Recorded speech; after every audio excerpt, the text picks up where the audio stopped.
So yesterday, Cynthia shared her personal research path and like her story, her personal involvement in this subject. Today we'll present the same, like the same content, but from another perspective. As she mentioned, like we'll talk about the conservation process that we did.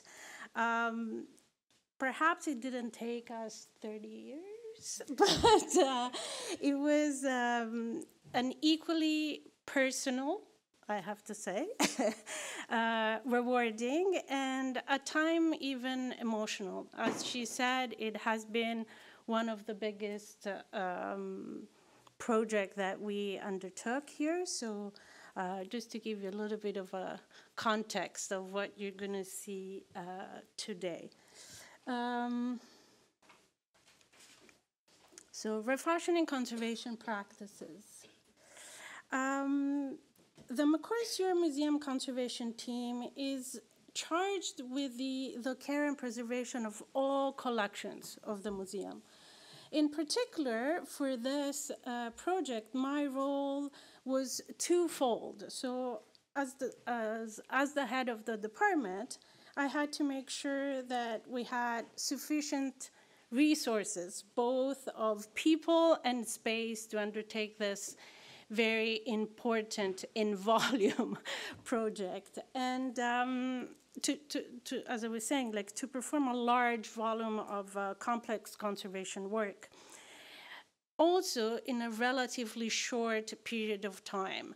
3 years, it may seem a long period, but when we look at the staff we have in-house and the volume, 3 years starts being like a short period. But the other aspect of my job was to establish a conceptual framework within which the conservation work would take place, like in order to guide us and help us navigate like very complex, layered subjects. So, and in doing so, this exhibition created a unique opportunity for research, but also reflecting on our process, our practice, and it forced us on a very creative problem-solving mindset. The core conservation team of 3 conservators, a conservation technician, 2 costume mounters, and me, we worked on with other departments, as you saw yesterday, in a carefully choreographed series of steps to meet the museum need for this project. For just to give you a bit of a context, over 40 costume ensembles were treated and mounted in-house on custom-made mannequins. Archival objects and indigenous cultural belongings are also presented. Some previously unaccessioned, as Cynthia well described yesterday, and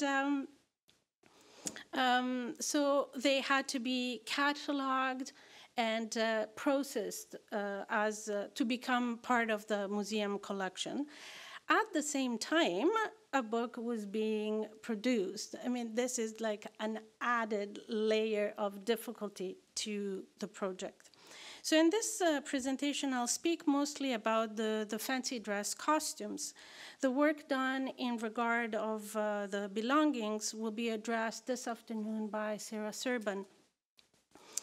And many other in-depth details will be shared by my colleague this morning. This is, by the way, one of my favorite photographs that Laura took of us working. It's all the dance that we had to do together, so I just wanted to share that. So many costumes were in poor condition, but these as Cynthia mentioned, are the actual garments that were worn to specific balls. So they were essential to the curatorial vision and had to be included in the display. So this led to some major treatments, some novel conservation approach. And if you think about intentionally displaying costume in poor condition without treatment, it kind of allows their current condition to be part of the story that was told or is told in the exhibition. The ephemeral nature of the artifacts, of some of the artifacts, the distinct character and history of each one, as well as the atypical abundance of archival sources, are some of the aspects that characterize this very collaborative project. I'll briefly contextualize conservation practice today, just to give you a little bit of information to understand better what I'm going to talk about later.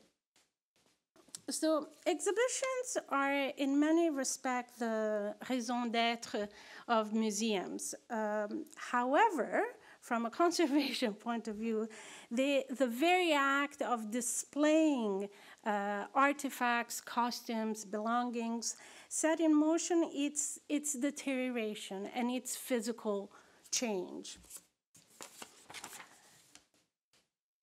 As a result, there have been traditionally a sort of a tension between the idea of preserving the object and using the museum collections.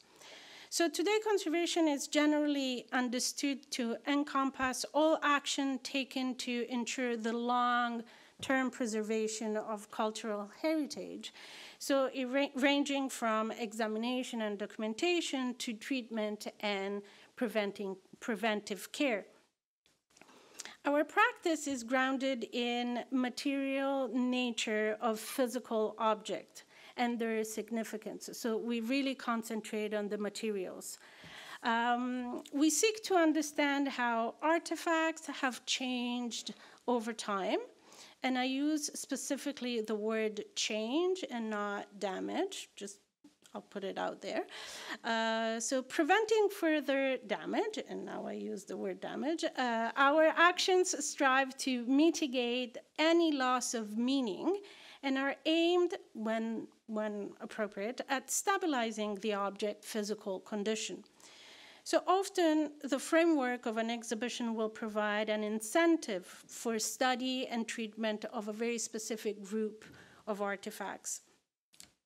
So conservation practice contributes to the body of knowledge about the objects, and it has an impact on the content of an exhibition. Cynthia just mentioned that this morning, and this exhibition was like a very great example of the integration of these two type of knowledge. So when we look at conservation in the context of this particular exhibition, treatment and mannequin making both helped to stabilize the garments for display, but also to ensure their historically accurate presentation. Each one presented many layers of modification, and that also became key to understanding each object. And this newfound knowledge was incorporated in the conservation treatment methodology. So all this information really pushed us to change, like to reflect on our methodology. We had access to relevant primary sources material to a greater extent than usual, and I'm not going to spend a lot of words on that. We finally learned more about the guests themselves through our mount making, which provided an understanding of the bodies of the people that wore them. which is a slightly different type of knowledge about an object in a costume, in a museum.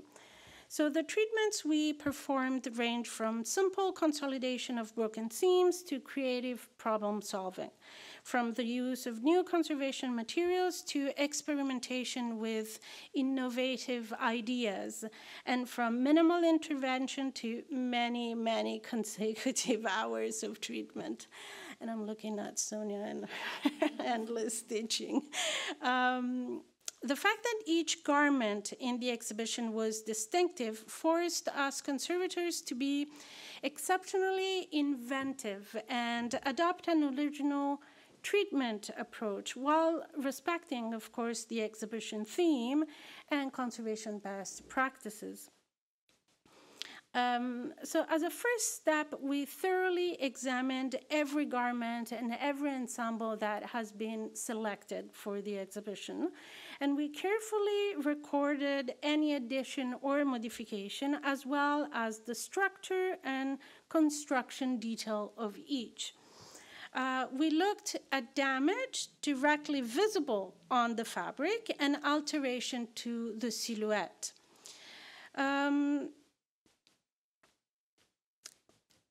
Keep in mind that what we see, interpret, and value for clothing is heavily affected by social and cultural context. And what I mean by that, for example, is like the notion of what considered aesthetically pleasing, it's not the same all throughout time. So that's an important notion when we talk about alteration, silhouette, and an aesthetically pleasing intervention to something. We can also think about sometimes objects are discolored or they have tears, and these changes can affect the way we interpret and read artifacts. So conservators study artifacts to uncover keys to interpreting and understanding they change over time. It's a little bit of a detective work as well. So physical changes to historical objects often used to be seen as undesirable, and that came with the assumption that bringing the object back to its original state was, in a way, the right thing to do. Nowadays, even though physical change typically fall into the category of damage or deterioration, it should not be assumed that efforts to reverse that are warranted. So artifacts worn as fancy dresses consistently exhibit multiple layer instances of past modification. This is an important element for us. So, and the complexity of issues surrounding these alterations meant that we were often confronted with rethinking received idea of our own aesthetic biases. So in several cases, it was necessary to work through complicated concept of originality or original intent. So this was especially true where we made decisions that may previously have been qualified as contradictory. For instance, in some cases, leaving some alterations in place while removing others. And here, was that me? Sorry. Here I have an example. So the costume of an 18th century gentleman is a case in point, in the sense that within a single ensemble, alterations were approached differently based on the physical stability of the materials. So the one, I guess this is the pointer? No, this is the pointer? Top, button. No, top. Oh, top. Oh, yes. The real top. So I'm used to deal with old things, so clearly this technology is not my thing. So here you see, this is a repair that Sonia did on the armhole. What? Oh, Camille. Sorry, Camille. But this is like a new repair, because the repair that we found was removed because it was just pulling the fabric. So stability was an issue. But if you look at the middle slide there, those are the bridges, and the repair there we left in place. And so while the extensive expert darning on the seat of the bridges is not aesthetically pleasing to the contemporary eye, it helps to maintain the garment stable. So there was really no other reason other than aesthetics to remove it. So we left it in place. So the evaluation of each piece and the sheer extent of the justification required by each decision prevented us in a way from falling into assumption as we developed each conservation treatment. We invested a lot of effort in moving away from the idea of repairing objects for the mere sake of repair. We pushed instead toward a wider interpretation where garments are seen as an integral part of their social historical context. So just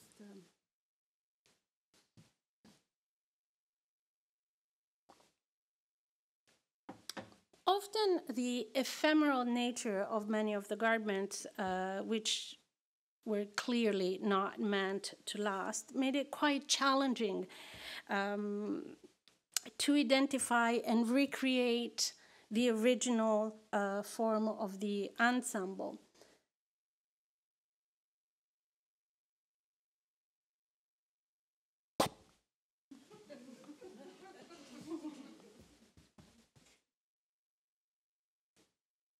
Oh, I'm sorry. Again, one case that clearly was not meant to last the test of time is the deck of cards outfit, where paper elements were coarsely glued to the fabric of the fan. And here you have a picture of the before treatment and the after treatment. We found that fancy dresses costume came in many forms, some of which were anything but ephemeral. For example, dresses from earlier periods were worn by those who owned it, that owned such heirlooms or wanted to show their family connections and their family history. So here it's the case of the Lady Palmerston costumes provides an example of a refashioned family garment where extensive alterations make the construction details of the original gown hard to discern.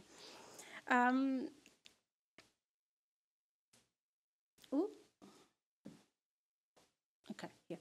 Others were commissioned for one occasion and then worn and altered many times over. Here we see the costume of the Duchess of Suffolk, which have in three different images and have with three different appearances of the same garment. So it's just, I thought this was interesting to see all together the evolution and the changes that happen.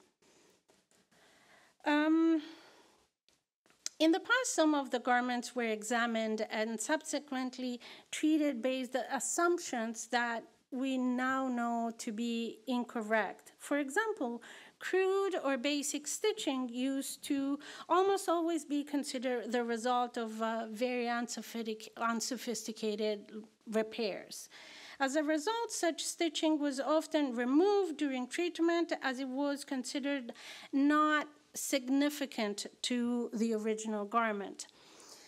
we know now that crude stitching could be evidence of a garment intentionally created to serve the purpose of one-time event, like these costume balls. Another example of how assumption had to be revised is these Robespierre costume. Basic or simple garment construction has long been considered as an indication of a lesser quality rather than clever or creative design or tailoring. This code, the code incorporates the front of a waistcoat, giving the impression of two separate elements while it is one. You can see it. I put a slide here of the interior where you see that what appears as the waistcoat, it's actually one piece with the coat. So it is actually quite a clever tailoring when we look at the construction details. And speaking of assumption, in order for us to avoid as many assumptions as possible, we must gather data and create in-depth documentation. So, which is why conservation also is based on findings of a variety of scientific analysis. So, with the help of sophisticated instrument, we were able to collect technical data to better evaluate the sources of the physical change and consequently define effective treatment proposal, as well as to add to our historical information. So we kind of built a set of information that comes from different sources to each ensemble. For example, here you see microfading equipment that was borrowed from the Canadian Conservation Institute. Microfading equipment that it's used to test paper and to evaluate how fast the color change will happen. Basically, we're talking about how fast it will fade. So these are important elements for us to determine what are the display condition of each element in order to, again, contain the damage.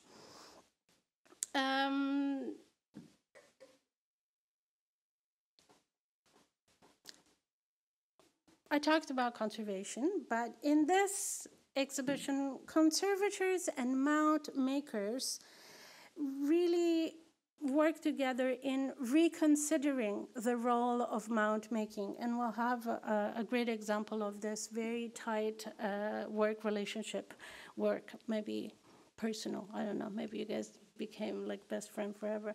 The work of mount makers reminds us how clothes are worn is as relevant of what clothes are worn. So this is an important element and an important idea that was guiding us in our reflection. So often Cynthia says that a garment is an incomplete object because it's missing the body that would have occupied it.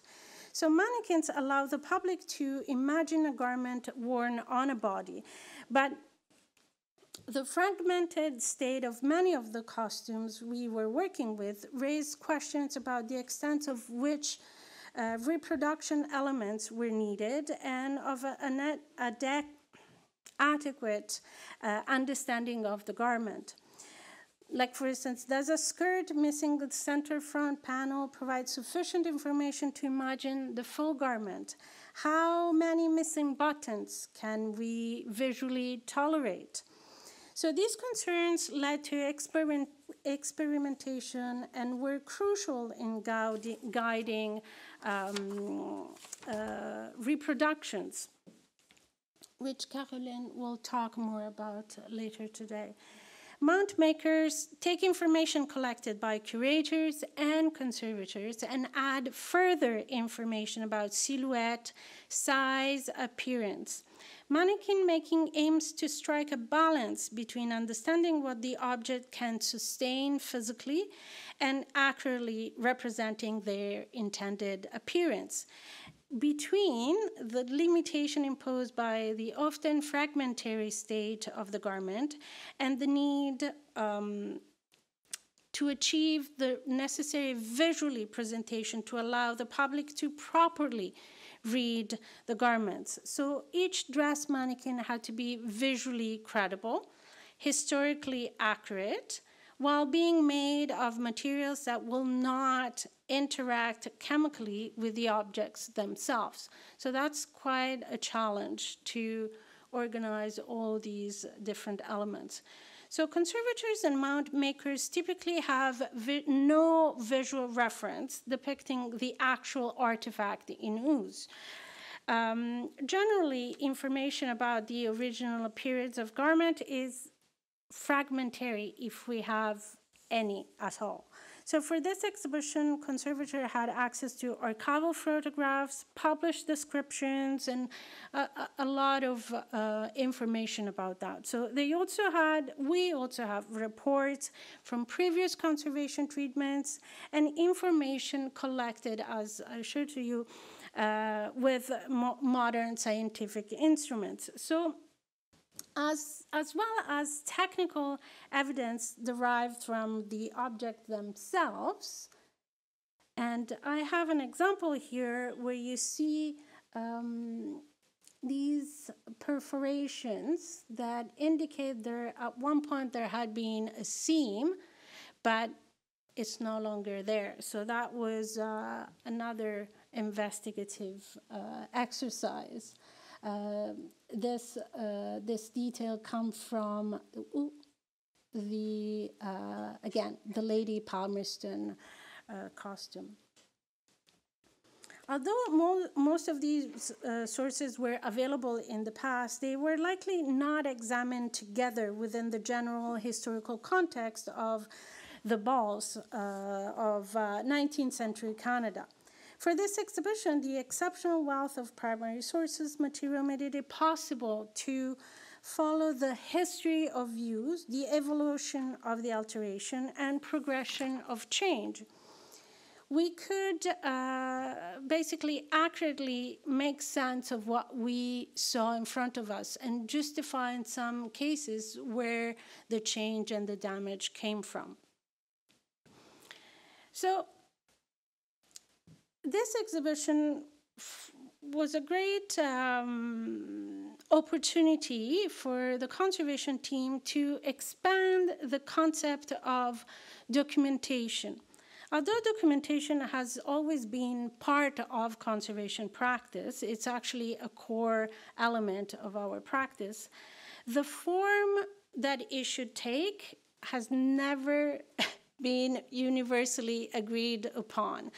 So, which creates a bit of a challenge. So thus far, it has focused primarily on treatments applied to an object rather than documenting the object itself. But documentation can be viewed as a type of treatment in its own right, and conservators increasingly understand the critical need for documentation to preserve context and meaning. So it's like a broader idea assigned to documentation. An approach that is especially relevant in the case of ephemeral cultural expressions and objects in very poor physical condition. So the effort to create detailed documentation on the object itself rather than documenting only the treatment, it's very important. So conservators can use documentation as a way of recognizing and to record the changing nature of objects over time. So this also changed the perception of the objects in a museum collection of something that changes over time. And here I just put an example, like a different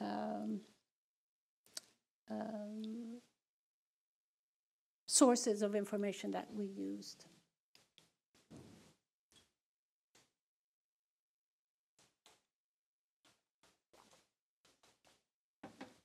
So this model moves away from the static idea of physical integrity as the only and main goal for conservators, and embraces the concept of conservation as part of a process of increasing the use and access to museum collection, in a way like facilitating instead of what traditionally has been interpreted or assigned as a role to conservators that say, no, you can't use it, you can't touch, you can't.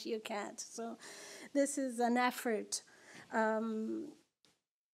not only with the respect with scientific technologies that help us to gather information, but also to the explicit integration of issues that reflect our contemporary cultural, political, social context. We can't, as conservators, really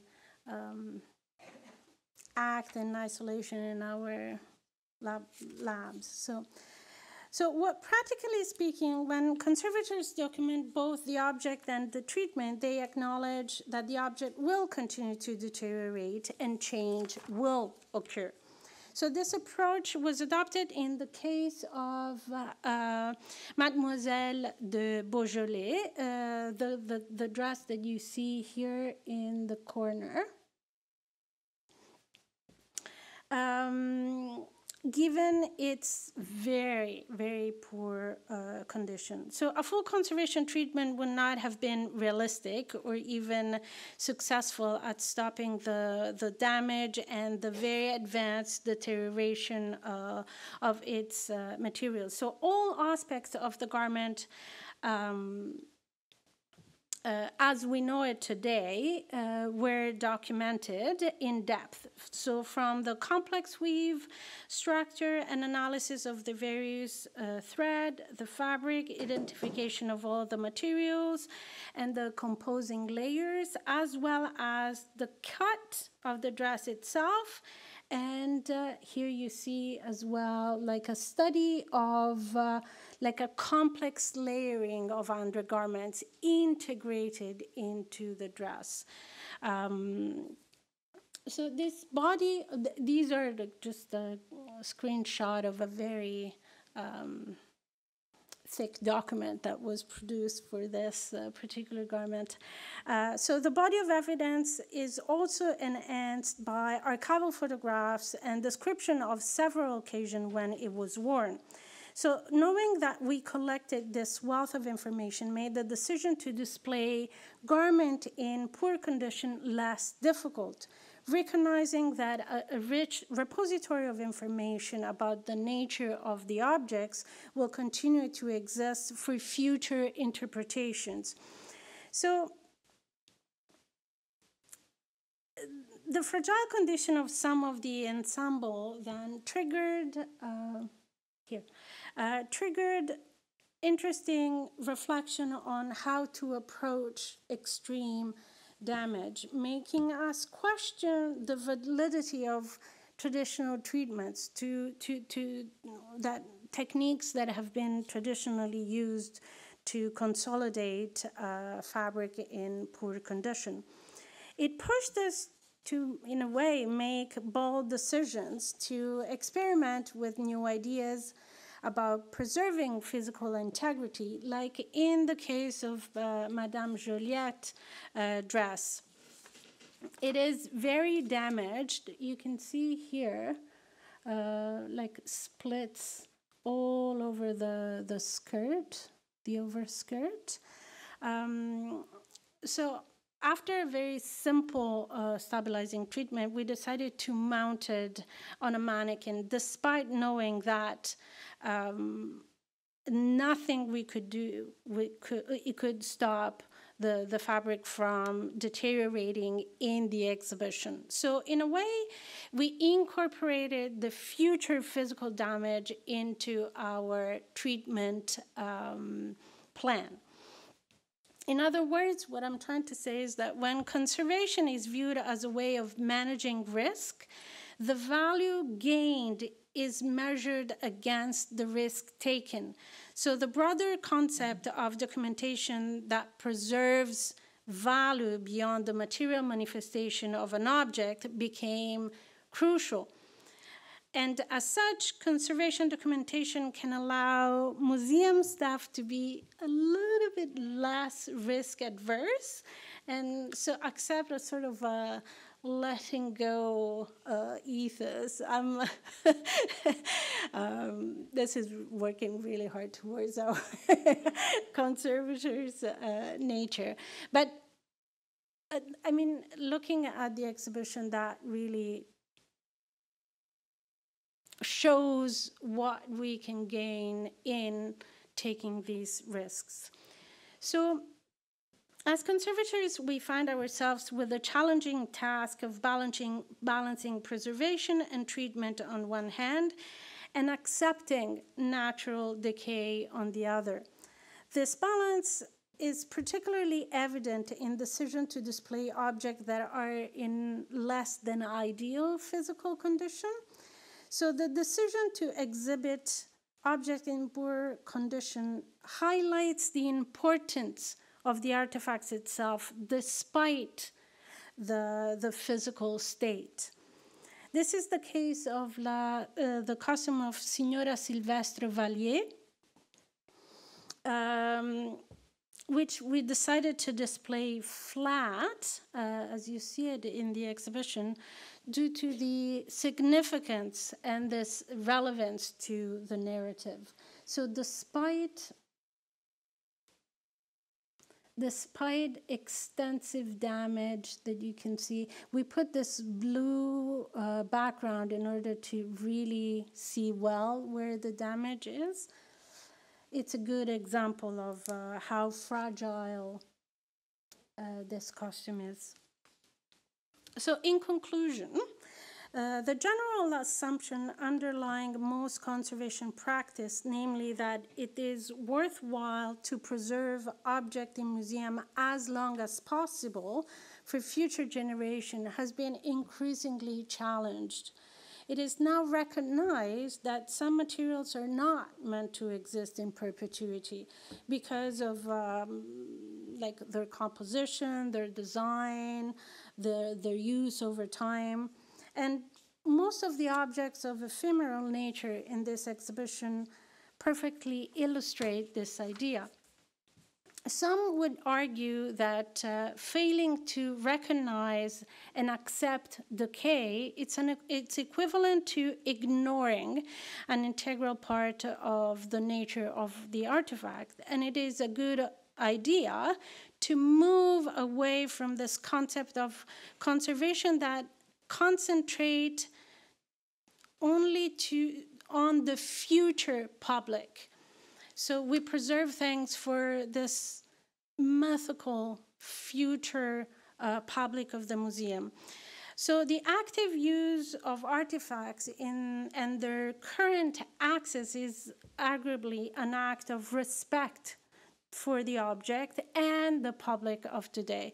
This is research that Jane Henderson has been doing for many years, and that inspired our reflections. So the innovative and somehow courageous choice to display costume in a state of physical decay in a history museum, while we're talking about glamorous event of social elite, reflect also a less idealized image of the materiality of object. It's like things change, they decay.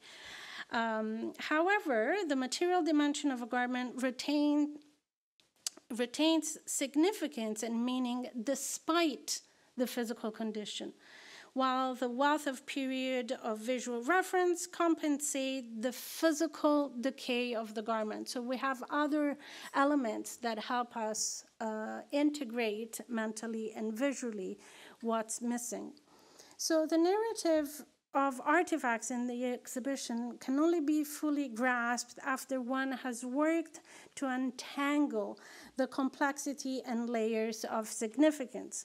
Gaining in-depth knowledge about the material dimension of the garments, artifacts, and accessory during the conservation and mounting has enhanced the meticulous curatorial work collecting contextual information.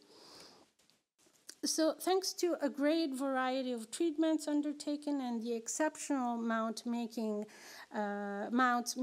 for this occasion, this exhibition offered, again, a remarkable opportunity that challenged assumption and experiment with conservation methodologies and practices. I just want to thank all my colleagues. Thank you for listening. And this is a picture taken in the photo booth. But I also want to thank Cynthia that really pushed us out of our comfort zone to really giving us this opportunity, rare opportunity to reflect and push us. So thank you for that.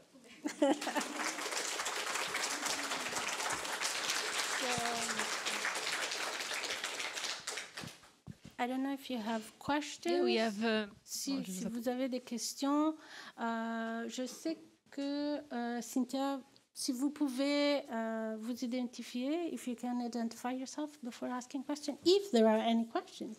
Yes, and we have questions online too. I'll start with one just over here. Beverly Lemire, I want to congratulate you and the whole team for your decision to put damaged goods in front of publics and students so that they better understand the life course of a garment, which is so often described in historic works, but very rarely do we get to see them. And the one occasion that I saw these wonderfully ripped and ragged and worn white shirts, the curator made me swear I would never show my pictures to anyone else. Okay. Well, thank you. Thank you for your comment. Thank you. Thank you. We'll take one question online. So it's from Tina Bates. She says, Brava.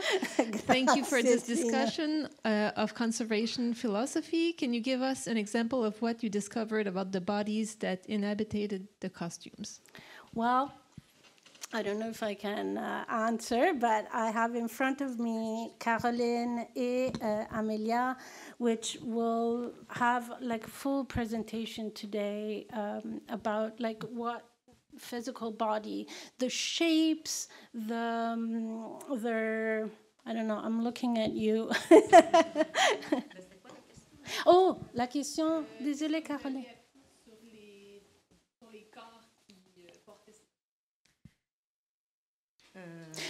Caroline will have a...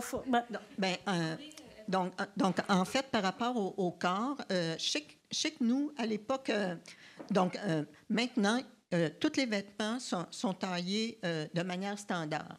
Puis j'ai vu que les costumes d'époque, ils étaient tous taillés sur mesure. Donc, on voit que la forme des épaules, l'inclinaison du cou, la courbe dans le dos, donc tout ça influence la coupe du costume. Sauf que nous, dans le montage, on supporte le costume, on ne va pas reproduire le corps. Mais c'est sûr qu'on apprend que des costumes faits sur mesure reflètent le corps. Mais donc, je ne sais pas si ça répond à la question. Bon, ça, je ne sais pas, mais c'est vraiment intéressant quand on fait des analyses assez détaillées et on est assez proche avec chaque costume. On apprend vraiment beaucoup de choses. Par exemple, une épaule peut être plus haut que l'autre. Donc, ce sont des informations très, très intimes des personnes qui ont porté ces vêtements. Donc, c'est aussi un type d'information qui est un peu différent du type d'information historique ou scientifique qu'on apprend quand on travaille avec des objets dans les musées. Donc, c'était quelque chose, je pense, très intéressant d'ajouter. I don't know, Tina, if I asked, we answered your question. Yeah, and everything was translated in English Okay. live on Zoom, so it's perfect. Allez-y. Hi, Bronwyn Clark. It's really interesting to see the background into your decision-making process. And I was wondering, based on that and your expertise, yesterday we learned about brownface and the portrayal of Indigenous people in costume. and the grease paint that they used, and how, and then some of us saw how the grease, would obviously rub off onto the costume. In your professional opinion, based on the historical significance of that, would you choose to remove the grease paint from the clothing, or would you keep it in order to portray that piece of history that's so significant? I can only speak for myself because there are different ways of doing conservation. There is not one right treatment, so I can only speak for myself. But in the case of the grease found on the belongings, first of all, just as a little bit of context, it wasn't obvious what it was. It became obvious after.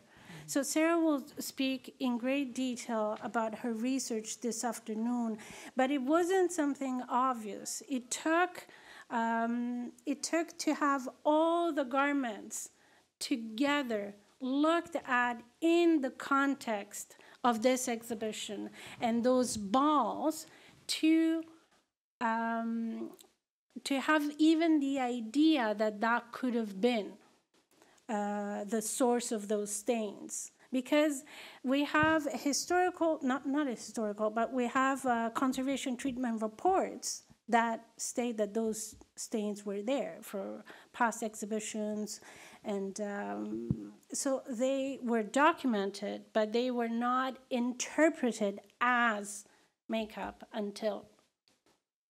So I won't go into much detail because Sarah will talk about it in great detail. But personally, to answer your question, I don't think that I will feel well to remove the stains. The stains at this point are part of the history of the garment and a great testimony of history, right? So this is me again, my personal approach to it. It's actually, I find it like an extremely easy manifestation of the violence of colonialism. So it's easy to understand, like everybody knows makeup, right?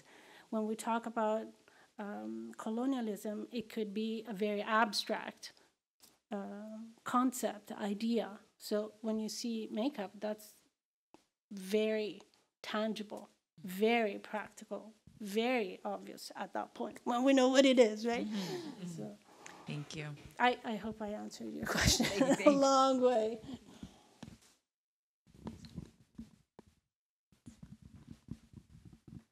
Any more questions? No? Oh, yes. No? Oh, yes. I'm Nancy Morelli. I want to congratulate you for all of you for including in this symposium and particularly in your considerations for the preparation of this incredible exhibit that the conservation issues and the issues that you've addressed this morning. I think that I'm an archivist, and archivists embraced preservation management a long time ago. It's easier in an archive setting than in a museum setting. I think that the idea that an item wears its history is an important concept. And I think that presenting the imperfect, but the real state of something, and trying to explain and including its context of the life it's lived is an important element in presenting material to the public. So thank you for doing that. Well, thank you for your. Thank you. Appreciate it to hear that. Sorry, we have to go on for our next presentation, but thank you for ending on this comment.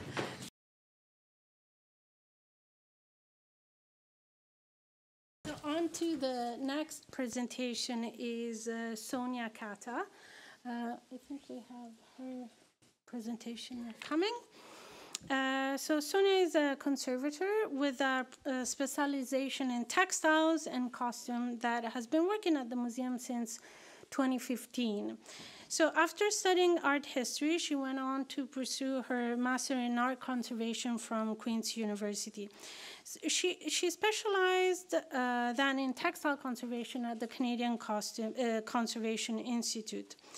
She has an interest in sewing her own clothing, which made her even more interested and drawn to historical garments construction. So this clearly came in very handy in this exhibition.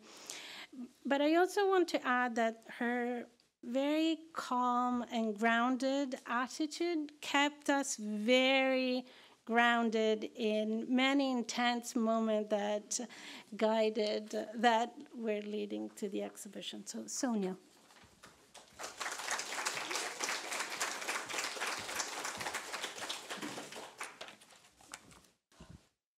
Okay, thank you for saying that. I was screaming and crying on the inside. Okay. Conservation work for costume balls, dressing up history, was exceptional for many reasons. The unique and fragile nature of the 40 historic costumes presented in the exhibition, the demands of conservation treatment, and above all, the amount of archival materials directly related to the costumes that guided our work. As one of the textile conservators who worked on this exhibition, my presentation will focus on these costumes and the decision-making behind their treatments. A range of archival material was exhibition content in its own right. This included photographs of the ball guests, newspaper articles, costume guidebooks, ephemera from the balls, and more. Yet it also served as sources of information for us when preparing the costumes for exhibition. So why exactly was this archival material so helpful to us? Many of the costumes, which dated from the 18th century to the 1920s, came into the conservation lab in fragile, fragmentary, or altered condition. Costumes were damaged with torn fabrics or missing components, even missing major elements like skirts missing a waistband or a lining. With such significant condition issues, costumes could not be safely mounted for display without first undertaking considerable conservation treatment. This required decision-making on how to approach the repairs and when to fill losses with reproductions. Even costumes that were in generally stable condition still posed questions about what was original versus a previous repair or an alteration. Fortunately, we had the archival materials, in particular the archival photographs, that showed us a view of the original or at least previous state of the costumes to ground our treatments in evidence. The costumes now differ from their appearance in the archival photographs that were taken over 100 years ago, due to age, deterioration, losses, and alterations. Yet, through the collaborative work between conservation and costume mounting, many costumes could be restored to better resemble that state seen in the photographs through repairs done during conservation treatment, through reproductions, and through mounting choices. This approach allowed us to present more complete costume ensembles in the exhibition and make the link between the costumes and their archival materials more clear to visitors. However, this was not always possible. Sometimes costumes could not be restored to their previous state due to their condition, the extent of alterations, time limitations, a lack of information, or preference for minimal conservation intervention. And I have examples of both cases to share. First, I want to mention how the costume's nature as fancy dress complicated things. Many of these garments were made specifically as costumes for fancy dress balls, meant to imitate historical figures or allegories, yet most were made in the late 19th century. A few were truly historic garments from earlier in the 18th century that were then worn 100 years later as fancy dress, but with different underpinnings and styling that changed their typical period silhouettes. Therefore, what a garment should look like based on the history of fashion gets blurred in the context of fancy dress. But here, the archival photographs showed us exactly what the costumes looked like as they were worn to the balls. This direct primary source evidence helped us avoid any misinterpretation. Costumes were also worn multiple times as fancy dress, sometimes by different people, meaning costumes could have been altered for different contexts, for different fit, and for style. This makes alterations a fundamental aspect of fancy dress. So in the context of this exhibition, we were more accepting of alterations and did not automatically consider them as inauthentic to a costume or as something to remove. On top of this, since the costumes were generally only worn to special events, they were not necessarily cared for in the same way that everyday clothing might be, and this contributed to condition issues, as we are now trying to preserve them in a museum context.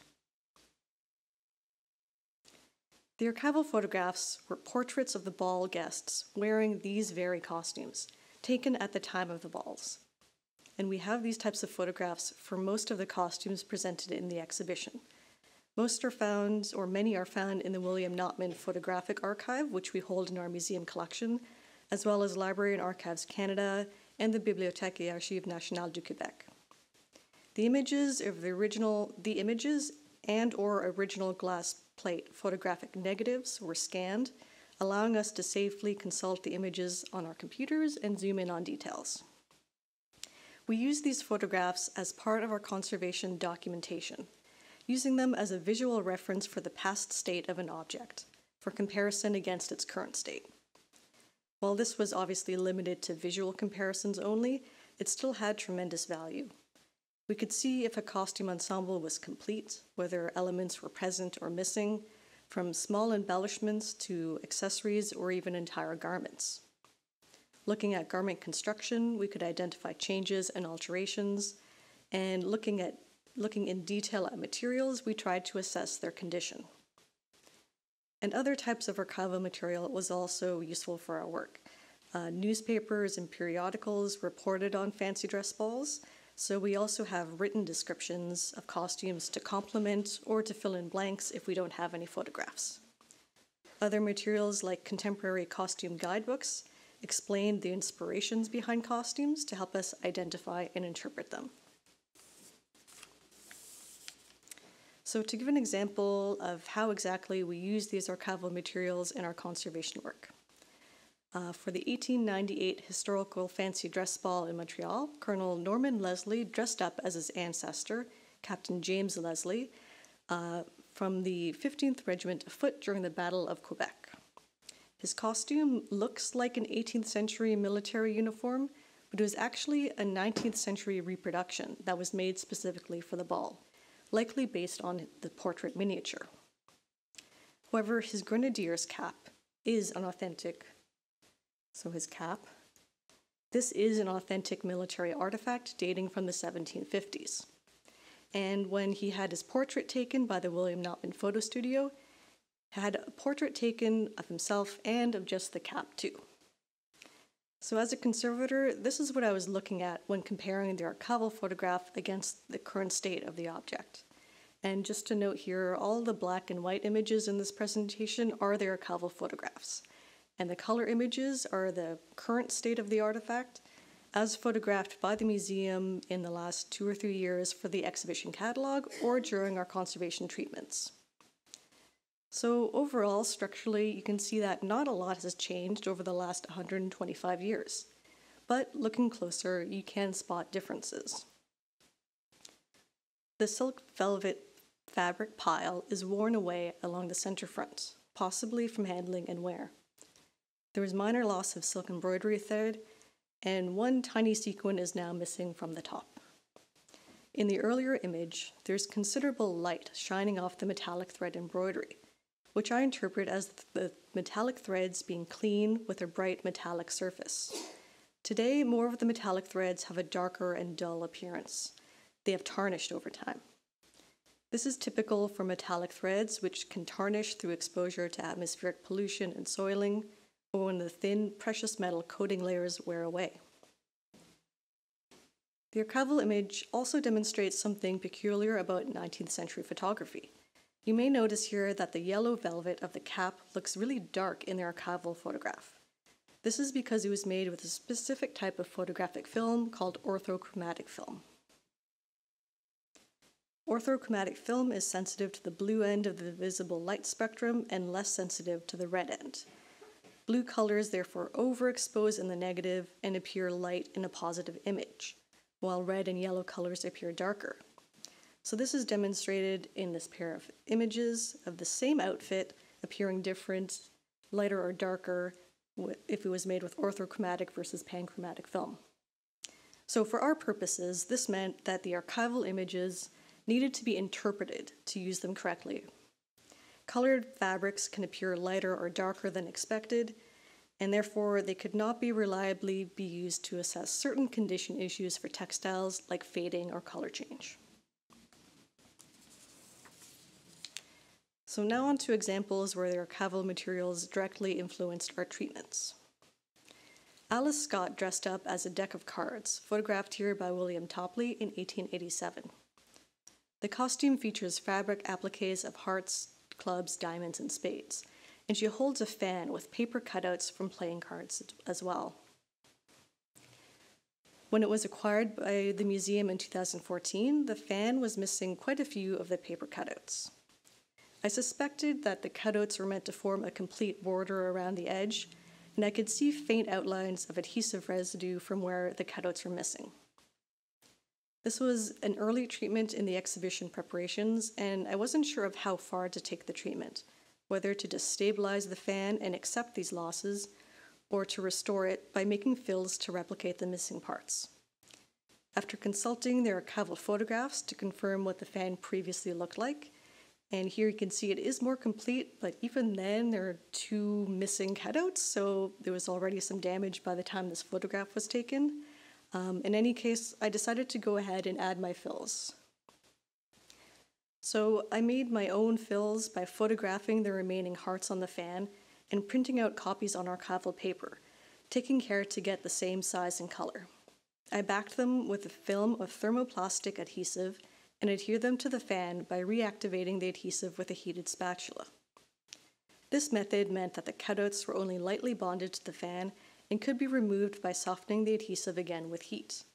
This is to say the restoration is reversible or removable, following our conservation code of ethics that prefers treatments to be reversible or retreatable when possible. I also feel this treatment made a significant visual difference. When viewing the fan, your eye does not stop to focus on individual areas of damage anymore, and you can appreciate the overall design. This made other damage that I could not remove, like the staining, less noticeable in comparison. This approach of consulting archival photographs to inform our reproduction of missing elements was done for many of the costumes in the exhibition, even making reproductions of entire garments or accessories when ensembles were incomplete, but I'll leave that to my colleagues to give more examples in their presentations. Alice Graham wore this costume depicting the English nursery rhyme, "Mary, Mary, quite contrary," with paper dolls, seashells, and metal bells, captured in a 1907 painted photograph by the Notman Studio. I could identify changes and damages to the costume. Alterations were made to enlarge the vest, the paper dolls were creased and peeling, and there were breaks and losses in the beaded embellishments. And these were all repaired through humidification, consolidation, and stitched repairs during the conservation treatment. But on top of this, something was also missing. In the painted photograph, you could see that Alice is wearing a beaded necklace, and we had a dress, a vest, a bracelet, and a belt, but no necklace. Comparing with the photo again, we noticed that all the beadwork stitched onto the blue bag was not present in the photo, and this was in fact the necklace that had been stitched onto the bag, and the clasp was even still intact. So in this case, we decided to simply detach the necklace in order to treat it as a separate object, so the costume could better resemble its original and documented state. It's interesting here to note that without this painted photograph, without the archival materials, we would not have known that the necklace as a separate object ever existed. Maud Trudeau wore an historic 18th century garment, this pink silk taffeta sackback gown, as fancy dress for the 1898 historical ball. Her mother had also worn the same dress, a family heirloom, for her debut, photographed in 1873. Curiously, when we previously examined this dress, the lace sleeve cuffs, or lace engageants, were missing. The lace was present in the 19th century photographs. They were recorded in the museum catalog when the dress was acquired, and they are seen in photographs from previous exhibitions at the museum. So at some point, the lace had gone missing while the dress was in the museum. This mystery was solved by my colleague Caroline Bourgeois, who is researching the history of costume mounting at the museum. Looking at previous exhibition notes for this dress to compare mannequin styles, she found that a reproduction dress had been made for exhibition and a note stating that the original lace engageante had been moved from the original dress to the reproduction. The lace was evidently moved again to a second reproduction, but were left there and were later miscatalogued as reproductions themselves. The engageantes were found still attached to the reproduction dress, which we had kept in our collection. They were not labeled, so we did rely on all these photographs and documentation to verify that they were the original lace. So finally, after 50 years, we could reunite them to the original 18th century dress. This demonstrates one of the agents of deterioration in conservation, called dissociation, where an artifact can lose value through a loss of information, here through mislabeling. It highlights the importance of object labeling, tracking, and documentation of our work. But as a positive, the patterns that were used to make these reproduction dress were saved as reference, and we use them during our current treatments and mounting work to minimize manipulation of the actual costume. And to return to the archival images, Maud and Flora notably did not wear the dress with the wide panniers typical of this historical style, and we actually mimicked their styling and our mounting choices for this exhibition, which differed from how the dress was previously presented at the museum. Simply changing the presentation style acknowledged the history of use and brought a new dimension to understanding the dress. Miss Bessie Molson wore this Arabian Nights-inspired peacock-themed costume to a private ball in Montreal, 1924. The pair of peacock feather wings, so these parts, were separate from the rest of the costume, and we were not originally sure on how to mount them for display. I say this because the ensemble was previously displayed by the museum, and exhibition images show that the wings were mounted on the shoulders. Yet, in the archival image we have of Mrs. Molson, she did not have any feathers visible off her shoulders. Frustratingly, her costume was partially obscured in this group photograph, but luckily a written description from another source, the Montreal Gazette, answered our question, describing Mrs. Molson as a peacock in ashes of roses satin embroidered in peacock feathers and diamonds, with bunches of peacock feathers trailing at the sides. Looking back at the costume itself, we found fragments of fabric from where their wings were cut away from inside the camisole at the sides. This confirmed the original placement of the feathers, and so we mounted the costume with this configuration. Now, in contrast, the following costumes could not be restored to their previous appearance. Magdalene Hébert, just as Marie-Thérèse de Bourbon for the 1927 Quebec City Historic Ball, in a pink silk gown with integrated hoops in the voluminous skirt. Again, there are differences between the 1920s photographs and the dress as it was acquired by the museum in 2017.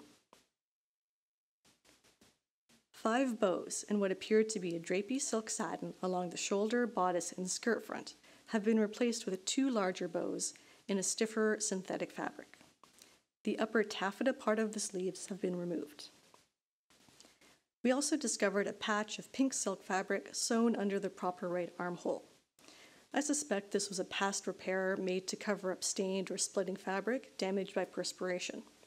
So perhaps the other modifications were also done to hide or to repair damage, or maybe for changing taste or fit if the dress was worn again. In any case, the new bows and altered sleeves are currently stable, so there was no condition reason to remove them and to return the dress to its original version. Here we followed the conservation principle of minimal intervention, only doing what is necessary to preserve the artifact and avoiding excess intervention or manipulation that risks further damage. We accepted the alterations and left them in place. The archival photographs could show their earlier version of the garment. Besides, there were other parts of the costumes that required our attention. Conservation treatments undertaken mainly addressed physical damage that required stabilization to safely mount the costumes for display. Here, this included humidification, inserting dyed-to-match silk fabric patches behind the tears, and making stitched repairs with silk thread. Mrs. MacLeod Stewart attended the Grand Fancy Dress Ball in 1876 and wore the same dress with a new or heavily modified bodice again for the 1896 Historical Fancy Dress Ball in Ottawa, representing the Duchess of Suffolk. The dress was evidently worn again, as the bodice now has a different central ruched fabric panel and a new lace collar. Again, while the dress has been changed from its original incarnation, the altered components are currently stable and are complete. So instead of changing that, our treatment focused on stabilizing areas that were damaged, like the decorative trim. The metallic papered trim had corroded and turned green. While this particular detail cannot be verified from the archival images because they are black and white, we do know from conservation that copper-based pigments form green corrosion products. So this was removed with gel treatments and the paper consolidated and infilled to restore its original and intended golden or bronze appearance. Nora Peters wore this blue silk jacquard dress for a 1924 private ball, and her daughter Eileen wore it later to the 1927 Historic Fancy Dress Ball. The Montreal Gazette described Eileen as a society lady of 1780 in the original costume worn by her grandmother's great-great-grandmother.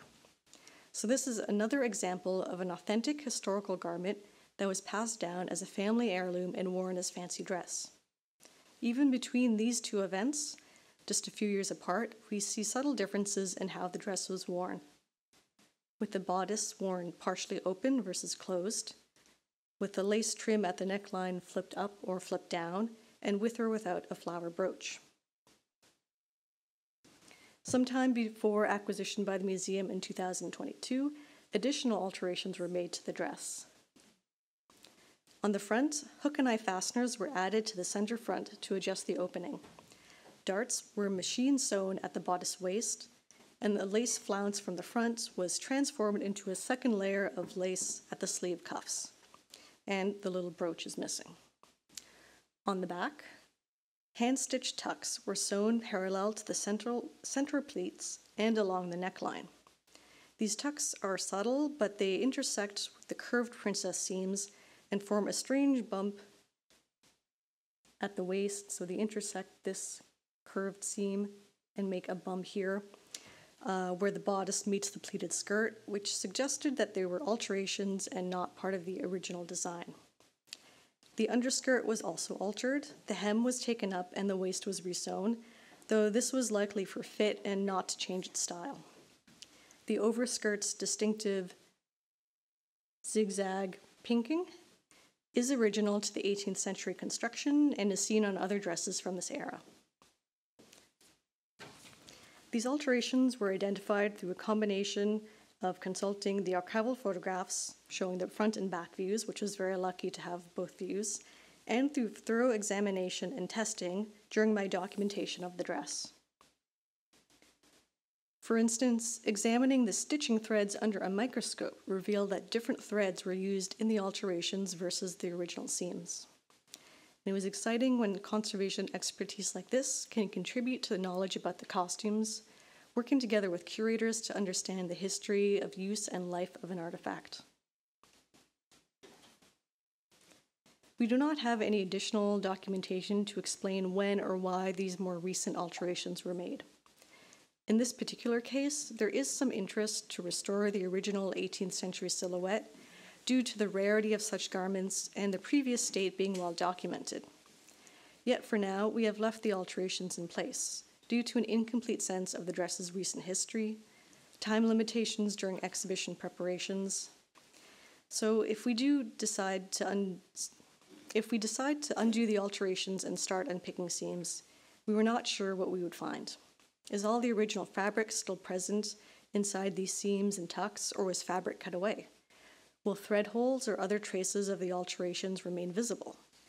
Will the revealed fabric be unevenly faded, stained, or otherwise damaged? These risks require further consideration before undertaking any additional treatment. And this demonstrates what sort of deliberations go into a conservation treatment in the first place. So this was just a brief glimpse of the conservation work for the Costume Bals exhibition.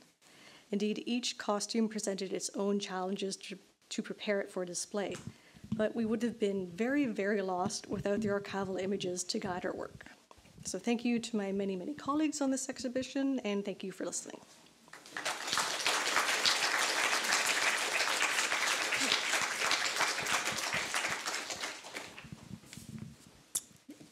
Some questions or comments?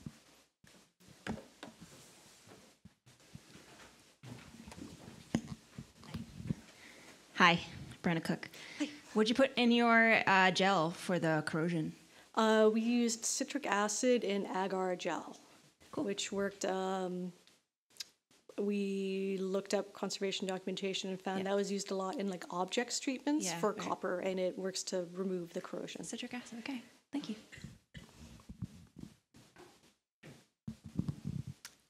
D'autres questions? Réactions? Est-ce que anything you would like to add, Sonia, that you didn't had a chance to comment on? Oh. It was a lot of work. Yeah. Sorry, my name's Hannah Williams. How did you stop yourself? Like, how did you know when you'd hit, I can't fix it anymore, it's just fine, let it go? That is a fantastic question. That's every treatment has that question. Like, do you even start a treatment? How far do you take it? On a real practical level, we had deadlines. We needed to treat, mount, and photograph all these costumes like a year to 6 months in advance of the exhibition opening to get it ready for the book, so the book could be ready for the exhibition. So at some point, I made myself a calendar and said, I have 2 weeks to treat this, so as much as I can get done in this time is what gets done. Also thinking about it in terms of, I always prioritized like the physical stability. Like if a seam was broken, I need to strengthen it. Like that's more important than a stain that just looks bad, but it's still physically stable. So you can make yourself priorities of like physical stability over aesthetics. Yeah, those are the main ways I knew when to stop.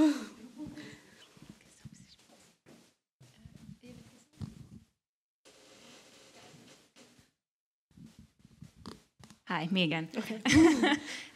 This might go back to Katarina's presentation, but I was wondering how you documented those times that you ended up breaking your own rules about displaying things in poor condition, and like how you put that information in sort of the institutional records. Because I know in my working practice that is a constant issue of like all these discussions happen over email or in meetings and really deeply influence our decisions, and then they're never recorded anywhere. And that causes issues further down the line. So I'm just curious if you have any comments. We included in our treatment reports a brief statement on a treatment justification. So if I did not do a treatment, I might have just typed in my report, did not treat. We chose to display without treatment. So yes, our documentation does include a treatment justification, which now that you're saying that, I should probably go back and make sure is more thorough. And yeah, I try to include in my reports, like after a treatment, kind of giving an update, like after I treated. Our reports are always structured, the condition report and then the treatment, and then I try to add, after the treatment, the condition has changed because I did something to it. So I hope when somebody goes back to read it, they can understand the full picture. But as I say, again, it's a treatment justification. Is that new or is that routine for your documentation? It is a bit new. I mean, our reports always had like a text box where you put your treatment proposal, which kind of implies a justification as well. We recently got like new software for conservation documentation that we like fully built ourselves. So we could kind of, you know, if we wanted to add a section where you're meant to put this, you could add it. So it's more clear now that you're supposed to add that. Great, thank you.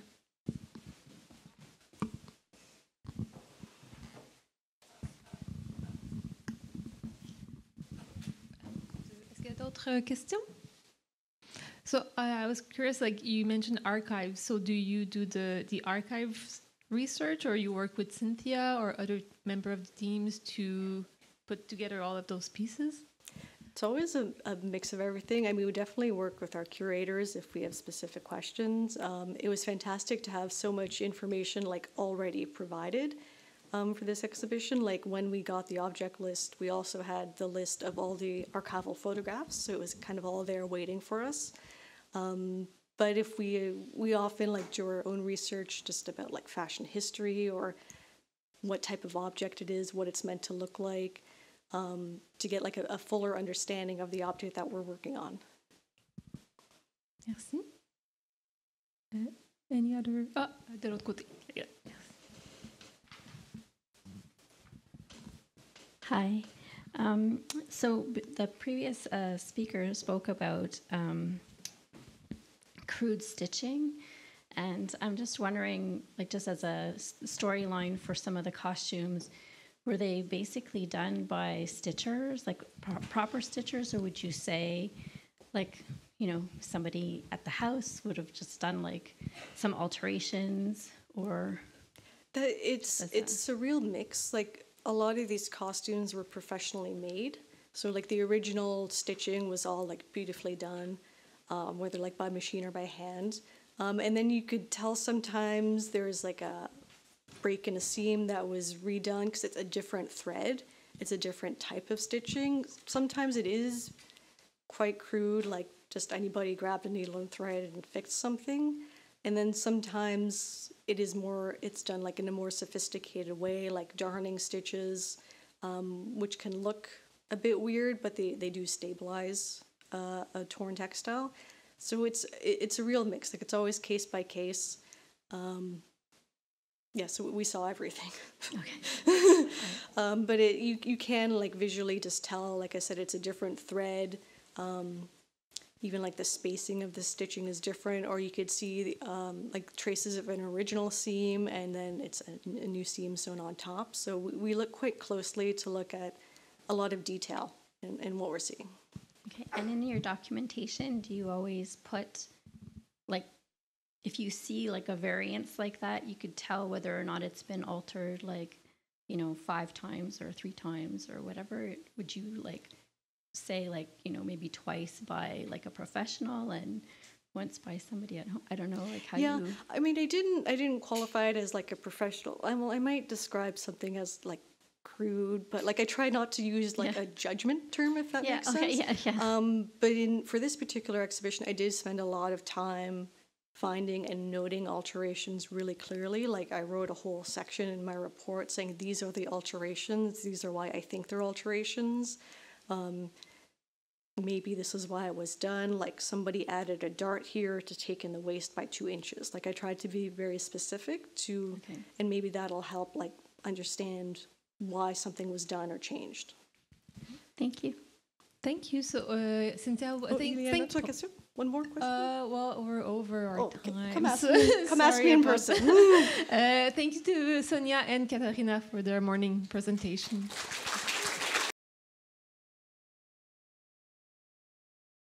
Welcome back for the second part of the morning. Next speaker will be Caroline Bourgeois. Caroline, c'est adjointe à la restauration. Caroline a travaillé au musée depuis 2000 avec des rôles très différents, mais depuis 2011 est avec le département de restauration. Elle a soit eu une formation en art du théâtre de l'École nationale du théâtre qui une formation en muséologie du collège Montmorency.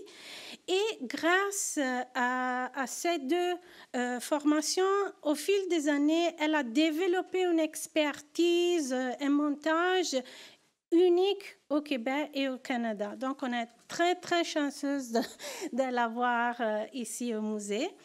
Donc, avec sa rigueur et ses solutions très, très créatives, elle a joué un rôle fondamental dans le succès de cette exposition. Donc, Caroline, à toi.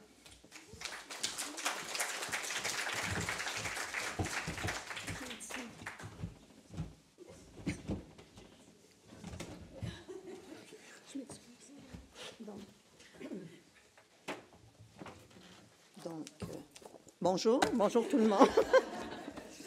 C'est pour ne pas avoir une tendinite dans le bras à tourner mes pages. Donc, je vais dire mon titre pour que vous ayez le temps d'admirer ma belle page couverture que j'ai mis tant de temps à peaufiner. Donc, Bal costumé, Histoire du montage des costumes, 2021-2024.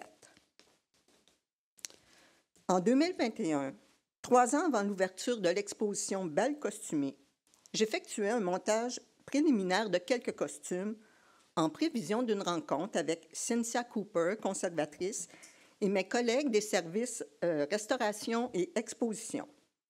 Le but de cette rencontre était de finaliser la sélection des costumes qui feraient partie de l'exposition Bal costumé. À cause du nombre limité de mannequins pouvant convenir à des costumes d'époque et à cause de l'espace restreint, plusieurs rencontres furent nécessaires, étalées sur plusieurs mois. Pour le montage de costumes, le but était de déterminer le type de mannequin requis, de noter les besoins pour chaque costume et d'évaluer le temps et les ressources nécessaires à la réalisation de ce projet. Une quarantaine de costumes ont été évalués, et c'est là que l'on a découvert des costumes ludiques, faits parfois avec des matériaux atypiques, des tissus somptueux, des costumes uniques, pour la plupart très fragiles, parfois incomplets, ou même en très mauvais état, mais des costumes incontournables, irremplaçables. Pardon.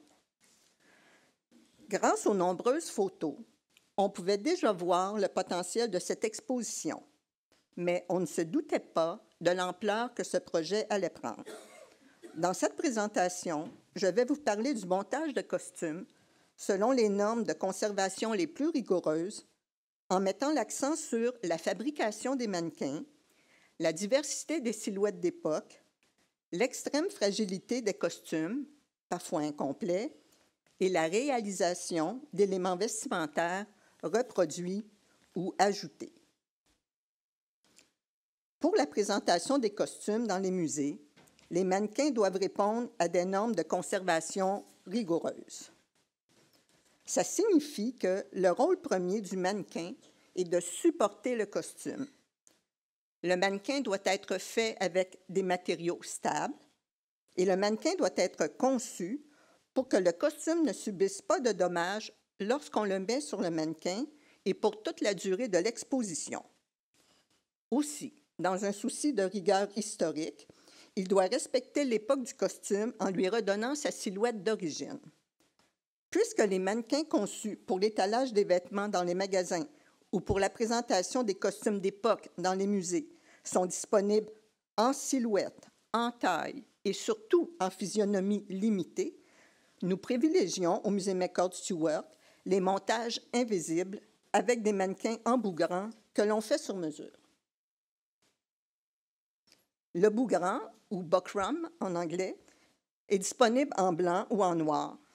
C'est une toile de coton qui est enduite d'un apprêt qui donne à la toile sa rigidité. Lorsque la toile est humidifiée, elle s'assouplit et devient malléable. Puis, elle retrouve sa rigidité après avoir séché. Comme pour la technique du papier mâché, des morceaux de bougrant sont humidifiés, puis déposés sur un buste dont je souhaite reproduire la silhouette. Une fois sec, on retire la coque et après quelques étapes de travail, on obtient un buste auquel je vais apporter des ajustements avant de le recouvrir avec des matières textiles. À la fin, on découpe la coque en suivant la ligne d'encolure du vêtement pour en faire un montage invisible.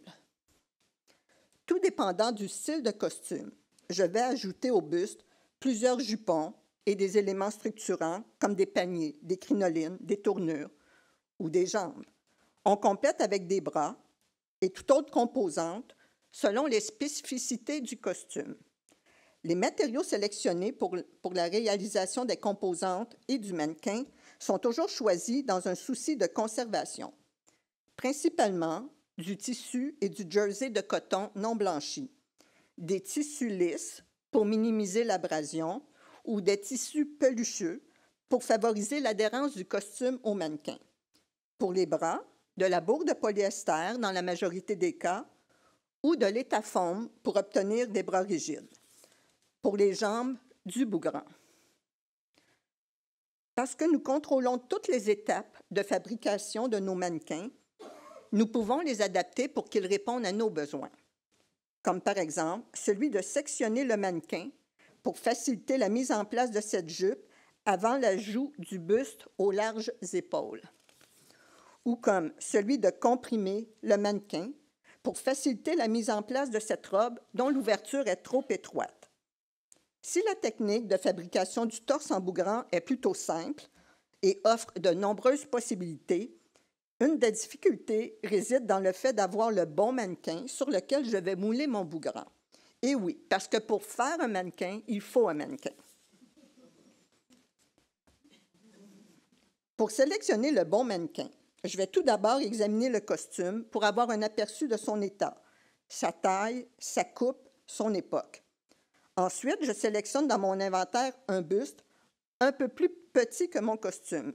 Je mets le costume sur le mannequin et j'observe pour évaluer quelles corrections je devrais apporter au mannequin pour donner au costume son aplomb, pour bien le supporter et pour éliminer les tensions et les mauvais plis. On vise à obtenir un buste parfaitement ajusté là où la coque sera découpée pour obtenir un montage invisible, mais dont la silhouette sera plus petite que le costume, pour qu'une fois que la coque de bougrant obtenue, de la bourre soit requise pour finaliser les ajustements. C'est à partir de quelques modèles de buste que le musée a en inventaire que nous avons réalisé tous les mannequins de l'exposition. Avec un mannequin Goldsmith, conçu pour la présentation des costumes d'époque des années 1860-1910, 2 mannequins ont été réalisés.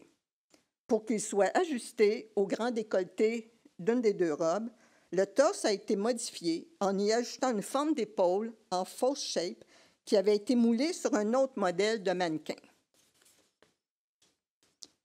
Il y a quelques années, un torse avec une silhouette d'époque, mais plus petit que le Goldsmith, a été sculpté dans de l'étafoam. 6 mannequins ont été réalisés à partir de ce torse, après avoir effectué quelques modifications qui n'ont pas altéré de manière définitive sa forme. Il est particulièrement difficile de modifier un buste qui puisse convenir à cette robe des années 1850 à cause du faible point d'appui du corsage sur le rebord des épaules. Plusieurs essayages auraient été requis pour modifier la silhouette d'un de nos bustes. Pour éviter des manipulations qui auraient pu occasionner des dommages aux vêtements, la solution fut de modifier un mannequin en bougrant qui avait déjà été fabriqué dans le passé pour une robe des années 1840 et dont la forme se rapprochait de la silhouette à reproduire. Nous avons au musée quelques modèles de bustes en mousse de polyuréthane, femmes, hommes et enfants, qui sont destinés au moulage du bougrant et qui ont subi de nombreuses transformations au cours des années. 2 modèles de bustes pour enfants ont été utilisés pour ces 6 costumes. Pour cette robe, une rondelle d'étafoam a été ajoutée au buste pour l'allonger, puis il a été élargi avec la bourre de polyester en marquant la taille, mais sans en modifier la circonférence, pour mieux supporter le blouson de la robe. Dans un souci d'économie de temps, des bustes hommes taille 38 ont servi pour quelques costumes d'hommes après avoir sculpté les épaules, la taille, les hanches et la fourche. Les coups des mannequins ont été remplacés par des coups faits de bougrans pour en corriger l'inclinaison et aussi pour donner l'illusion d'un montage invisible. Enfin, avant d'être couverts de matière textile, les bustes ont été scellés avec de la pellicule alimentaire de polyéthylène qui agit comme coupe-vapeur.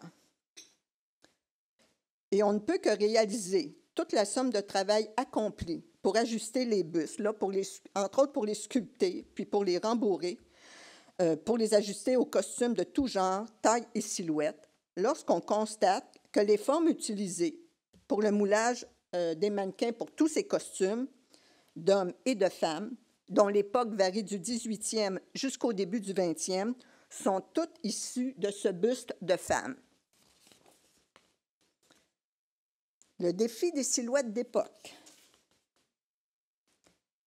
Jamais dans une exposition au musée, nous avions eu une telle variété de costumes du 16e siècle jusqu'au début 20e, combinant des costumes d'époque et des costumes d'inspiration historique.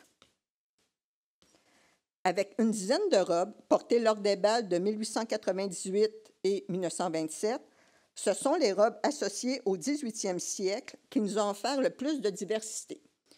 Donc, là, de gauche à droite, là, je ne sais pas si c'est ça. Donc, une robe d'époque du 18e a été portée sans panier.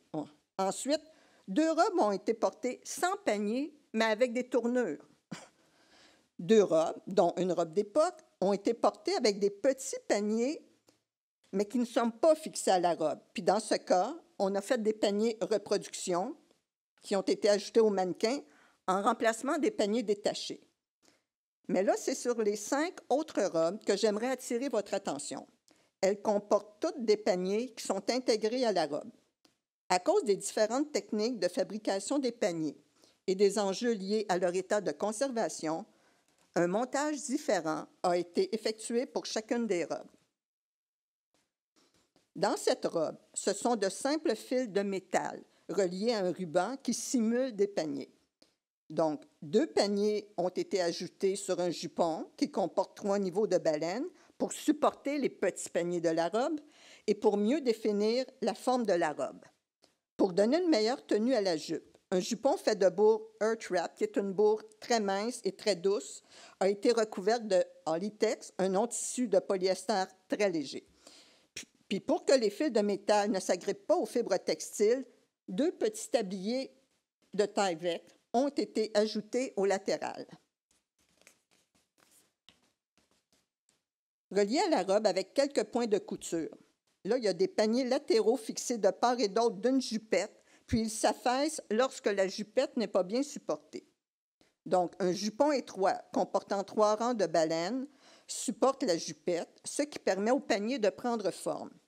Un tablier fait de bourre de polyester, encapsulé dans du sérex, avec une baleine de nylon à l'ourlet pour lui donner une forme coupe, et puis avec une découpe en V, donc, a été mis au-devant des paniers d'origine pour stabiliser le devant de la robe. Ici, on a un immense panier de style crinoline qui est fixé à l'intérieur de la robe. Il est tordu et déforme la jupe par le fait même.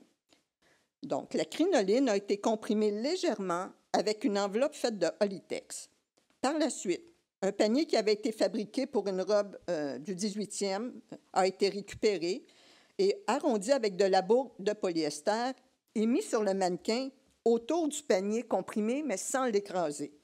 Puis là, à la fin, on a superposé un grand jupon fait de latex. Cette robe comporte une crinoline dont la forme ovale est obtenue avec des rubans fixés au cerceau pour donner l'illusion de paniers latéraux. Une forme souple ovale et aplatie a été fabriquée avec de la bourre de polyester. Pendant que 2 personnes surélèvent la jupe, une 3e personne comprime la forme souple et parvient ainsi à l'insérer à travers les rubans avant de l'attacher au mannequin. La fragilité de la majorité des costumes a directement influencé notre travail. Nous avons pris des précautions supplémentaires lors des manipulations et nous avons raffiné nos techniques de montage avec l'utilisation d'éléments intercalaires qui s'est déclinée sous plusieurs formes. Cette robe d'époque du 18e a été modifié dans les années 1870 avant d'être porté comme robe de bal en 1898. En résulte une silhouette hybride qu'il est difficile d'obtenir sans que de nombreux essayages soient requis. Pour éviter des manipulations qui risqueraient d'endommager la robe, un élément intercalaire a été fabriqué à partir du patron de la robe et a été mis entre le buste et la robe. Composé d'une couche extérieure faite de sérex et d'un léger volume de bourre vers l'intérieur, il est suffisamment ferme pour épouser la forme du corsage, tout en étant assez moelleux pour minimiser les tensions lors du laçage du vêtement. Pour protéger le fragile tissu du tablier, un élément protecteur reprenant la forme de la robe du 18e a été mis sur le tablier avant d'enfiler la robe sur mannequin. Sans ajouter du volume à la robe, l'intercalaire fabriqué avec du Holitex a double fonction. En plus de protéger le tablier, lorsque la robe est mise sur mannequin, il protège le tissu de la robe en épousant et arrondissant les plis qui s'y forment. Un élément intercalaire qui reprend la forme de la manche est positionné dans la manche. Par la suite, on insère le bras de bourre recouvert de tissu lisse pour qu'il glisse plus facilement tout en compressant son extrémité. En protégeant le tissu de la manche de toute friction, on élimine les risques de déchirure. Plutôt que de concentrer l'attention sur la bande de taille du pantalon, l'utilisation d'un intercalaire qui épouse la forme du pantalon et adhère au pantalon avec sa texture pelucheuse permet de répartir la tension sur tout le vêtement. Sans toucher au pantalon, il suffit de tirer sur l'élément intercalaire, dont l'intérieur est lisse, et glisse facilement sur les jambes du mannequin pour enfiler le pantalon sur le mannequin. Parfois, nous avons dû nous y mettre à plusieurs pour le montage d'un costume sur mannequin. Pour cette robe, dont le tissu est élimé vis-à-vis les bandes d'agrafe et dont le poids de la jupe crée de la tension sur le corsage lorsqu'il n'est pas stabilisé sur mannequin, 2 personnes étaient requises pour maintenir le corsage en place pendant qu'une 3e personne attachait avec beaucoup de précaution les crochets de la robe. Certains éléments plus fragiles, à cause de la nature de leurs matériaux, pourraient subir des dommages dus aux vibrations et aux courants d'air lors des déplacements. Ils ont donc été retirés du costume, déplacés à plat sur le chariot et remis sur le costume, sur mannequin, une fois le mannequin arrivé à destination au studio de photographie ou à la salle d'exposition. 3 robes sont présentées à plat à cause de leur extrême fragilité ou parce que présentées sur mannequin pour une longue période, l'effet de gravité pourrait entraîner des déchirures dans le tissu. Un montage à plat est composé de 2 éléments qui reprennent la forme du vêtement, un support interne et un support externe que l'on positionne sous le costume. Le rôle du support interne est de définir la silhouette du vêtement et aussi d'offrir une protection à la doublure. Il peut être fait de microforme ou de bourre de polyester et est toujours recouvert de tissu, de taille-vec ou de non-tissé de polyester. Le rôle du support de dessous est de protéger et d'assurer la stabilité du costume lors des manipulations et lors des déplacements pour que le montage demeure intact. Ainsi, aussi, il sert de coupe-vapeur pour l'installation. Il sert de coupe-vapeur pour l'installation en vitrine. Il peut être fait de matériaux plus rigides comme le mylar, le microforme ou le coroplace. Même si le principe est plutôt simple, un montage à plat peut représenter tout un défi. Pour cette robe, il y avait 3 enjeux.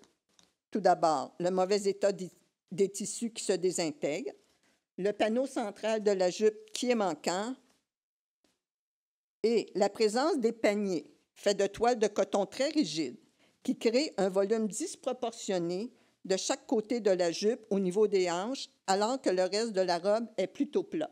Là, en bas, ça, c'est une vue de profil de la robe lorsqu'elle est à plat sur une table.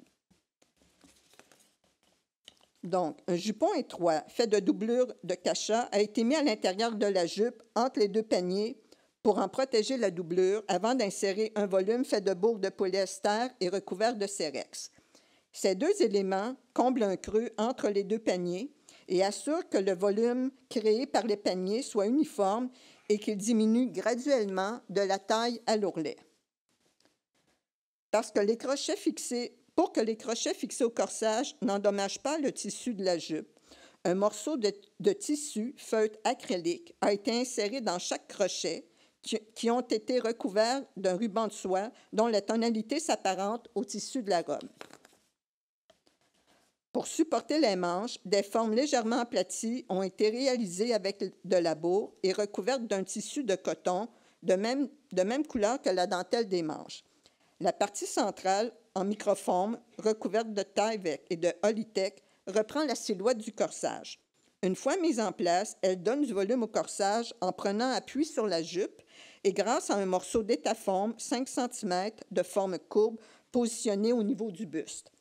Pour camoufler le montage, des formes faites de carton non acide et recouvertes de tissu de même couleur que la doublure du corsage assurent une finition. Un tissu a été imprimé pour se substituer au panneau de la jupe qui est manquant et il a été monté sur un panneau de microforme. Pour créer et contrôler des plis au centre du panneau, des petits rouleaux de sérex ont été mis entre le tissu et le panneau. 2 bandes de satin rose bordent le panneau central. Parce qu'il était impossible d'éliminer un faux pli présent sur une des 2 bandes, un faux pli a été créé sur la seconde bande avec un morceau de carton non acide partiellement plié et arrondi afin de créer une symétrie. Si on ne peut pas corriger notre défaut, il faut le mettre en valeur. Des petits morceaux de tissu lurex ont été mis là où les lacunes dans le tissu étaient plus visibles. Enfin, le support de dessous est fait de microforme et recouvert de Tyvek puis de Holitex qui est non abrasif pour les textiles qui se désintègrent. Le contour du support, susceptible d'être visible, a été bordé d'un biais de tissu de même couleur que la robe ou de même teinte que le fond de la vitrine. Il est exceptionnel pour une exposition de costumes d'avoir autant de photos, ce qui nous permet de savoir s'il est complet, s'il a été transformé et comment il a été porté. Mais dans certains cas, ce sont des enjeux de conservation qui font en sorte que sur mannequin, le costume va être différent de celui que l'on voit sur la photo. Il fallait assurer un soutien adéquat aux figurines de papier en contrôlant les plis de la robe pour que les images ne plient pas et ne se déchirent pas là où elles sont plus fragiles. Un jupon qui reproduit la coupe de la robe a été fabriqué avec un large ourlet surpiqué qui supporte les figurines, mais qui donne plus d'ampleur à la robe, si je la compare avec la robe que l'on voit sur la photo. Le costume mis sur mannequin, particulièrement le pantalon, est plus élancé que celui que l'on voit sur la photo. Pour les costumes d'époque, on ne va jamais reproduire les plis qui se forment naturellement sur un vêtement lorsqu'il est porté. Cela créerait trop de tension dans le tissu et pourrait marquer des plis de façon permanente. Montés sur le mannequin qui respecte la coupe de la robe, les mauvais plis que l'on voit sur la photo ont été éliminés. La courbe sous la poitrine est moins accentuée, de sorte que l'on obtient 2 différentes silhouettes. Notre but, c'est de supporter la robe et non pas de reproduire les proportions d'un corps humain, surtout lorsqu'elle cause des tensions dans le tissu. Dès les premières séances de prémontage, il était clair que lorsque l'état d'un vêtement ne permettait pas qu'il soit monté sur mannequin et que ce n'était pas un élément clé du costume, plutôt que de le restaurer, on devait le reproduire, tout comme on devait reproduire un élément clé manquant. Comme critère pour déterminer ce qu'est un élément clé, il doit contribuer à faciliter pour le visiteur l'association du costume à sa photo ou sa compréhension du costume. La reproduction d'une paire de nœuds en tissu est essentielle pour présenter les boucles de métal ornementées sur les chaussures, car ce sont 2 objets distincts. Des nœuds de tissu insérés dans les boucles de métal ont été cousus sur du tissu qui recouvre temporairement les boucles fixées aux chaussures, puis ce qui permet de réunir les 2 objets pour la durée de l'exposition. Plutôt que la robe, c'est le panneau de satin blanc qui risque d'attirer toute notre attention. Pour établir l'équilibre, une bande perlée qui borde l'encolure a été reproduite. Mais il n'était pas question de reproduire le col dont on distingue à peine la forme. Il a tout simplement été évoqué avec une fine lisière de tulle pour donner à l'encolure de la robe l'effet de 3 dimensions. Alors que le mannequin était terminé et que la robe était montée sur mannequin, j'ai constaté que l'on perdait visuellement le détail de la boucle de velours noir située sur le rebord de l'encolure, puisque la boucle se fondait avec l'intérieur du mannequin. En regardant la photo, j'ai alors remarqué la présence d'une bordure de tissu froncé que j'ai pu reproduire avec du tulle. Cette composante du costume, que je n'avais pas considérée comme un élément clé, l'est soudainement devenue. Nous n'avions pas la photo de cette robe, dont les manches amovibles sont manquantes et essentielles pour la compléter. En accord avec Cynthia Cooper, conservatrice, nous avons utilisé une paire de manches qui provient d'un ensemble qui semble avoir été modifié pour un bal costumé, mais qui n'était pas significatif pour l'exposition. Parce que ces manches étaient trop courtes pour notre costume, un bouillonné de tulle de coton a été réalisé et appliqué sur une sous-manche de tulle de nylon. En plus de contribuer à donner l'illusion d'une manche complète, il supporte avec son volume la tête de manche de la robe. Le gilet de cet ensemble est un élément manquant mais essentiel. Puisqu'il n'y a pas de photo de cet ensemble, nous avons été guidés par Cynthia Cooper, conservatrice, pour le choix de la couleur du gilet. Un tissu de même teinte que le satin du jabot a été choisi et le vêtement a été reproduit en reprenant la coupe du gilet d'un autre ensemble d'hommes porté lors du même bal. Plutôt que d'utiliser des boutons semblables à ceux présents sur le vêtement, les boutons visibles du gilet sont des boutons recouverts d'un tissu imprimé qui reproduit les boutons du pantalon. Sous le jabot, ce sont tout simplement des boutons recouverts de coton non blanchi. Ici, l'immense cravate a été ajoutée parce que c'est un élément clé qui contribue à l'identité de ce costume de bal d'un incroyable. Et visuellement, elle contribue à intégrer à l'habit l'immense chapeau qui l'accompagne. Des reproductions ont été réalisées parce qu'il n'était pas logique pour nous de présenter cet ensemble avec son immense jabot sans une reproduction des poignets qui sont en mauvais état, ou de présenter cette veste qui a conservé ses poignées de dentelle sans son immense jabot. À partir du moment où l'on se retrouvait avec quelques costumes complets, il devenait évident que nous devions, dans la mesure du possible, nous assurer que tous les autres costumes le soient, en se basant sur les photos de référence que nous avions et en comparant les costumes les uns aux autres afin que chaque costume ait le même impact visuel. Lorsqu'il est question d'ajouter un élément que l'on reproduit, une des règles à suivre est que l'on puisse faire une distinction entre un élément reproduit et le vêtement de la collection. Une uniformité dans le choix des matériaux pour réaliser les reproductions permet de distinguer les reproductions des costumes de la collection et contribue à ne pas surcharger visuellement les vêtements. Des tissus unis de couleurs ont été trouvés dans notre inventaire ou achetés pour la réalisation des reproductions de doublures, de gilets, de pantalons, d'un panneau de jupe et de nœuds de tissu qui s'intègrent parfaitement au costume sans trop attirer l'attention. Pour ces 2 robes, des chemises d'époque en coton utilisées comme accessoires, puisqu'elles ne font pas partie de la collection, ont été transformées et fixées au mannequin lors du montage pour ne laisser aucun doute au fait que ce ne sont pas des objets de la collection. Pour ces 3 robes, c'est du tulle de soie ou de coton qui a été utilisé pour les garnitures d'encolure qui ont été fixées sur les mannequins. Pour les accessoires vestimentaires masculins, tels que col rigide, cravate, jabot et rosette, du coton non blanchi ou du lin dans différentes tonalités de blanc s'est avéré un choix judicieux.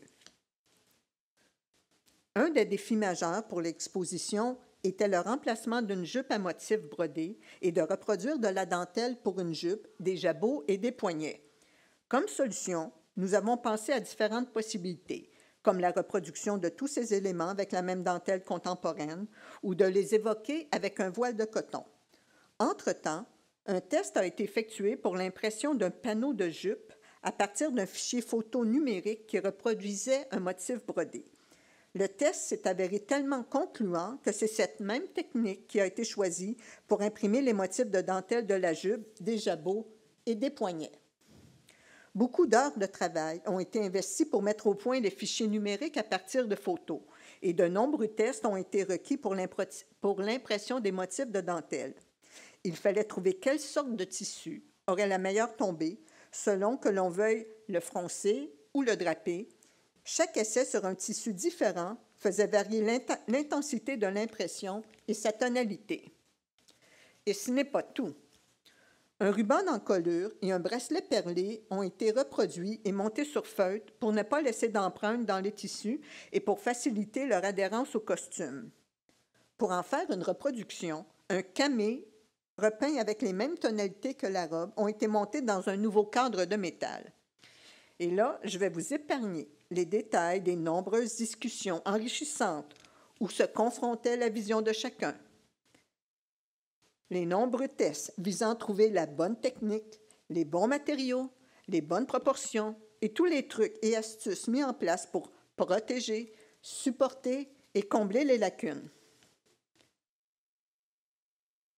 Je ne vais pas entrer dans les détails de la fabrication des supports faits sur mesure pour plus de 20 accessoires vestimentaires et de la fabrication des supports pour une vingtaine de costumes et d'objets de la collection Culture autochtone. Comme vous pouvez le constater, cela représente beaucoup de travail. Chaque costume pourrait être le sujet d'une présentation, tellement il y avait des défis que nous avons relevés, intensément, avec passion, en faisant preuve de rigueur et de créativité.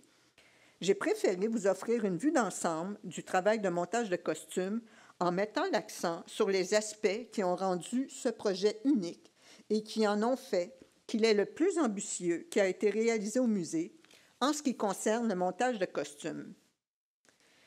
Bien sûr, un projet comme ça ne peut pas se faire tout seul. Ont contribué à la réalisation des supports d'accessoires et l'installation en salle Mélissa Jacques, chef d'équipe, service technique exposition, Lauriane Chamberlain, technicienne gestion des collections, et surtout Amelia Desjardins, technicienne restauration, qui a fait équipe avec moi pour le montage des costumes et l'installation en salle.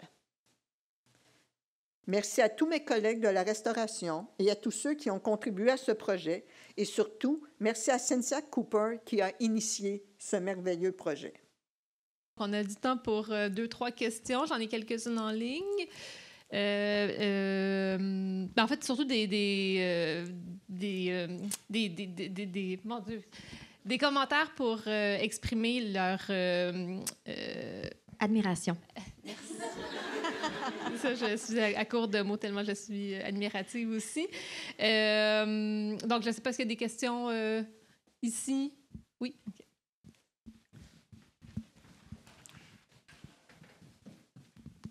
Hi. I was just wondering if you could comment a little bit more about that initial part of the process where you were looking at the size and the fit of the costume and how you get there to your first sort of iteration of a three-dimensional mount without limiting your handling of the object. OK. Y a-t-il quelqu'un qui peut me résumer ça un petit peu, juste pour être sûr que j'ai saisi toutes les nuances?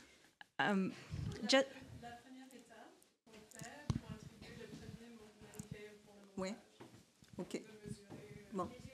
OK. OK. Est-ce que je peux répondre en français? Puis s'il y a lieu, quelqu'un traduit. Mais là, donc, je dois vous avouer que là, moi, ça va faire 25 ans que je suis ici. Fait que là, je me souviens pas, il y a 25 ans. Mais là, je sais que maintenant, quand ça fait des années que tu fais ça, premièrement, on dirait que tu commences à avoir le compas dans l'œil, je sais pas comment dire. Donc, avec des mesures, puis en voyant comme le costume, comme sa silhouette, sa coupe, on travaille beaucoup avec la coupe du costume. Puis là, avec les bustes qui ont été transformés, qu'on a sous la main avec les années, on réussit facilement à les associer. Mais c'est sûr que le buste ne convient jamais parfaitement. Il va toujours falloir y ajouter le modifier. Mais je pense qu'on réussit vraiment, après avoir analysé le costume, à comprendre sa coupe, à évaluer avec quel buste je vais l'essayer en premier. Puis là, bon, il peut arriver d'un fois qu'on fasse un mauvais choix. Dans ce temps-là, on va changer de buste. Je ne sais pas si ça répond à la question. C'est bon? Merci. Ça va? Merci.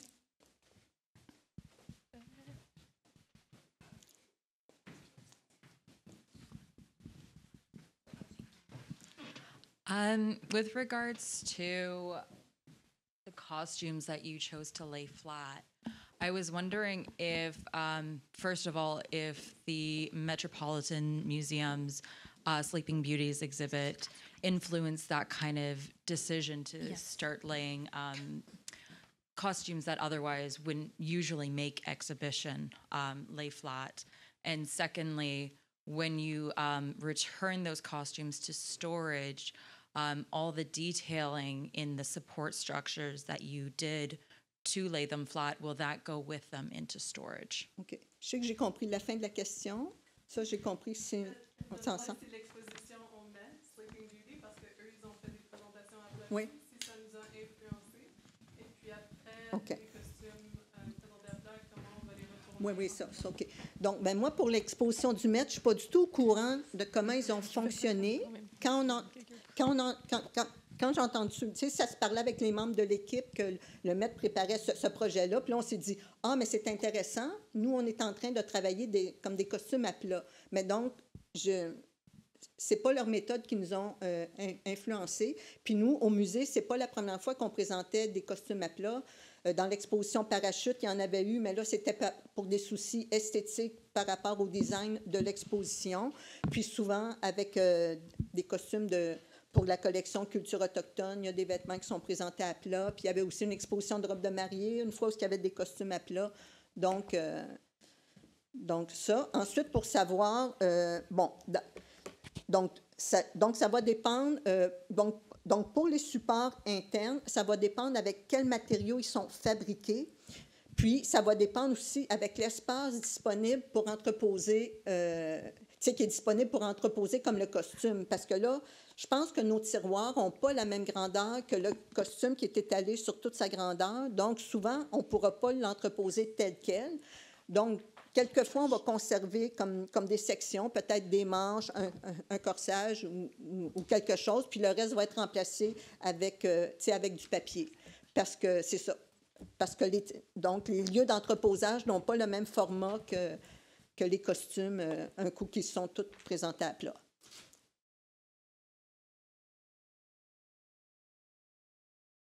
The next presentation will be offered to us by Amélia Desjardins, a technician specialized in costume mounting, and Camille Lafrance, junior conservator.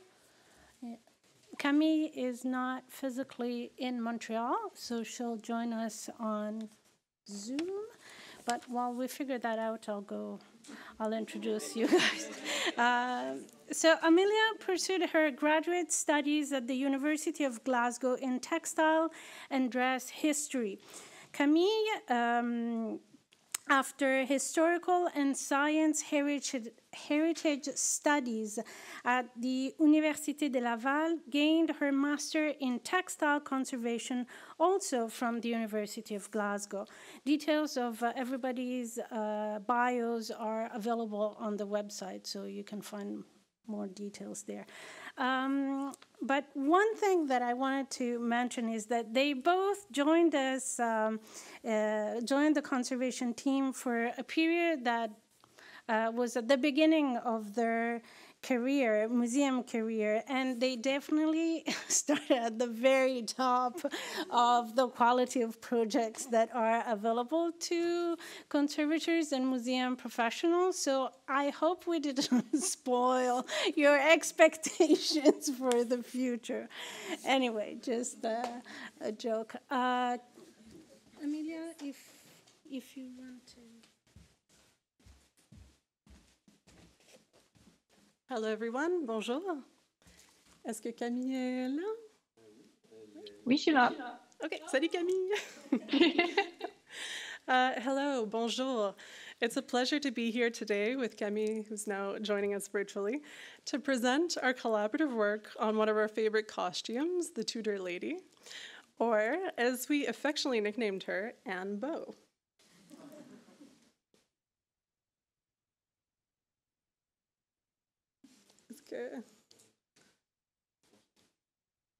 Okay.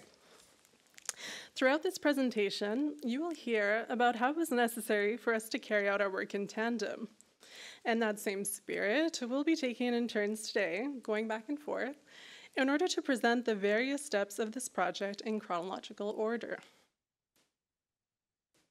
Reviving the splendor of a Tudor lady costume, a collaborative approach to conservation and mount making, is a case study on the investigation, treatment, and mounting of a fancy dress gown with the goal to bring it back to its past original condition, based on historical photographs. The preparation of the costume ball exhibition, but especially the work carried out on this costume, prompted a strong symbiotic relationship between the conservators and mount makers at the museum. In this presentation, we will discuss this special collaboration, but also our objectives for treatment and mounting, as well as the different creative steps that we've undertaken to permit the safe display and full appreciation of the costume during the exhibition. Before going further, we would like to mention that this case study was originally presented at the 2024 annual conference of the Canadian Association for Conservation of Cultural Property. The content of this presentation has not been significantly changed since, so we do apologize if it seems familiar to the people who attended the conference. Fancy dress balls used to be outstanding society events for the Canadian elite during the 19th and early 20th centuries, and personifying regal historical figures were a popular costume idea among ball goers. And the McCourt Stewart Museum holds such a costume in its collections. So, yeah. Estimated to date between 1870 and 1899, it is a midnight blue velveteen gown heavily embellished with faux pearls, metal thread embroidery, trims, and glass stones. It also has a matching headdress, purse, and shoes.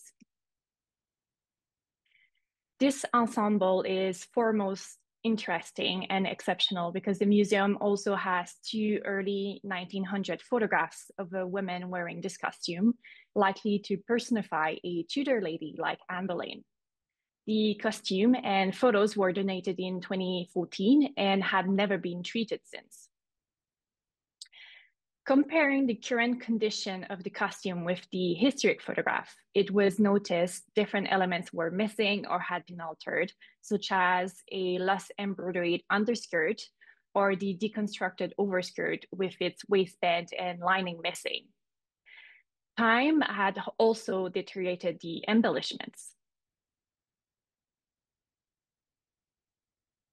They're wonderful, yeah. The faux pearls were found to be extremely fragile, actively breaking like eggshells, and numerous pearls were lost. Overall, the condition of the costume was poor. Without treatment, it could not be safely mounted or fully admired during the exhibition. So our objectives were to stabilize the condition to permit its safe display, to create a custom-made invisible mount to support the garment and recreate the original silhouette, and to restore the overall appearance based on historical references to present the garment in a state closer to how it would have been originally, which involved replacing lost elements. To achieve these objectives, we cannot follow the usual path of a conservator assessing and treating the items and then passing them over to mount making. Due to the costume condition, these steps really had to be undertaken at the same time and in stages. For instance, to reconstruct the pleated overskirt and add a new waistband, it was crucial to have the correct mannequin and corresponding underpinnings, including the reproduction underskirt on which to drape it. But before we could even build the custom mannequin, however, the bodice had to be stabilized in order to carry out fittings. And so in this manner, the costume had to go back and forth from the conservation lab to the mount makers, which thankfully could be easily accomplished since our workspaces are right next to each other. In fact, we even have an adjoining door. At the beginning of the project, none of us had experience treating faux pearls, which prompted an investigation to understand their composition and inform ways to stabilize their fragile condition. Even if faux pearls are not uncommon in museum collections, little is mentioned in literature on their manufacture or treatment. However, the few references found on the subject proved to be very helpful in determining which tests to conduct and guiding the interpretation of our results. Without access to instrumental analysis at the museum, we were limited to using ultraviolet light, microscopy, solubility tests, and chemical spot tests. Luckily, we had at hand numerous broken pearl fragments that had fallen off the costume, which were used to conduct destructive testing without taking more samples. In this case, we determined the faux pearls were hollow beads made of thin, clear glass, which is very brittle and the cause of the cracking, making them breaking down. Their interiors are coated with a pearlescent substance in a binding medium, likely made of a fish scale mixture and gelatin. Then there is a yellow wax layer, likely to give it weight and make the beads more realistic.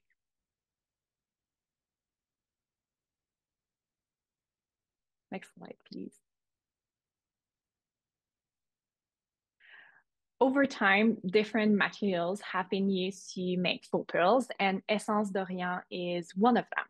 Thought to first have been used in the 1700s, and Essence de Rien mainly consists of grounded fish scales in a binder. The fish scales are pearlescent because of the light interaction with guanine crystals in their composition, which are organic compounds made of carbon, nitrogen, hydrogen, and act like little mirrors due to their shape. We suspect our faux pearls are made of this material because the pearlescent layer turned gelatinous when in contact with water. Protein was identified with a Biret test using copper sulfate, and it fluoresced under UV light, which correlate to observations on Essence de Rien in literature. Also, under our polarized light microscope, the material had crystal-like features similar to the ones observed in reference microscopy images of Essence de Rien. Following this investigation, treatment methods were trialed on pearl fragments, different concentration of acryloid B72 and adhesive commonly used in conservation, mixed in various solvents, and different application methods were tested to consolidate the cracking glass without altering the wax or the pearlescent material, which proved to be highly sensitive to moisture. We also needed to find a way to safely treat the beads directly on the costume. So a very dilute concentration of B72 in acetone, 2.5% in this case, was applied with a thin brush and was the best concentration and application method to let the adhesive seep in cracks through capillary action and consolidate the beads overall. The treatment successfully stabilized them and allowed the costume to be handled safely without any more beads breaking or us getting splinters from the breaking glass stuck in the velveteen. The missing underskirt, one of our objectives, as stated by the exhibition's curator, Cynthia Cooper, was to present ensembles in their entirety, and thus helping the viewer associate the mounted costumes with the photographs of the wearers displayed alongside. This mandate meant that an unprecedented number of reproductions were necessary for Bals costumés, as Caroline discussed in her presentation.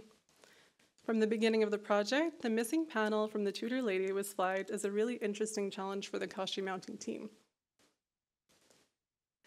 Due to shifting ideas surrounding reproductions in museums and the desire for ethical solutions, much consideration was given to what materials and methods would be used to replace the missing embroidered panel. A delicate balance was required, reproductions that were non-obtrusive and comparable to the original object, yet also distinguishable as modern additions upon closer inspection. This dilemma sparked many conversations and exchanges amongst colleagues, and here are some of the options that were discussed. First, we thought about plain fabric. Due to the ornateness of the rest of the Tudor lady costumes, we felt that the contrast of a large plain panel might actually draw attention to it rather than deflect it. As for using real lace, the embroidered motif with its 16 stylized rosettes is so unique and distinctive that it would have been near impossible to find a suitable replacement lace. Furthermore, using an antique lace could also cause confusion. My colleague Caroline Bourgeois proposed screen printing as an alternative and reached out to local text artist Laurence Perrault for a quote. Though interesting in its collaborative and creative potential, this option wasn't feasible due to budget constraints and a desire to be as consistent as possible with our approach to all reproductions, because as we saw, there were quite a lot of lace elements that had to be added. Further experimentation would have been necessary to figure out how to effectively reproduce the motif on a tulle or diaphanous fabric. It became apparent after original tests that the looser weave was quite problematic. With less surface for the print to actually adhere to, the motif was unreadable. Lastly, digital printing became a feasible option because the matching embroidered sleeves of the dress were intact and could be photographed and digitally reproduced. It was also possible to accurately scale the motif by comparing the reference photograph and the waist-to-hem measurement of the velveteen overskirt. What we liked about this option was that the reproduction would blend in with the rest of the costume at first glance, giving the viewer the experience of the total complete costume. However, its flat and matte surface would give it also away as a modern print upon closer inspection. To highlight that the panel was a reproduction, we also contemplating even printing it in grayscale or tone on tone, but ultimately we went for the more accurate depiction since it was less visually distracting, again, to really keep all the attention on the original components of the costume. In the end, the deciding factor was our mandate, facilitating the association between the costume and the photograph without detracting attention away from the authentic components of the costume. All the work to digitally recreate the panel was done at the museum, and here's a really quick overview of our process. So first, taking photos of the sleeves and sections. Since you can see through the lace in certain areas, a microfoam insert was placed in the sleeve. It was covered in a satin that resembled the color of the lining of the oversleeve of the dress to give the illusion of the original embroidered panel, which was most likely worn under a satin underskirt. Following this, standardizing and blending those three sections together, the three different photos, in order to create the full width of the repeat pattern using Photoshop. Then extending the tulle background and making the color and lighting adjustments so you can see the differences between the original file and then us really brightening it up. And then digitally recreating the panel to scale. Ordering a variety of labeled samples on several types of fabrics.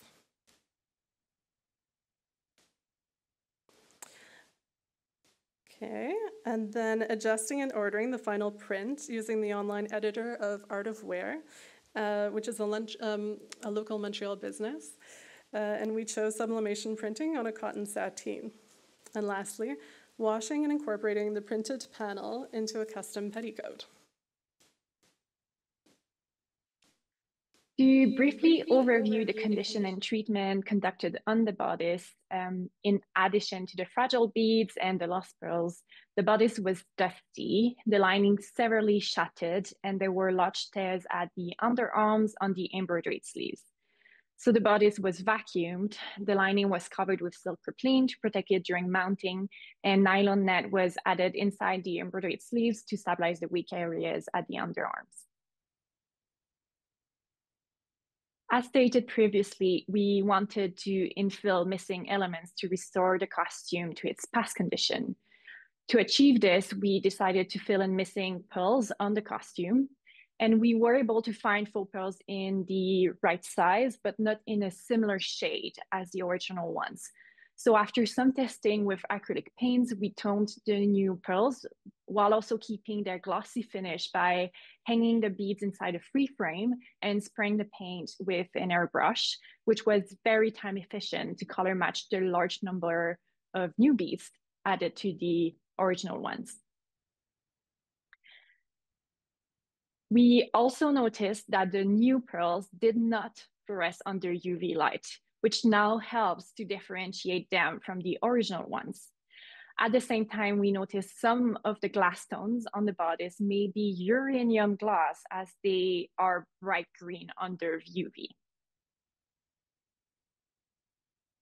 Once the bodice was stabilized and could withstand fittings, it was time to create its custom mount. Each invisible style mannequin for the exhibition was either built from scratch or heavily transformed and adapted to meet the specifications of each ensemble. A work of precision, these custom mounts ensured that garments were displayed safely, fully supported, and in accordance with the respective silhouettes. It's important to note that our task was not to replicate a historical Tudor shape, but rather the stylized fancy dress interpretation of one. As you can see in these images, that interpretation changed over the years, influenced by fashions of the period. Dating this costume and attributing a silhouette was particularly challenging because it had been altered and the skirt was in a deconstructed state, offering us little in terms of clues. The costume does align with a description of Anne Boleyn's costume as detailed in the 1887 reference book, Fancy Dresses Described. Could this be a mere coincidence? One concrete clue, however, lay in the label of the shoes, which can be dated to around the 1870s. That being said, it's also possible that these could have been repurposed and embellished for a ball at a later date. Like other ensembles in this exhibition, we also know that the dress had been worn and altered multiple times. So now, if you look at the black and white photograph and the bodice as it is now, can you notice a key difference? Yeah? So it's the pearl border at the top of the stomacher. Is that what you found too? Yes. Okay. Furthermore, traces of threads along the neckline indicated that it too was most likely damaged, was most likely bordered in pearls, sorry. Their eventual removal could perhaps be attributed to damage, repurposing, or maybe even to replace the other pearls that had shattered elsewhere on the dress. How about this one? Can you spot an alteration? It's hard. Here. Black velvet inserts were added to both sides in order to change the shape of the original neckline, which was once wider and rounder, perhaps for reasons of modesty or to update the look. What these alterations show us, in addition to alterations noticeable on the velveteen skirt, is that the costume was transformed at least 3 different occasions and possibly even worn by different people. Which now begs the question, how do we pick a silhouette and in what style do we reconstruct the skirt?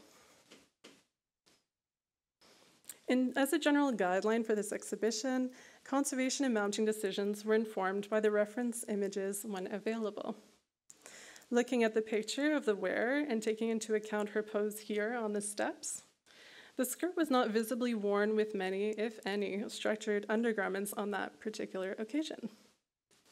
However, in costume mounting, of greater importance than mimicking that particular shape was making sure that the garment was really well supported, avoiding points of tension or bagginess.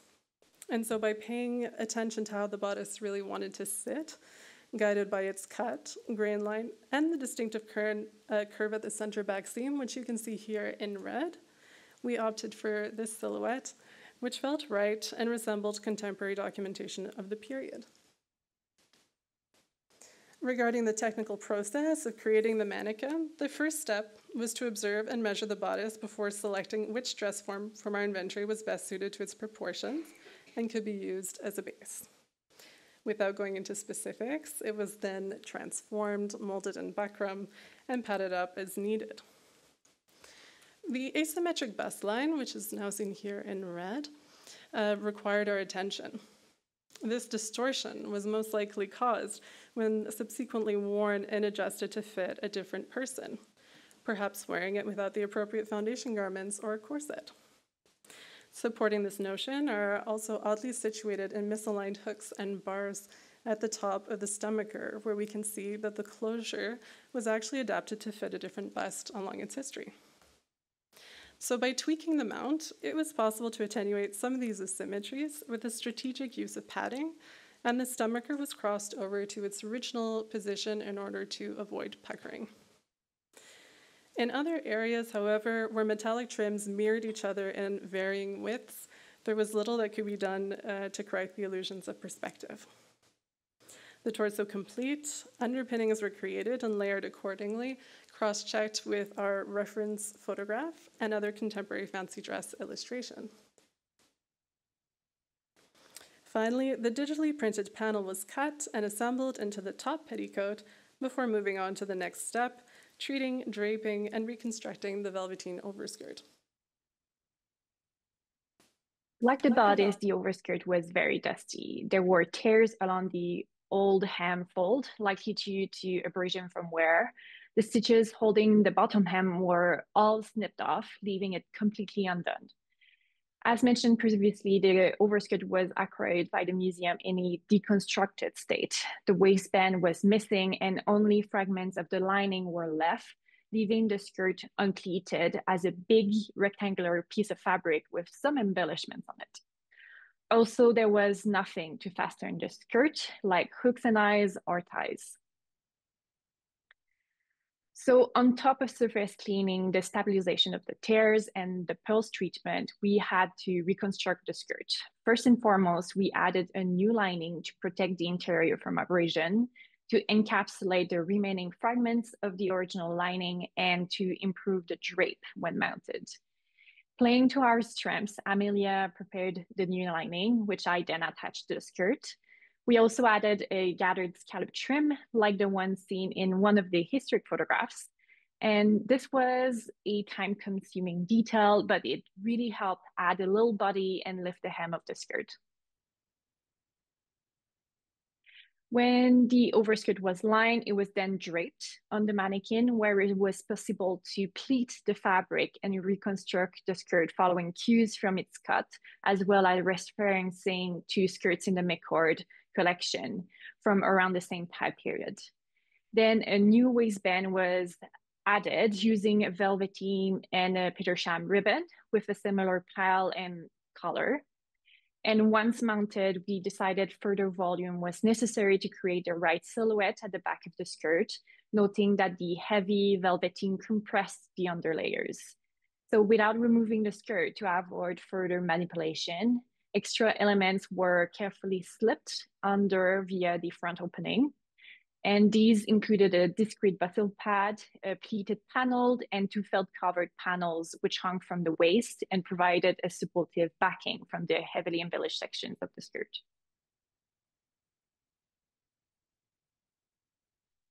We believe all this work successfully brought the Tudor lady costume back to its richly adorned state. The overall conservation, the creation of the custom-made mannequin, and the restoration of the embellishments through creative approaches permitted the costume's safe display and full appreciation in the exhibition. All this work was truly a team project. It started at the end of June 2023 and went on till early November of the same year. During all this time, we brainstormed together, exchanged ideas, encouraged each other, and played to our strengths, where we fully trusted each other's contributions to elevate the project. This strong collaboration blurred the otherwise strict lines between conservation and map making, and we believe led to very satisfying results. We would like to thank each one of our colleagues at the McCord Street Museum who assisted us throughout this project, especially Caroline Bourgeois and Sonia Kata, for their expertise and ongoing input during this project. We would also like to thank Lauriane Chamberlain for transporting, installing, and making the headdress mount of the Tudor lady.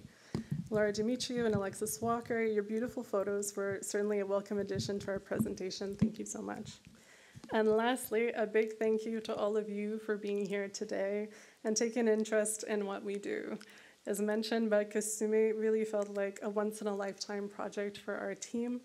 And it was such a privilege to really get to know these costumes literally inside and out. The creative exchanges, experimentation, and technique development that make our jobs so thrilling and satisfying usually happens in the labs behind closed doors. So we're very happy to be here today and be able to share all of that with you on just one of the costumes of the 42 that you can see on display in the exhibition. Thank you.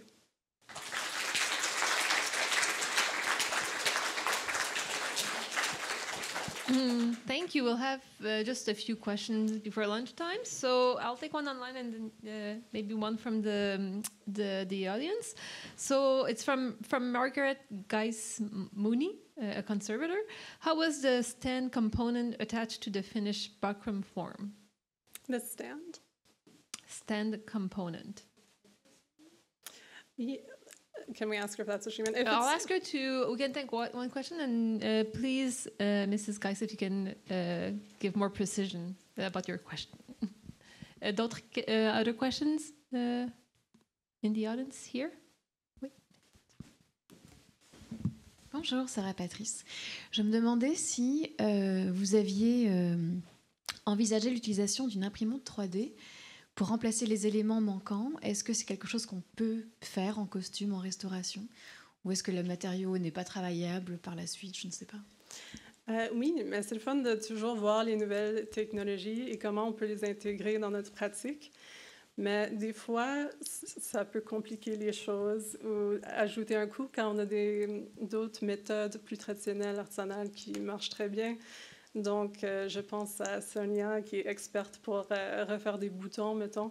Elle peut faire un cast en silicone pour pouvoir le mouler comme ça et donc reprendre la forme exacte. Et tout ça dans son laboratoire, donc au lieu de devoir faire des impressions 3D.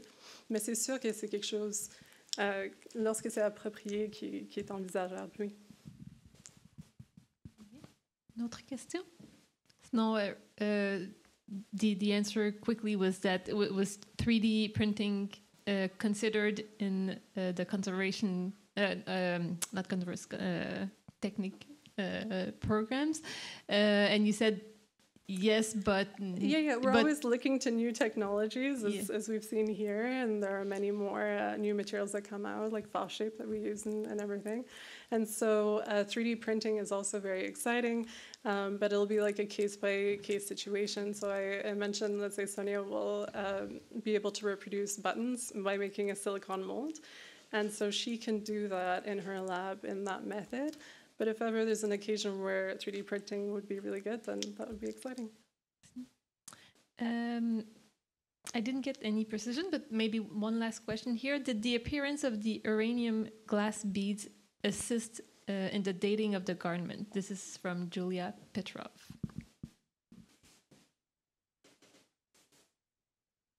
I would say no, because we had the photographs first and foremost that could give a minimum date and then the shoes and overall.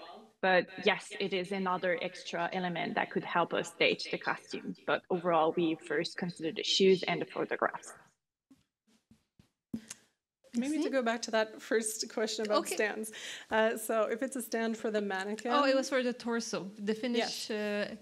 Okay. Go ahead. So as we saw with Caroline's presentation, we do make that kind of buckram mold of the mannequin. And then we will cut out a very custom disc out of wood, which is then painted in latex to protect it and drilled in all the hardware and then assembled onto a mannequin pole. Hopefully that answers the question. Thank you. Okay. Thank you to Camille and Amelia.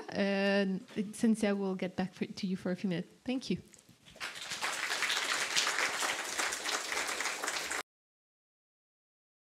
We are getting ready to start our fourth and final session, which we've entitled Dressing Up Colonial Violence, Habiller la violence coloniale.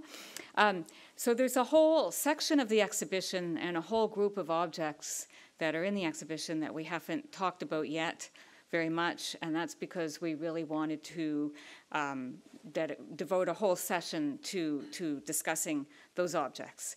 And they are objects that they are made by Indigenous people, and yet at costume balls they were used by a group of white people for fictions or impersonations of indigeneity for their own purposes. This was one of the reasons to do the exhibition, because we hold this material, but it was also something that we realized we hadn't really done before. We have a great deal of experience in exhibiting Indigenous objects and working with committees and people who help us ensure that we do that correctly. But in this case, we really hadn't had the experience of having to deal with the fact that a group of white people had used the Indigenous objects that we were going to exhibit. So I am fortunate to have my colleague, Jonathan Laney, who's curator of Indigenous cultures, who was able to make a very significant contribution to that part of the exhibition, and other colleagues that you'll be hearing from this afternoon as well. So Jonathan's presentation is in French. It's entitled When the Oppressor Dressing Up as the Oppressed, I think. Yes. And so Jonathan has a background in anthropology and an MA in history from Laval University, and his research interests include the social, political, and cultural history of the Indigenous peoples of Quebec and Canada, as well as the objects and the history of objects and collections over time. And Jonathan is a member of the Huron-Wendat Nation of Wendake. So, Jonathan.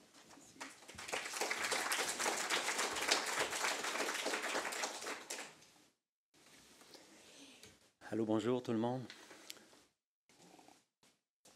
J'ai couru toute l'avant-midi, alors j'ai soif un peu, mais ça va aller. Je démarre le timer pour être sûr de ne pas trop parler longtemps, parce que j'aimerais ça qu'on puisse discuter. Si vous avez des choses à ajouter, à commenter, à questionner, ça serait une belle occasion. Je pointe par là, hein? Mais voilà. Donc,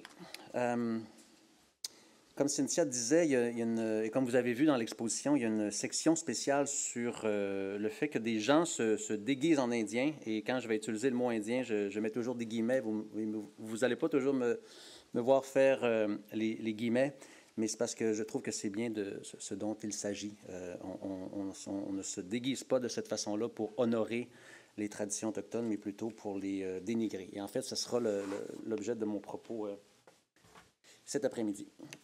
Alors, parmi toutes les personnifications raciales qu'on observe dans les bals costumés thématiques organisés au Canada à la fin du 19e siècle et au début du 20e, la majorité sont en personnages autochtones. On veut représenter des personnages autochtones. Et ça, on le voit par les archives iconographiques, mais aussi dans les comptes rendus publiés dans les journaux dès les années 1860. On rapporte à chaque événement qu'il y a toujours un individu ou une individu, un invité qui incarne un personnage autochtone, qui soit réel ou fictif.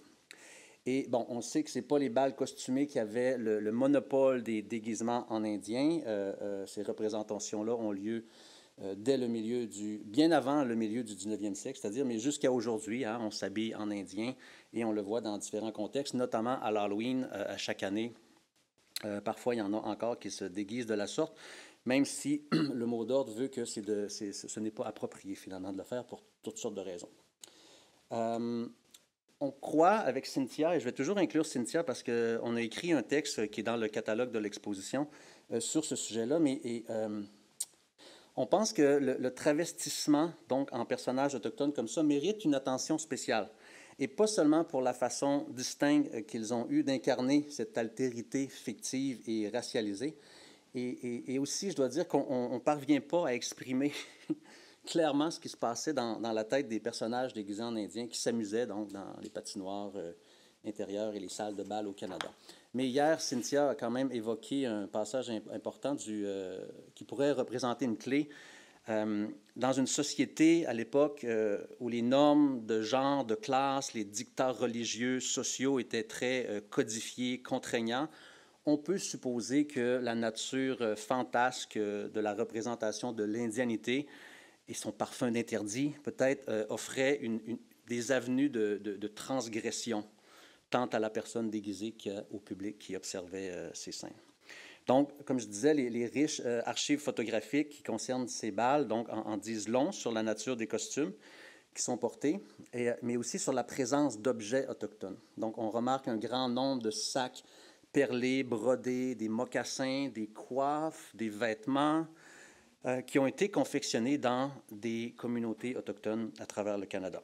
Et là, comme on le voit sur cette photo-là du bal historique qui a eu lieu en 1896 à Ottawa. Ensuite, ben, on le dit pendant les 2 jours de congrès, de symposium, ben, les invités souvent se rendaient en studio pour se montrer, se poser, faire leur portrait, immortaliser finalement leur déguisement. Donc, en étudiant les archives iconographiques, ce que Cynthia a fait depuis 30 ans, my God. Donc, les photos des studios de William Notman à Montréal, mais aussi de James Topley à Ottawa, eh bien, on peut se rendre compte qu'on peut finalement identifier plusieurs de ces objets-là qui sont aujourd'hui dans les collections muséologiques. Autrement dit, les photos, même si, en tout cas, selon moi, selon nous, ils représentent une certaine violence, elles sont utiles aujourd'hui pour identifier les objets qui sont dans les musées. Ça, c'est une superbe coiffe très rare qu'on a ici dans la collection. Elle n'est pas dans l'exposition qui est au 2e étage, mais je vous la présente rapidement justement parce qu'elle n'est pas dans l'exposition. Et pourquoi rapidement? C'est que Guylaine, ma collègue, va en parler longuement dans sa présentation tout à l'heure. Mais pourquoi je le mentionne? C'est que l'individu ainsi vêtu de cette coiffe, Charles Frontenac-Boutillier, en 1865, lors du bal costumé de la garnison de Montréal, prétend être déguisé en tecumseh. Et pourquoi je le mentionne, c'est que parmi les gens qui se déguisent en autochtones, donc, on va tenter parfois de personnifier des personnages historiques autochtones ayant réellement existé. Et la date 1865 et le nom tecumseh, il y a vraiment une corrélation entre les deux. Ce n'est pas une coïncidence, ce n'est pas un hasard, mais je vais laisser Guylaine nous raconter cette histoire tout à l'heure. Voilà. Aussi important de mentionner, McCord avait la réputation d'accorder une grande importance aux objets qui auraient pu appartenir à des personnages importants dans l'histoire. Donc, ce n'est pas non plus une coïncidence qu'il a tenté, ben, il a réussi à acquérir donc cette coiffe-là en 1889, croyant que Tecumseh l'avait réellement portée. Dans un autre exemple qui est assez bien documenté ici, il y a 2 individus, mais il y en a un 3e, je vous en présente seulement 2. Là, on prétend plutôt être Sitting Bull. Sitting Bull, on connaît au moins 2 noms. Hein, c'est un chef Lakota, un des chefs les plus célèbres de l'histoire nord-américaine qui s'est opposé pendant des années, en fait jusqu'à sa mort en 1890, au gouvernement américain.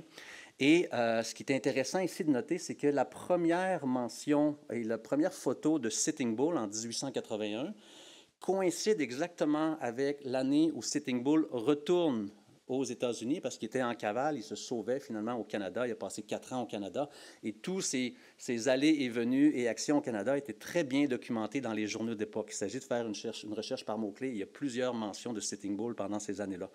Donc, c'est probablement, encore une fois, pas un hasard qu'on décide de personnifier Sitting Bull qui vient de nous quitter après 4 ans de cavale au Canada en 1881. Ces vêtements-là n'ont pas été retrouvés dans aucune collection muséologique à ce jour. Ouais, ces 2-là. On voit que ceux qui ont incarné des Indiens, ils ne profitaient pas toujours de l'occasion de mettre en valeur leur trait physique. Ici, ils portent, par exemple, clairement des perruques, en plus de s'être blackface le visage, noirci le visage. Coiffure négligée, peu attirant. Ça, c'est toujours au bal de 1896. Donc, James Smellie et Julius Lay se distinguent par leurs costumes, hein, qui sont de véritables vêtements autochtones, mais qu'on a retrouvés, encore une fois, dans aucune collection présentement. Mais ce n'est pas seulement tout ça qui interpelle, mais c'est aussi la façon qu'ils ont décrit leurs personnages. On prétend être un chef Mi'kmaq et l'autre il s'appelle Onondaga, chef des Indiens Mi'kmaq, mais finalement, Onondaga, c'est une des nations Haudenosaunee. Et les habits qu'il porte, eh bien, ce sont des vêtements qui sont typiques des Indiens des plaines, comme on dit, donc les groupes comme les Blackfoot, les Pieds Noirs. Donc, toutes sortes d'amalgames et on invente, on mélange les noms, on mélange les périodes, les cultures et les régions. Mais tout ça, c'est peu important pourvu que l'audience croit en ce que nous voulons présenter. Mais moi, ce qui m'interpelle davantage, c'est l'information qui vient avec la photographie. C'est que la description moqueuse, on pourrait dire, mais surtout choquante, des vêtements est vraiment digne de mention. Et là, je vais citer, bon, ça dit « coiffure en griffes d'ours polaire, manteau en peau d'orignal garni de perles, jambières de la même matière et mocassin fait de scalp humain. » L'utilisation de cuir chevelu humain pour confectionner des mocassins, c'est clairement une pure invention, assurément destinée à rendre la représentation en plus terrifiante, mais c'est aussi très insultant. Chez les Autochtones, les mocassins, ça a une symbolique particulière. Ce n'est pas un simple vêtement que l'on porte pour protéger nos pieds. Ça représente un sentier, le cheminement personnel, le passé, le futur, le présent de la vie d'un individu. C'est extrêmement symbolique. Et même le scalp, qui était une pratique, il faut l'admettre, qui a existé au Canada, tout ça s'est entouré de tabous, de protocoles. Alors, de prétendre qu'on pouvait faire des mocassins en scalp humain, c'est pas seulement un manque de respect, mais c'est une énormité grossière d'une violence choquante d'un point de vue autochtone. Autre chose aussi, vous remarquez la posture, hein, un peu recroquevillée, genoux pliés. Ça aussi, c'est le fruit de préjugés de la culture populaire. On veut qualifier les Autochtones d'êtres primitifs, qu'il fallait craindre, ce qui est totalement contraire finalement au maintien qu'on les connaît, qui étaient toujours droits, fiers, en présence de leurs interlocuteurs européens. Mais cet archétype de l'altérité, on supposait que les peuples autochtones abandonnaient la forêt pour se soumettre aux explorateurs et visiteurs européens. Donc, ce n'est pas seulement dans l'art qu'on le retrouve, mais aussi dans les écoles de l'époque. Les récits historiques, les manuels scolaires regorgeaient de stéréotypes violents et dégradants qui reproduisaient la dynamique de pouvoir, ainsi que de la brutalité et la dépossession propre au colonialisme de peuplement. Ici, l'individu qu'on voit, je vois mal de mon angle, mais en tout cas, un des personnages ici, là, vous allez voir sur une autre photo, dessin finalement de Suzor Côté toujours, et là, il prétend représenter Kondiaronk, le chef Huron. Kondiaronk, je ne sais pas si vous connaissez, c'est un personnage extrêmement important dans l'histoire nord-américaine. Il est derrière la Grande Paix de Montréal. Moi, je viens de la nation Huron-Wendat. Kondiaronk, c'est un individu qui est très respecté. C'est comme un héros chez nous, et c'est une fierté. Et là, on le représente à l'âge de pierre, avec des vêtements en lambeaux, dans une posture animale qui se rapproche du chimpanzé. Alors, voilà. Je poursuis. Voici un autre individu, M. Reynolds, qui là est déguisé, lui, en, vous allez peut-être pouvoir m'aider, Kwewegus Manteros. Bon, j'aime ça finir en teros, je trouve que ça lui donne une petite connotation grecque. Je blague avec ça, c'est parce que c'est clairement un nom inventé, encore une fois, parce que l'origine de ces noms autochtones que les invités et participants au bal costumé se donnent, bien, ça soulève différentes questions. Certains, hors de tout doute, ce sont des personnages historiques ou des personnages de l'époque, mais d'autres ont clairement été inventés par les participants, parce que le fait de porter un nom indien, finalement, qu'il soit réel ou fictif, encore une fois, bien, ça contribue à la personnification d'un individu autochtone. Le costume, c'est la même chose, c'est un amalgame. Il y a différents objets qui sont réels. Ce qui porte autour du cou, c'est fait avec des miniatures en ivoire inuit. Sa coiffe est probablement une coiffe Huron-Wendat, mais il a ajouté une plume d'aigle en plein centre comme ça. Les Wendat, on ne porte pas et on ne portait pas de coiffe comme ça. Et la veste, bien, ça, c'est du faux. C'est probablement fait en petit cuir commercial acheté dans une boutique touristique de Montréal. Donc, c'est un amalgame, un mélange de vrai, de faux, un pastiche. Et j'insiste un peu sur la photo de droite. Ici, on l'a vu hier avec la présentation de ma collègue Zoé Tousignan. Elle a été utilisée c'est-à-dire pour faire des montages de différentes photographies composites et de portraits souvenirs du carnaval de patinage organisé en 1870. Et je les présente rapidement, encore une fois, mais c'est parce que je veux insister sur le fait que la figure de l'Indien, encore une fois, elle sert un propos. Le caractère violent et menaçant des Autochtones fait partie du récit colonial. Ici, c'est le même individu qui est en train de terroriser des pauvres dames qui voulaient juste avoir du plaisir à cette soirée. Donc, en fait, pour exister dans le récit national, une des images comme ça, donc le récit colonial, hein, des images comme ça, moi, ce que ça me rappelle, c'est que l'Indien, il doit être menaçant. Les Autochtones, ont contribué positivement, immensément au développement du Canada.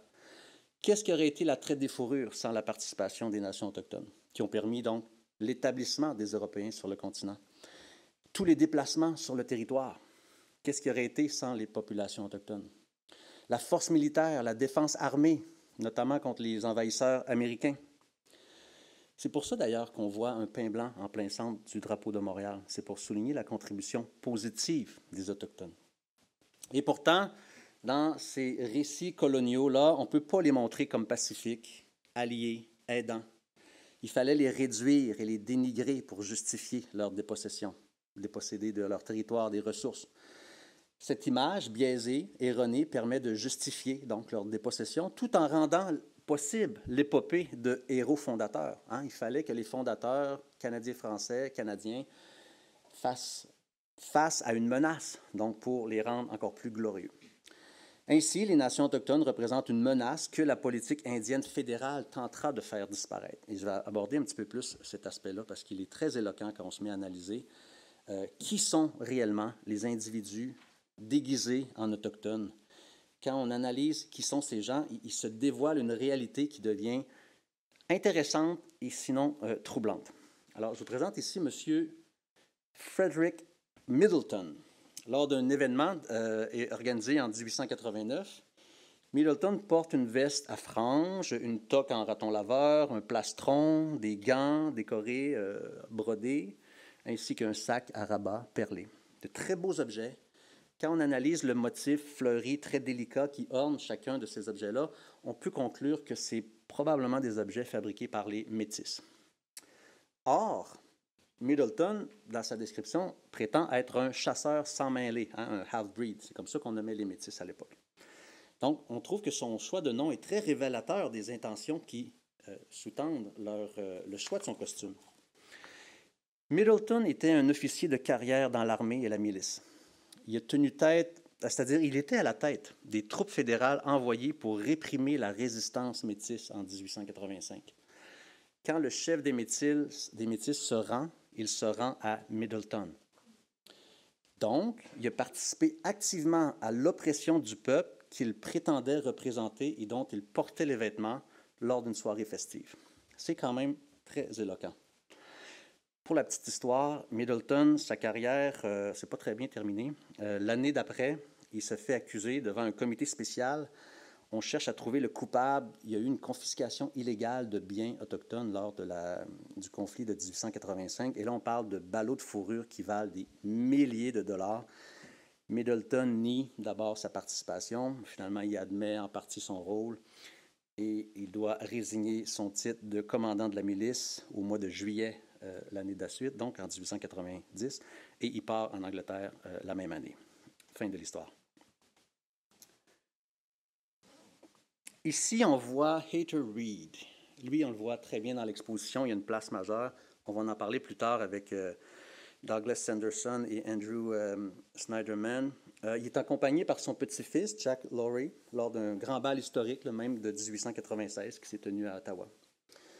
Tous deux sont blackface. Ils ont le visage noirci. Ils portent des perruques. Et leur costume, encore une fois, c'est un amalgame. Un bricolage fantaisiste qui reflète davantage les fictions inspirées du pan-indianisme qu'une quelconque de vérité historique. Parce que lui, il prétend être Donnacona. Donnacona, c'est le chef iroquoien qui a rencontré Jacques Cartier dans les années 1530. Donc, encore une fois, on est dans une autre région, une autre époque et d'autres cultures. Mais ce n'est pas grave. Hayter Reed porte une chemise et des jambières qui sont probablement pieds noirs, blackfoot. Des mocassins aussi qui pourraient être Nakoda ou Neyawak, on ne sait pas exactement les cris. Sa coiffe semble être une de ces fameuses coiffes d'Indiens des plaines, comme on dit souvent, mais ça n'en est pas une en fait. En l'analysant de plus près, on se rend compte qu'encore une fois, c'est un amalgame. D'abord, la traîne qui est ici, on pense que c'est fait à partir de différents objets qui ont été ajoutés à une traîne comme ça. Et ça ici, on pourrait penser que c'est une coiffe, mais non. Sarah l'a très bien analysé, puis c'est plutôt des ceintures qui sont faites en piquant de porc-épic qui vient du Yukon, là, les nations d'aînés. Et puis, en utilisant deux de ces ceintures-là, ben, il s'est fait un chapeau Donc, encore une fois, ce sont des inventions. Et son petit, comment il s'appelle, un Stephenson, c'est un petit-fils. Et lui, il porte une chemise en papier crêpe. Donc, c'est orné de vrais perlages autochtones, mais le reste, ça, c'est toute une invention. C'est vraiment un costume, là, on est vraiment dans le déguisement. Mais les colliers ici qu'il porte, sa coiffe ici, et le hochet ici, tout ça, ce sont de vrais objets autochtones et ça faisait partie de la collection de Heather Reed qui a été donnée au musée McCord et qui sont exposés dans l'exposition juste en haut. Heather Reed, parlons-en davantage. Heather Reed était agent des Indiens dans le district de Battleford en 1881. Il était commissaire adjoint pour les territoires du Nord-Ouest 3 ans plus tard, en 1884, commissaire en 1888 et le point culminant de sa carrière, surintendant général des affaires indiennes à partir de 1893 jusqu'à sa retraite en 1997. Donc, lors du bal costumé, c'est monsieur le superintendant général des affaires indiennes au Canada. Or, Reed, malgré son petit sourire courtois, était responsable de certaines des iniquités les plus notoires de la politique coloniale, qui visaient à exercer un contrôle sur les peuples autochtones et à restreindre leur accès à des moyens de subsistance adéquats. En 1894, par exemple, la loi sur les Indiens donne des pouvoirs supplémentaires pour forcer la fréquentation scolaire sous peine d'amende ou d'emprisonnement des parents refusant de coopérer en laissant aller leurs enfants. Même si les écoles industrielles représentaient la composante la plus dispendieuse du système d'éducation, Reed soutenait qu'il s'agissait d'un excellent investissement, puisque le but visé était la sédentarisation et l'assimilisation, 2 conditions nécessaires du développement de l'Empire britannique en Amérique. En parlant des Autochtones dont il avait la charge, il les a nommés à un moment donné dans sa correspondance « le scum of the plains ». Je pense que scum, ça veut dire les ordures, hein, quelque chose comme ça. En revanche, Heather Reed aussi a reçu un surnom. Les Autochtones l'appelaient « Iron Heart », l'homme au cœur de fer. Parce qu'eux vivaient sous le joug de ces règles juridiques et politiques extrêmement oppressives. Par exemple, l'application stricte de la politique ministérielle du travail contre ration, le refus d'accorder de la nourriture et des fournitures supplémentaires en cas de mauvaise récolte. On veut les sédentariser, mais quand ils ont de la difficulté, bien, on ne les aide pas. Et une autre clause très dramatique, à mon sens, l'insistance à forcer les Autochtones, enfants comme adultes, à assister à la pendaison de leurs proches condamnés à ce châtiment pour que cela leur serve de leçon. Heather Reed est aussi derrière un système de laissez-passer qui a géré une bonne partie de l'Ouest canadien. Donc ça a été conçu à la suite du soulèvement de 1885. Ça a été approuvé par John A. Macdonald, le premier ministre du Canada à l'époque, et ça empêchait quiconque d'une réserve pour quelque raison que ce soit, de quitter sans l'autorisation écrite de l'agent des Indiens. Donc, c'est c'est absolument contraire aux droits fondamentaux issus des traités. Il n'y a aucune justification légale, ce n'est pas dans la loi sur les Indiens, mais c'est resté en place pendant au moins 60 ans. Ça, c'est des exemples. Vous voyez, on a le droit de sortir de la réserve pour tant de jours, on a le droit ou pas d'avoir un fusil, peu importe qui on est, ça peut être le chef qui veut aller visiter sa fille dans l'autre visage. Il y a besoin d'un billet de l'agent des Indiens. À notre sens, il n'est pas du tout anodin que des agents coloniaux puissants et influents, tels que Heather Reed et Middleton, aient tous porté ou collectionné des objets autochtones. Il ne fait aucun doute que les pressions juridiques, politiques exercées sur les Autochtones ont contribué à les convaincre de se défaire de leurs biens.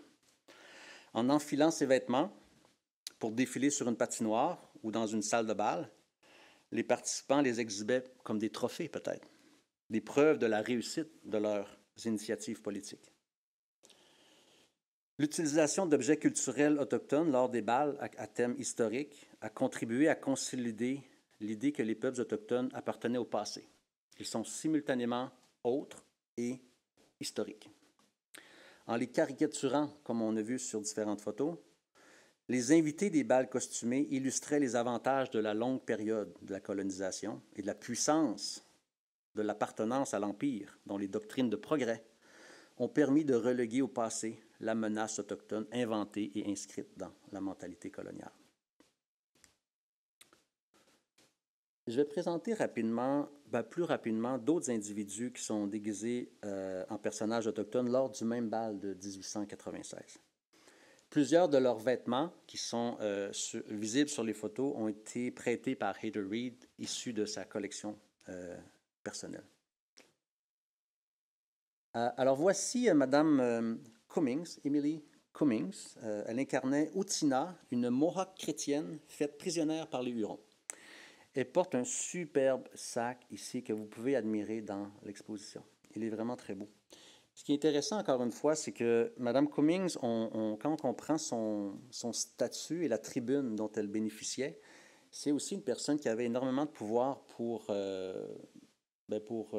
décrire et cataloguer les gens qu'elle décrivait. C'était une chroniqueuse mondaine là, pour le Toronto Globe. Elle a rédigé une série d'articles en 1890. Elle a fait une mission religieuse dans les villages de la Colombie-Britannique, du Manitoba, des territoires du Nord-Ouest. Alors, elle témoigne de son expérience. Mais son expérience condescendante à l'égard des cultures autochtones est très manifeste. Et là, je vais vous citer un exemple. Elle écrit « La polygamie n'est pas pratiquée, sauf chez certains qui sont encore très dégradés.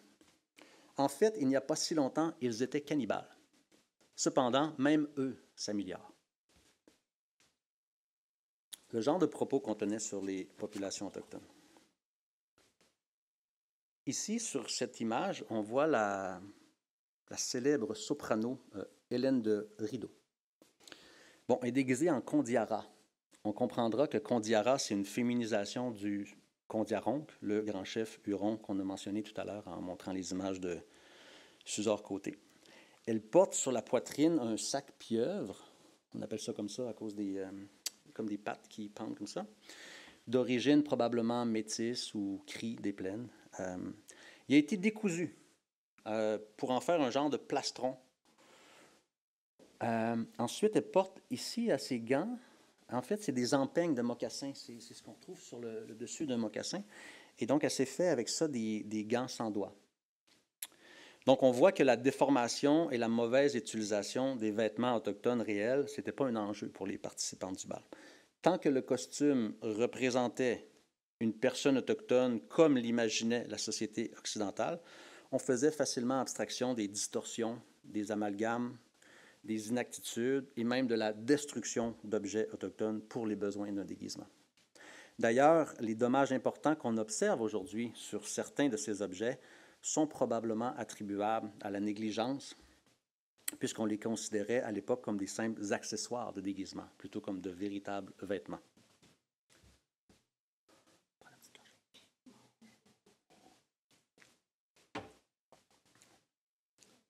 Ici, on voit Thomas Critchley qui est déguisé en Indien iroquois.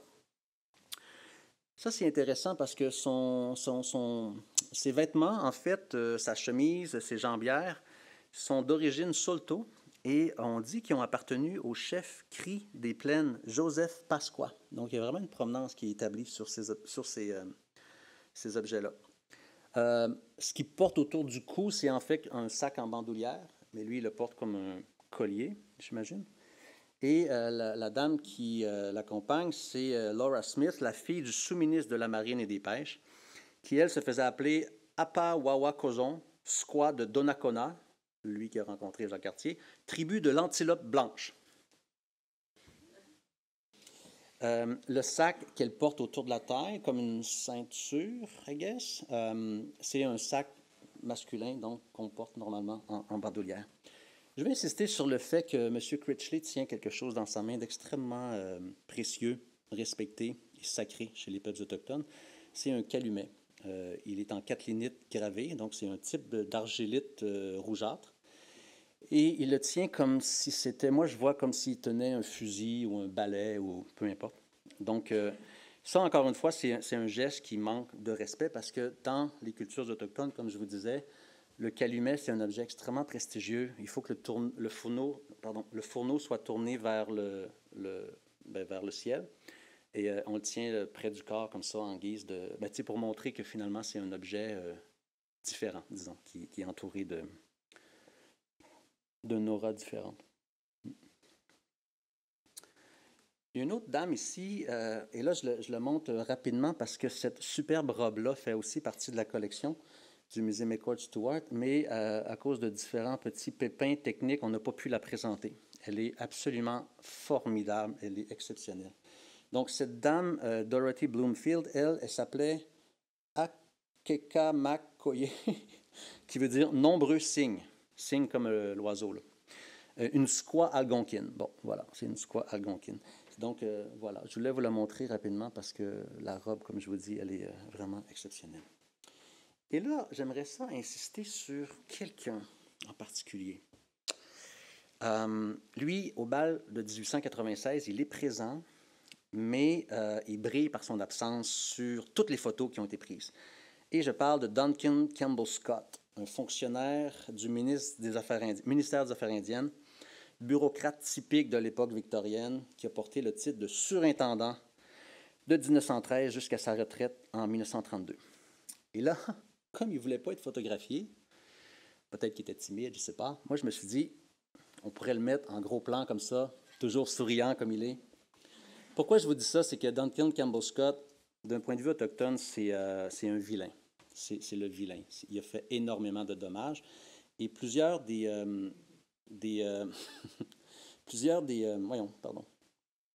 mots sociaux qui existent dans les communautés autochtones à travers le Canada sont dus à Duncan Campbell Scott.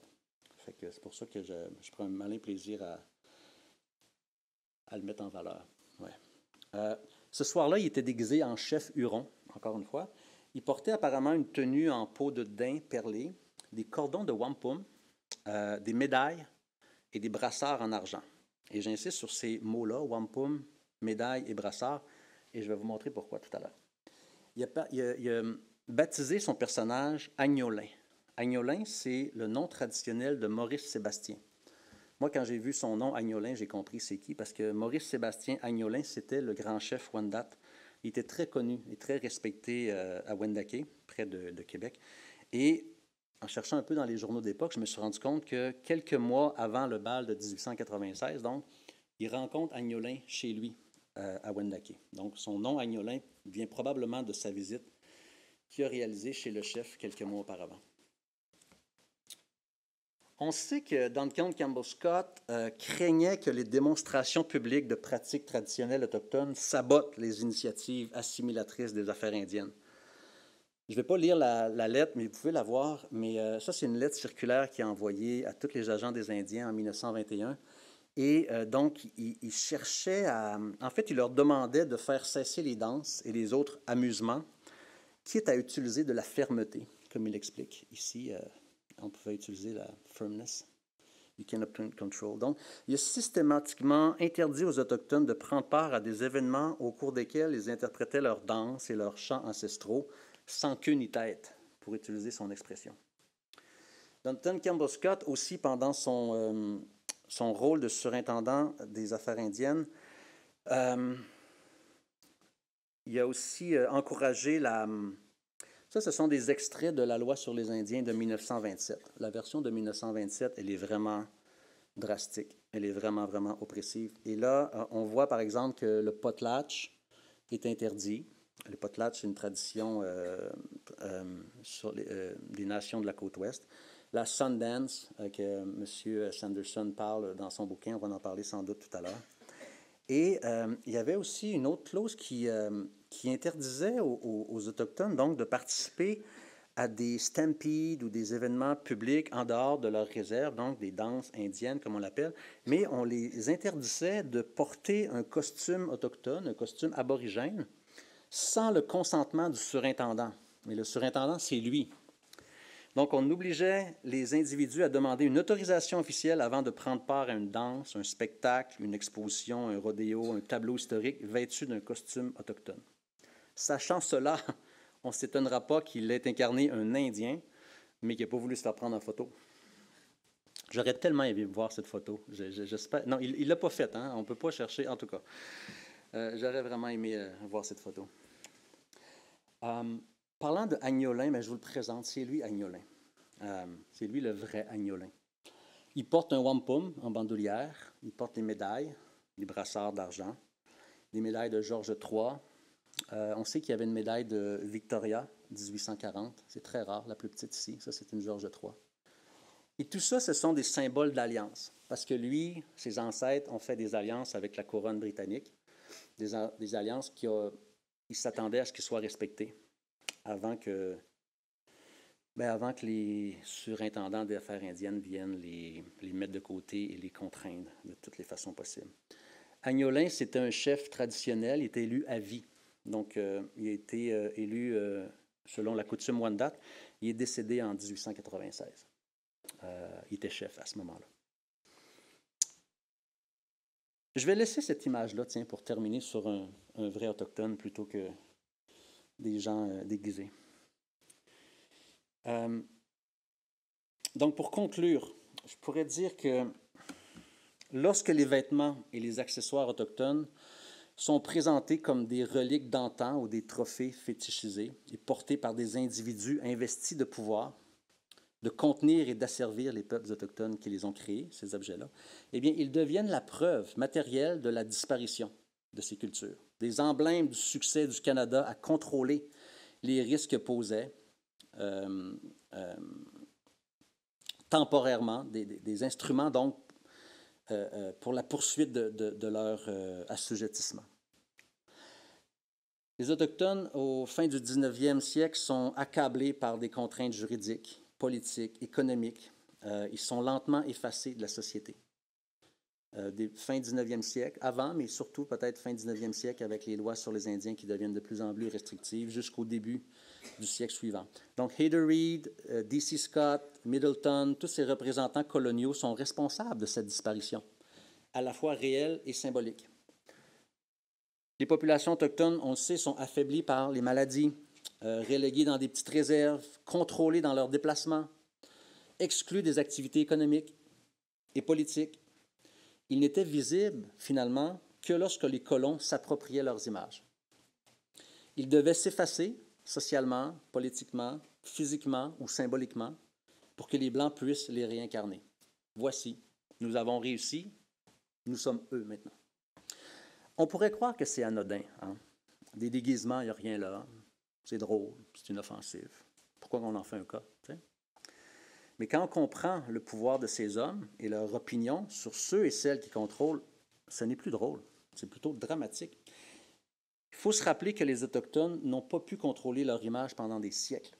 Celle-ci était contrôlée par l'élite, le pouvoir, l'Église, le gouvernement, qui contrôlaient le récit et le contenu de ce qui était enseigné. Les anciens manuels scolaires les présentaient comme des sauvages errants sur des terres sous-utilisées qu'il fallait coloniser et exploiter. Et tristement, cette version de l'histoire a aussi été inculquée aux jeunes des Premières Nations. Pendant des générations et des générations, on a enseigné aux jeunes que les peuples autochtones étaient une réalité du passé et que leur civilisation était appelée à disparaître devant la civilisation occidentale qui leur était supérieure, soi-disant. Ces images et ces gestes posés lors d'événements publics ont contribué à la marginalisation et la dépossession des Autochtones. Et ici, je voudrais suggérer de ne pas sous-estimer le poids de notre compréhension de l'histoire dans la définition de notre ego, qu'il soit individuel ou collectif. L'histoire, ça touche à l'identité, à la perception et à l'affirmation de soi, à l'affect, à l'émotionnel. La façon dont elle est racontée a non seulement un impact sur notre compréhension du passé, mais elle définit aussi en partie la place, qu'elle soit réelle ou symbolique, que nous avons ou qui nous est faite dans la grande mosaïque sociale.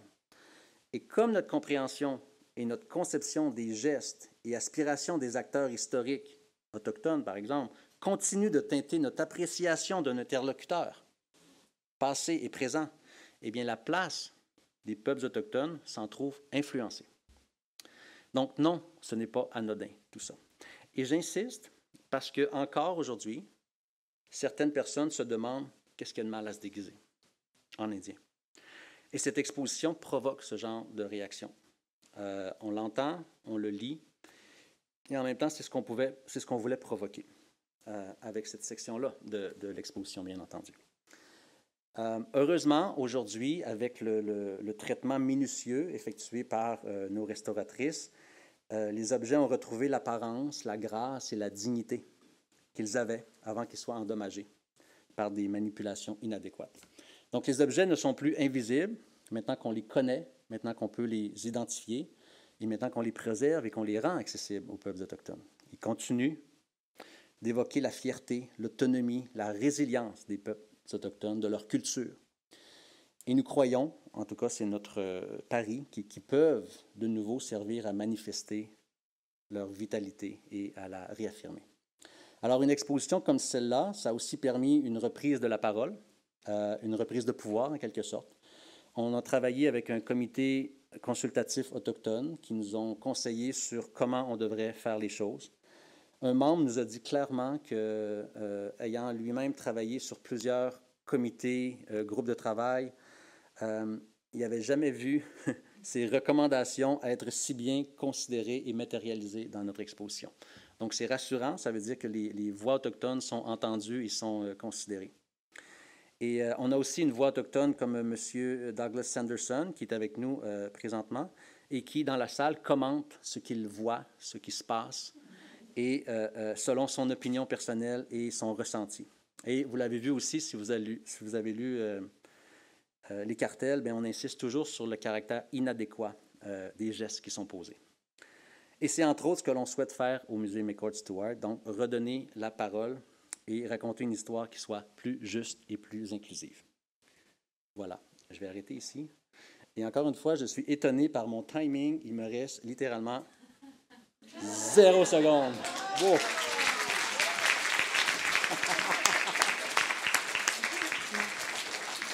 Si vous avez des réactions, des commentaires ou des questions, bien, ça me fait plaisir d'y répondre.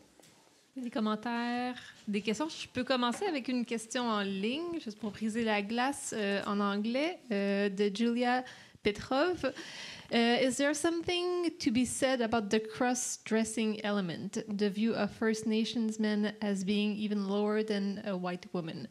At the very least, not white masculine. And if the indigenous is seen as ugly and uncivilized, was it a social risk for white women to dress as indigenous women? Donc, je te laisse répondre. Peut-être que quelqu'un d'autre pourra réagir. Quelqu'un d'autre? Non, mais c'est une bonne question, mais je ne suis pas sûr que je l'ai toute comprise. Puis ensuite, mais je ne sais pas si j'ai la réponse finalement. Par rapport à l'élément de cross-dressing, donc du travestissement homme-femme. Ben moi, je n'ai pas vu de cross-dressing. J'ai plutôt vu une mauvaise utilisation d'objets masculins utilisés par des femmes. Mais je ne pense pas que la femme se déguisait en homme. Donc, ce n'était pas vraiment un travestissement, c'est plus une mauvaise utilisation des objets. Puis, on pourrait peut-être parler, Jonathan, tu pourrais peut-être rajouter, on avait souvent parlé de, ces gens-là prenaient un risque en raison de leurs cheveux, tu avais souvent commenté les chevelures, puis ce que ça faisait, c'était pas, la plupart des costumes rendaient les gens plus beaux, mais ces gens-là qui se déguisaient en autochtones, tu remarquais que c'était pas une belle image là, qui créait.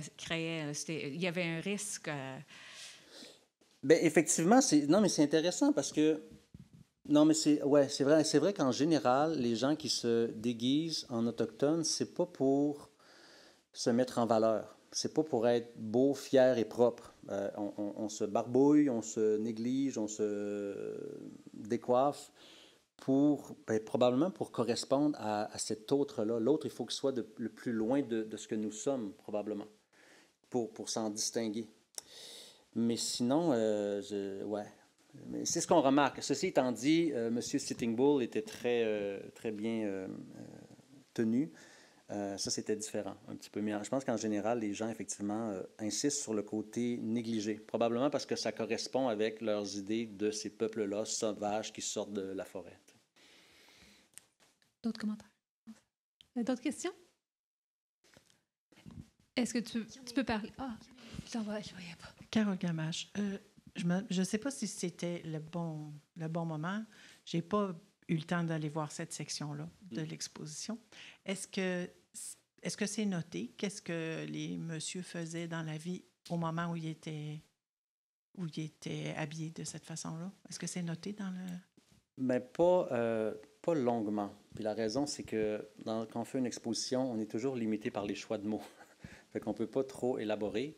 Mais dans le catalogue qui accompagne l'exposition, là, on décrit plus longuement. Parce qu'effectivement, c'est là, en fait, que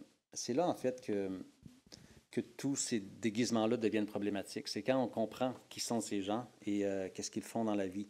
C'est-à-dire travailler à l'éradication des cultures autochtones. C'est là que ça devient vraiment percutant comme... Oui, voilà, oui.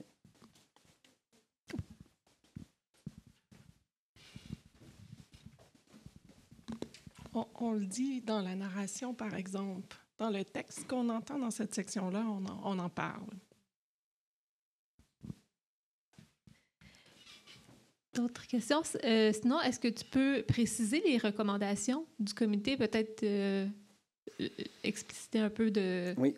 Dans l'exposition, les vêtements autochtones ne sont pas sur des mannequins. Ça, c'est volontaire. Il y avait une raison technique aussi, c'est parce que les objets peuvent être très anciens et très lourds, donc les mettre sur un mannequin, ça crée un stress inutile sur les objets. Mais c'est aussi parce qu'on ne voulait pas reproduire la violence de la photo. Si on les avait mis sur les mannequins, c'est comme si on avait reproduit le blanc qui néglige les Autochtones en portant leurs vêtements. Donc, on a voulu les mettre à plat. Ça, c'était une première condition. Ensuite, on a voulu mettre les photos grandeur nature, justement pour ne pas cacher ces gens-là, mais plutôt pour les dénoncer, pour les dévoiler. Donc, il fallait qu'on les voie. Ils entourent tous les objets. Scénographiquement, ils entourent tous les objets qui sont par terre. Ça aussi, ils les regardent de haut comme ça. Les objets, ils sont bas. Ça fait partie du message. Et ensuite, le comité autochtone nous a dit qu'il faudrait qu'il y ait, comme je disais, une reprise de parole. Il faudrait que les Autochtones d'aujourd'hui puissent être vus et entendus. Alors, c'est pour ça qu'on est allé chercher Douglas Sanderson, parce que lui-même s'était interrogé sur cet événement-là du bal de 1896. Et donc, on lui a demandé, en gros, dis-nous quelque chose, réagis, fais quelque chose. Et donc, son texte, il est entendu. Donc, il y a une voix autochtone contemporaine qui est entendue et qui décrit ce qui se passe, décrit ce qu'il voit et en quoi c'est inapproprié. Fait que ça a été ce genre de recommandations-là qui nous ont été faites, puis bien, on les a matérialisées dans l'exposition.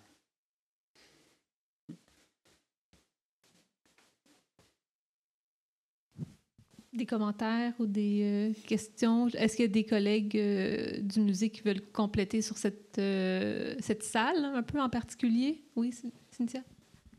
Moi, je peux peut-être juste ajouter quelque chose en relation avec le comité aviseur, parce que la première fois qu'on leur a présenté ce contenu, l'exposition n'était pas très développée.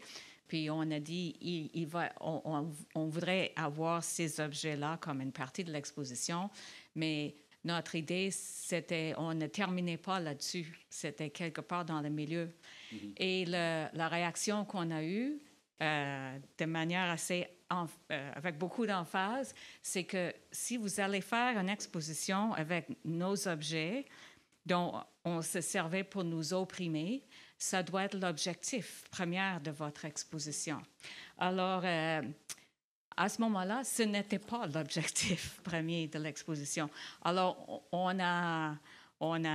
comme on avait du temps et on réfléchissait là-dessus, je pense qu'on a trouvé un moyen. Et maintenant, en terminant là-dessus, je pense que le visiteur ressent que c'est l'objectif de l'exposition. On ne s'attend pas à ça après avoir vu cette salle de bal et la musique et tout ça. On ne s'attend pas à ce qu'on va voir à la fin. Alors, tout ça pour dire de manière très transparente, ce comité-là a transformé la manière dont on voyait l'exposition au complet. Merci. Bonjour, Sarah Patrice. Hier, on a parlé du parcours famille et qui avait pour but évidemment d'intéresser les enfants, et puis forcément il y a un aspect éducatif et de sensibilisation. J'imagine que cette partie-là est très très importante, pas seulement pour les enfants, mais est-ce que du coup, je n'ai pas prêté attention à ça, mais est-ce que le parcours famille prend en compte cette partie de l'exposition? Ça pourrait être vraiment un bon... Oui. En fait, le petit Jack Laurie qu'on voit, accompagné de Hader Reed, dans la dernière section, il fait comme un aveu que, ouais, finalement, il a fait ça, mais il regrette. Il regrette, puis il explique qu'il comprend maintenant que c'était inapproprié de faire ça. Donc, c'est une bonne question. Merci de la poser, parce qu'effectivement, c'est une occasion, finalement, d'enseigner aux plus jeunes que c'est pas correct de se déguiser en indien, et voici pourquoi. Et c'est aussi important parce que moi, je l'entends quand mes enfants étaient à l'école primaire, il y avait encore la fameuse chanson d'Indien, je ne sais pas quoi. Là. Ils faisaient des gestes comme ça. Il y a des comptines qu'on enseigne, chef indien. À chaque année, à l'Halloween, on se demande, on peut-tu se déguiser en indien, tout ça. Donc, c'est récurrent et c'est constant et c'est encore actuel, finalement, la réflexion. Là, on se questionne pour le fin du 19e et le début du 20e, mais la question demeure encore aujourd'hui. Donc, de pouvoir poursuivre dans le parcours familial pour que, finalement, un personnage petit qui a participé à ces mascarades-là puisse apprendre le recul et comprendre que, ouais, OK, je comprends que mon oncle, c'était celui qui faisait du tort aux Premières Nations et moi, j'ai joué le jeu et je regrette, je ne le referai plus, finalement. C'est un peu ça le message. J'ai une autre question en ligne. Je n'ai pas le nom de la personne, par contre. Est-ce que les recherches effectuées pour l'exposition ont permis de trouver les communautés d'origine des objets du musée qu'on voit? Puis si oui, est-ce qu'il y a des démarches en cours? Est-ce qu'il y a eu des demandes de restitution? C'est une très bonne question parce que ça, c'est un des enjeux qu'on a dans tous les musées, finalement. Les objets autochtones et peut-être les objets en général sont très peu documentés. Parfois, on ne connaît pas la provenance et quand on connaît la provenance, c'est souvent très général, comme le nord, l'ouest, des choses comme ça. Puis on sait que dans chacune des régions, il y a des dizaines de communautés de différentes nations. Donc, c'est vraiment un enjeu. Mais heureusement, étant donné la recherche qui a été faite, mais aussi les archives qui existent. Heather Reed, on le sait, par exemple, parce que Heather Reed il a constitué une partie de sa collection entourant la fameuse exposition universelle de Chicago en 1893. Lui, il a participé et là, il s'est mis, l'année d'avant, à acquérir plein d'objets et il envoyait des lettres, par exemple, aux agents des Indiens sur le territoire pour dire « Hey, j'aurais besoin d'une robe avec du broderie en piquant de porc-épic et je vous la paye et tout ça. » Donc, parfois, on connaît très bien la provenance. La personne qui l'a fabriqué n'est pas nommée, mais on connaît la nation et dans quel district il était. Donc, dans certains cas, et on sait aussi, par exemple, il y a une liste d'objets. Il y a 8 individus qui sont mentionnés. Et là, il dit, là, j'ai acquis, mais souvent, la description va être générale. Donc, tel individu m'a vendu une chemise et des pantalons. OK, mais si dans sa collection, il y en a 5 de chaque, on n'arrive pas nécessairement à attribuer au nom de l'individu précis, mais on commence à avoir une bonne idée de la provenance de certains objets. Maintenant, pour répondre à l'autre question, non, il n'y a pas eu de demande de restitution, mais parfois, il y a des gens qui viennent de ces régions-là, de l'Alberta, des Autochtones, et ils viennent voir les objets et on leur montre. Récemment, il y en avait un qui est venu, il cherchait des objets particuliers dans la collection, et moi, je lui ai dit, bien, écoute, je vais aller te montrer à l'étage des objets qui viennent probablement de ta nation. Alors, quand on peut créer le pont, on le fait, et peut-être qu'éventuellement, comment je dirais, la conclusion de toute cette aventure, ça serait le retour. Je veux dire, on est ouvert à ces questions-là ici au musée McCord-Stewart. Mais là, présentement, c'est pas ça qui est sur la table, mais c'est une possibilité. Puis, dans le cas de l'exposition scellée, mais je pourrais dire c'est dans le cas en général de la collection Cultures autochtones. On tente toujours de retrouver l'origine et d'assurer une reconnexion entre les descendants et les objets aujourd'hui. Voilà. Merci. Je pense qu'on conclut sur cette question. Merci, Jonathan. Donc, je vous laisse. Je remercie.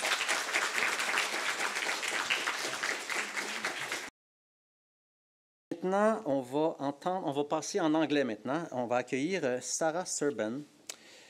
Sarah Serban, elle est restauratrice. Comment on dit en anglais?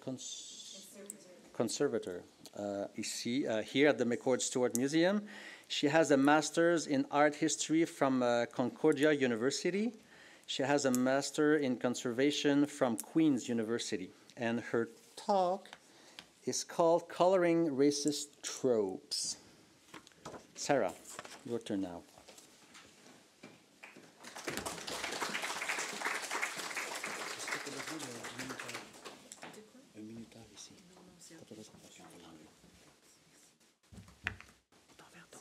Ça, c'est le tien, hein? Ok, merci. Oh, an autre? Wow, OK. Merci. I'll be well hydrated.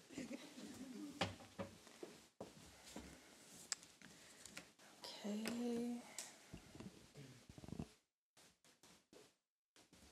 Bonjour tout le monde. Hello everybody. Thank you for being here today. Let me just get this little manette ready to go. I think this is Jonathan's. I don't need Jonathan's text.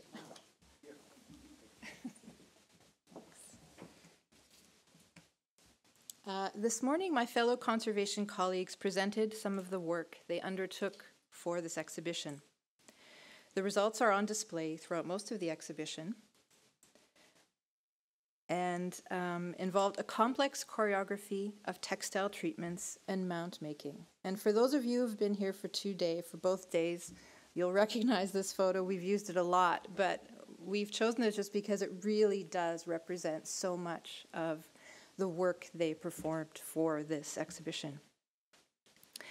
Drawing upon a rich source of photographic archives, they were equipped with a wealth of information on the guests and the costumes they wore. Many of these ensembles were meant to be ephemeral creations at best, or incorporated extant garments passed down through generations, with subsequent alterations often in evidence. In many cases, there is a direct link to the families from whom these objects originated.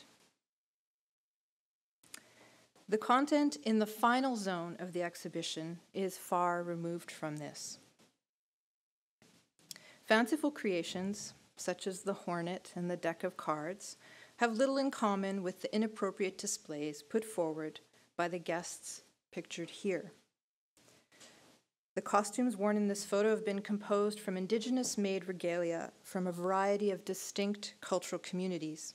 It's difficult to see in this sepia tone photograph, but as we've already been listening to with Jonathan, many of those pictured are wearing wigs and have darkened their skin, creating a pastiche of what the participants viewed as the fantasy of the Indian. And as Jonathan again was saying earlier, we use that in quotation marks. My role as a conservator for this exhibition falls between two different worlds, those of historical research and conservation of material culture. And my focus was on this particular group of guests and their appropriation of regalia in the guise of costume. The use of the word costume is highly charged in this context. Regalia was never intended to be worn in this manner, and its incorporation into costume is deeply disrespectful. For my part, I was tasked with examining and treating these objects. As we have almost no information relating to who made the belongings, nor for whom they were originally created, I started researching the provenance of the collection to see if I could find anything new to help with interpreting what I was looking at. Archival research, the examination of the photographs, and the object-based research worked in tandem, contributing to a more cohesive understanding of the past use of this collection. The images proved invaluable in not only the identification of previously unknown garments worn to the ball, but also in gaining an understanding of the reality of the representations we see in the portraits. At first glance, one sees a group of people wearing their imagined versions of indigenous dress, but the images are confusing.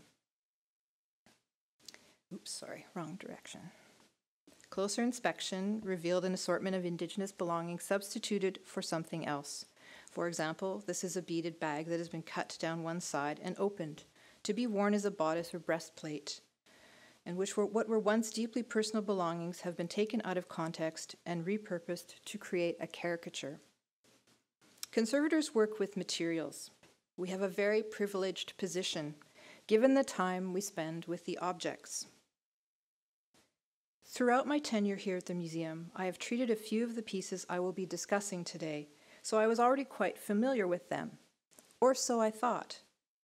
Long before I started the museum, these same objects were loaned to the Canadian Museum of History for an earlier version of this exhibition in 1997.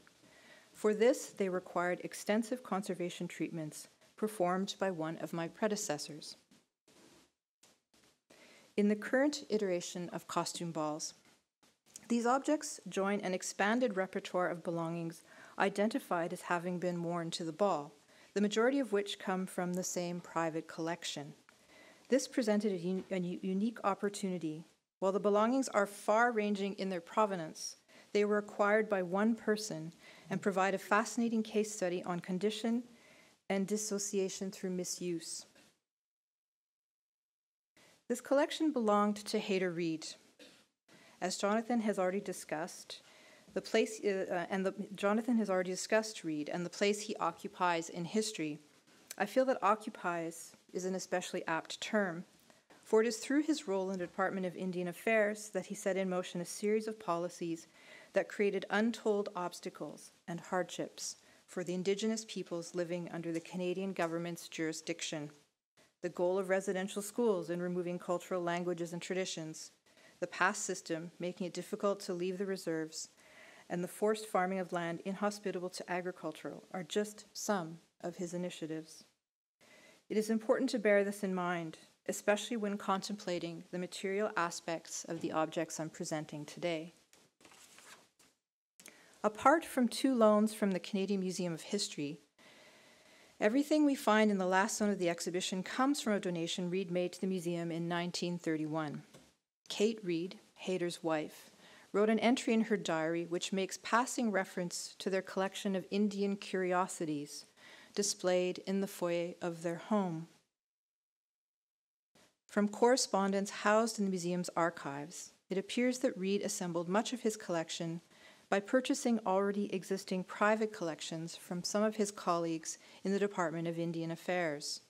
Written receipts from Indian agents Robert N. Wilson and David Mills, both stationed in Alberta at the time, provide itemized lists including many of the garments and regalia currently housed here at the McCord Stewart. Another handwritten text provides names of people and the objects they were sending along to Reed. And this is the document that Jonathan made reference to at the end of his talk. So on the left side, you'll see people's names and then what they have given to the agent who is passing this along to Reed. The document includes a letter stating that the items have been gifted to Reed by their owners, then specifies that one of the gifts was sent along in exchange for a pass to leave the reserve for medical reasons, and that's here at the top. It says Dogshield wishes for a pass to Banff for his health. It is clear from this letter that the use of the word gift has many interpretations, and one can see where there was a clear imbalance of power in this transaction. The collection was assembled in part to be sent to the 1893 Chicago World's Fair, for which Reed was tasked with providing items to be displayed in the exhibits. He conceived of a live exhibit, for which the department sent groups of Indigenous children from several residential schools, including those located in Capel, Battleford, Regina, and St. Boniface.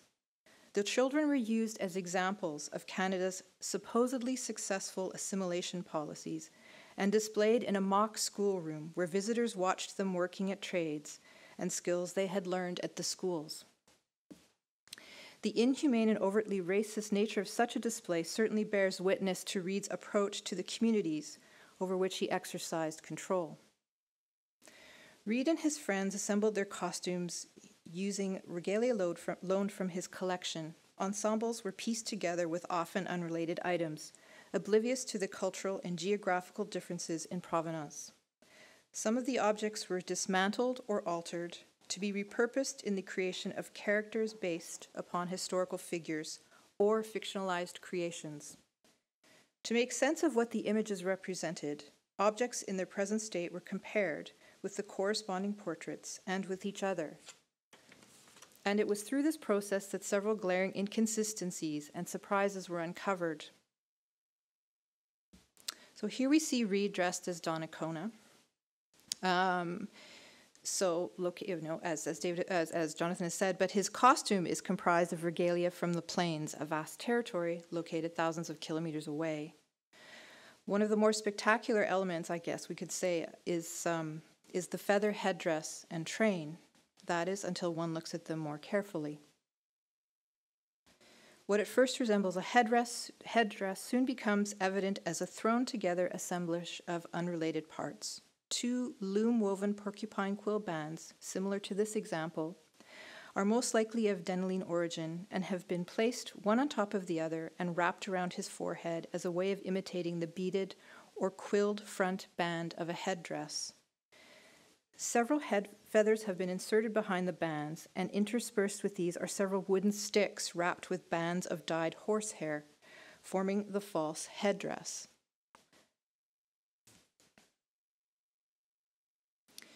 Reed completed his faux headdress with a rough imitation of a plain-style eagle feather train. We see 2 very distinct sets of embellished feathers, suggesting that they have come from 2 different objects which have been disassembled and the feathers reused to create the train. So the first group are these ones with the pink and orange and yellow. So this striking set of feathers has been embellished with a narrow strip of hide wrapped with bands of dyed porcupine quills fixed to the central shaft, tufts of dyed horsehair, patches of weasel fur, and smaller dyed feathers have been adhered to the distal ends of these feathers. The other set has simpler embellishment. Oops, sorry. Wrong button. These ones here with the blue beads. Their embellishment consists of a string of glass seed beads wound around the lower portion of the feather shafts. Some have smaller dyed feathers adhered to them, although the randomness of their application calls into question whether they are original or later additions made during the assembly of the train. The support consists of a band of hide prepared with a series of holes punched along a grid of evenly spaced penciled lines. The feathers have been haphazardly inserted into the holes and anchored on the underside of the band with a jumble of hide thong and cotton string threaded through the tips. As with the headdress portion of the costume, wooden sticks wrapped with dyed hair have been inserted at various points with no apparent order. Eagles are sacred in many Indigenous communities, and their feathers should be gifted in honor, never taken or asked for. With this understanding, it is difficult to see the way the headdress and train have been constructed, reliant upon the destruction of other regalia for the materials.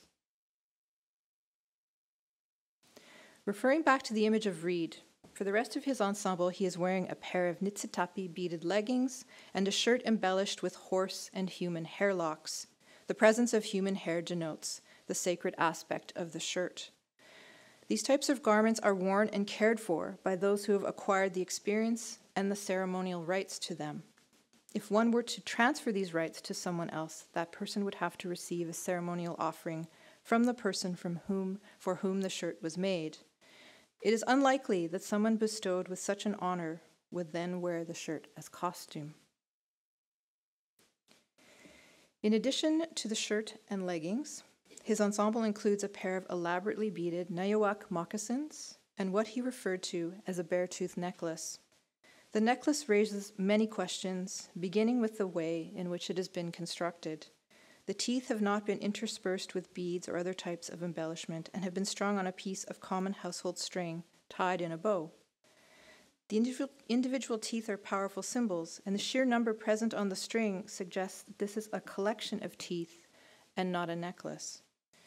Considering their uniformity of size and shape, it appears that the teeth have been harvested from several bears. Pictured with Reed is his stepson, and in stark contrast to Reed's elaborate hairlock shirt, the boy is wearing a costume version of regalia sewn from brown crepe paper. First introduced in the 1890s, crepe paper was touted as a wondrous new cloth.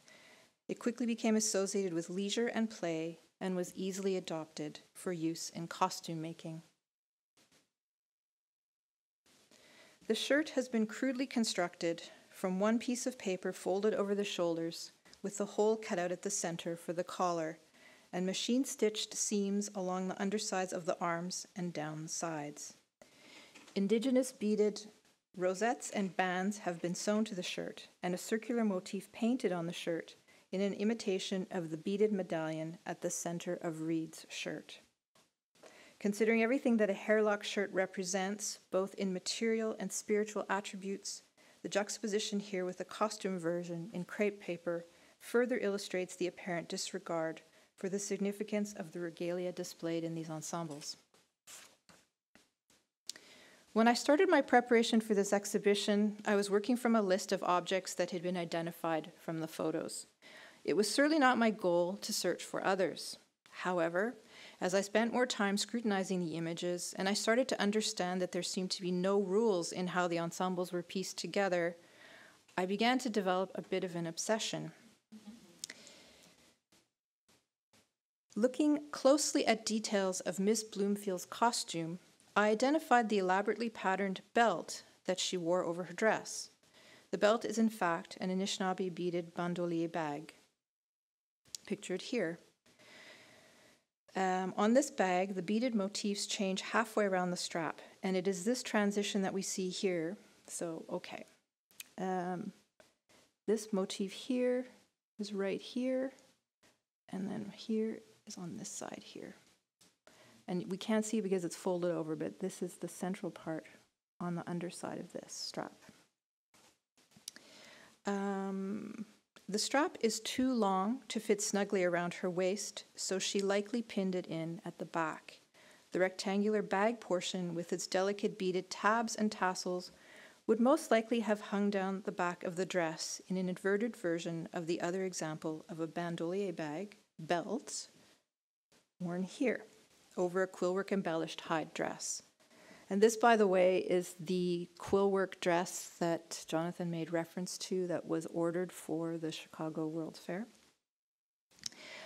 In this instance, the bag has been altered by adding a brass button and a braided thread loop to cinch the strap, leaving the rest of the bag suspended from the wearer's waist. Going back to Miss Bloomfield, there is, however, one other way in which she may have fashioned her belt. It is possible that she removed the strap from the bag and wore it on its own. 2 lines of stitching, right here, that attach the strap to the bag do not appear to be original, though it is difficult to say for certain that this was the case. I had understood these to be old repairs, perhaps made by someone who had worn the bag, but in looking at the costume once again, I'm questioning this hypothesis. As I was saying, spotting objects from the photos started to become a bit of an obsession, and Cynthia was discussing yesterday how this is a continuing project. And unfortunately, I think I've fallen down the same rabbit hole. So this is a very recent discovery, the last 2 weeks, in fact. This is a girl's Lacapamux hide dress, which was worn to the ball by Hader Reed's stepdaughter, Grace, pictured here, seated at the front of the group. The dress has undergone several alterations and additions since its appearance at the ball, and this was initially called into question whether it was in fact the dress that Grace was wearing. Examination of the dress revealed that there were missing dentalium shells right here in this little curved area. There was a big section right in the middle that were not in the photo. And there's also missing beaded fringe from here. But it had been replaced after she had worn it to the ball. So it wasn't in the photo, but it's there now on the dress. So, of course, having just been identified a few weeks ago, it's not in the exhibition. So looking at how the ensembles were worn, it is likely that some of the components were damaged when worn to the ball. If we add to this the fact that these costumes were donned at least once again after the ball so that the guests could pose for portraits, the chances of tearing or stretching materials increased. By comparing the present-day condition of some of the garments with their condition as they appeared in the photos, it is clear that significant damage has occurred to some of them. Unfortunately, we cannot say for sure if this singular event was responsible for everything we see today. Reed donated his collection to the McCord Stewart in 1931, and an almost 30-year period elapsed between the time when these images were taken and the moment the objects entered the museum's collection. An entry in Kate Reed's diary mentions the unpleasant discovery of a moth infestation as she was preparing some of their collection to be sent to Chicago. Moths are famously very problematic for such organic-based materials. Some of the pieces later chosen for the costumes were included in this lot, so at minimum would have undergone some handling before they were worn at the ball. While I relied heavily on any details I could isolate in the photos, there are still several gaps. The effect of layering so many components and the manner in which people were posed together obscures a lot of pertinent visual information.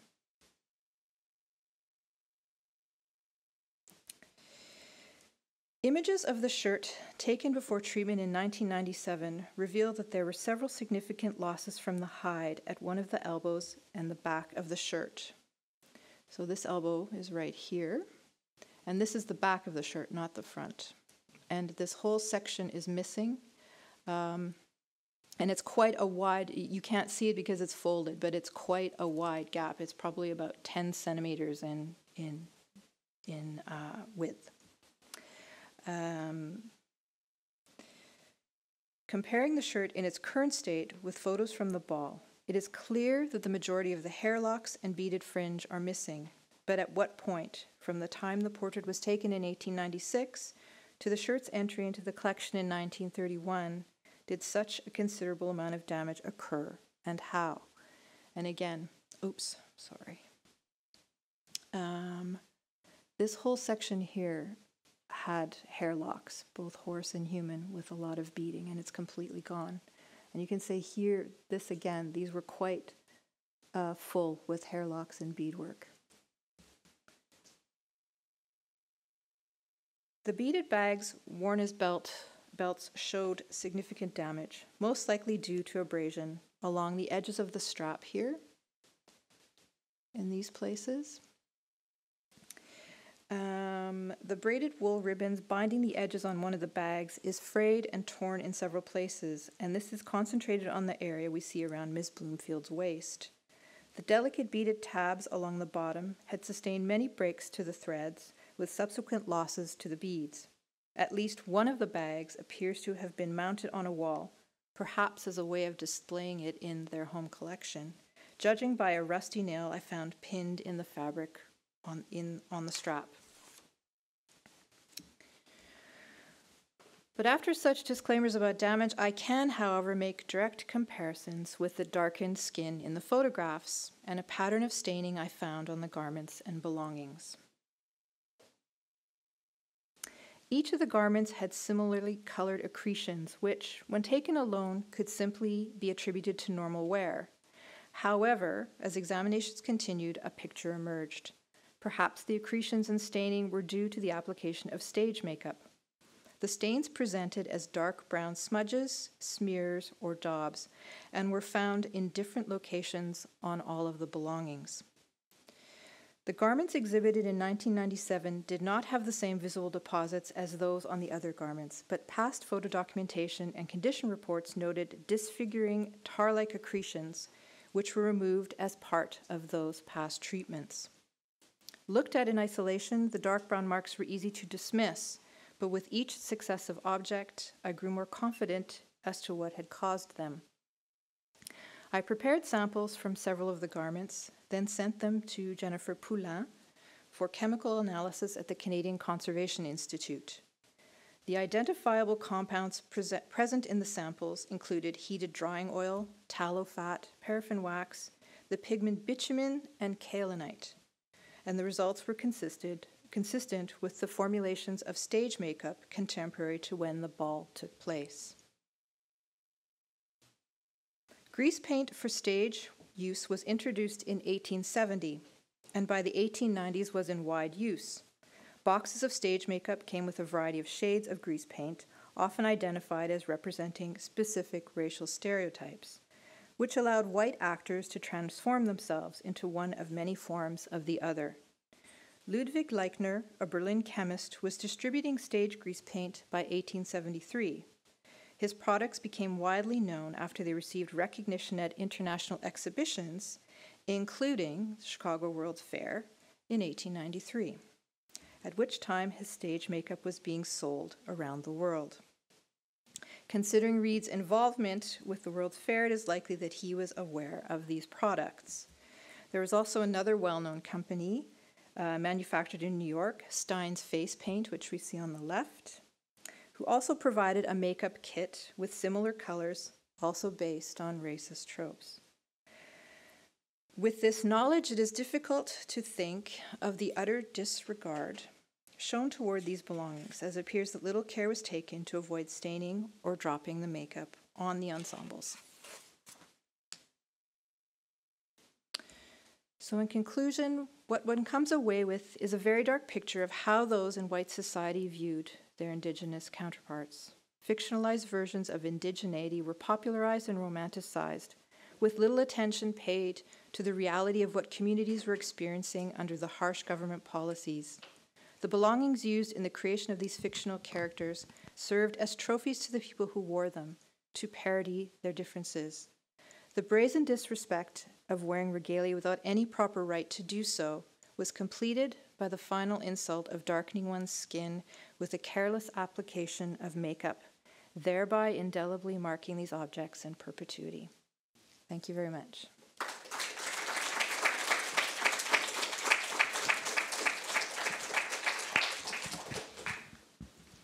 Thank you. Questions? Oh. Thank you. I enjoyed your presentation. Well, I appreciated your presentation. I think it's useful for us to understand the sort of alighting of this period with the expansion of music halls where blackface was simply routine. So it's yes, of course, Indigenous peoples, but also all peoples of African origin, and white singers, of course, using blackface routinely. I guess the other thing that I would say, this comment comes from Jonathan's presentation as well, is that it's really clear, to me anyway, that those who were misappropriating and who were dressing up in these garments understood the power of the garments, even if they didn't actually get the precise cultural attributions. It seems to me as well that this was, a practiced attempt to hollow out as much as anything else. Well, thank you for your comment. De commenter? J'ai une question en ligne from Julia Petrov. Were all the items Reed sent to the exhibition new, or were some of those historic at the time he acquired them? We don't know. You wouldn't be able to answer? No. Somebody in the... I mean, I think they were coming from other people, so we really... excuse me. I do know one. It's the dress with the famous dress with the porcupine quill work. I don't know if the dress itself was new. I just know that the quill work had been specially ordered. And yeah. Okay. Thank you. I'm just curious, in your kind of conservation work, have you ever come across things that have been fundamentally altered, where you've seen kind of like cannibalizing, where it'll be a beadwork from something mixed with another bag and kind of a little bit combined, or do they all tend to be from the same sort of area? Are you talking about the same collection? I mean, the same collection within the museum, or when you say area, are you talking about cultural group? Like you were talking about the bags, yes, and how they altered the way that you could wear them to turn them into belts. Have you ever come across situations where they've been altered to the point where where they'll take a piece of beadwork off another bag and kind of combine them and make these hybrid sort of objects? Well, that was certainly what the train was. I mean, we don't know. I was making the assumption that the feathers came from a headdress or another train, or one of the groups of feathers anyway. The other one, it's very unclear what's going on there, because the preparation of the feathers from mounting is not complete, and even the embellishments, they don't read, they don't they're not very well done. Let's just put it that way. And so that's one example.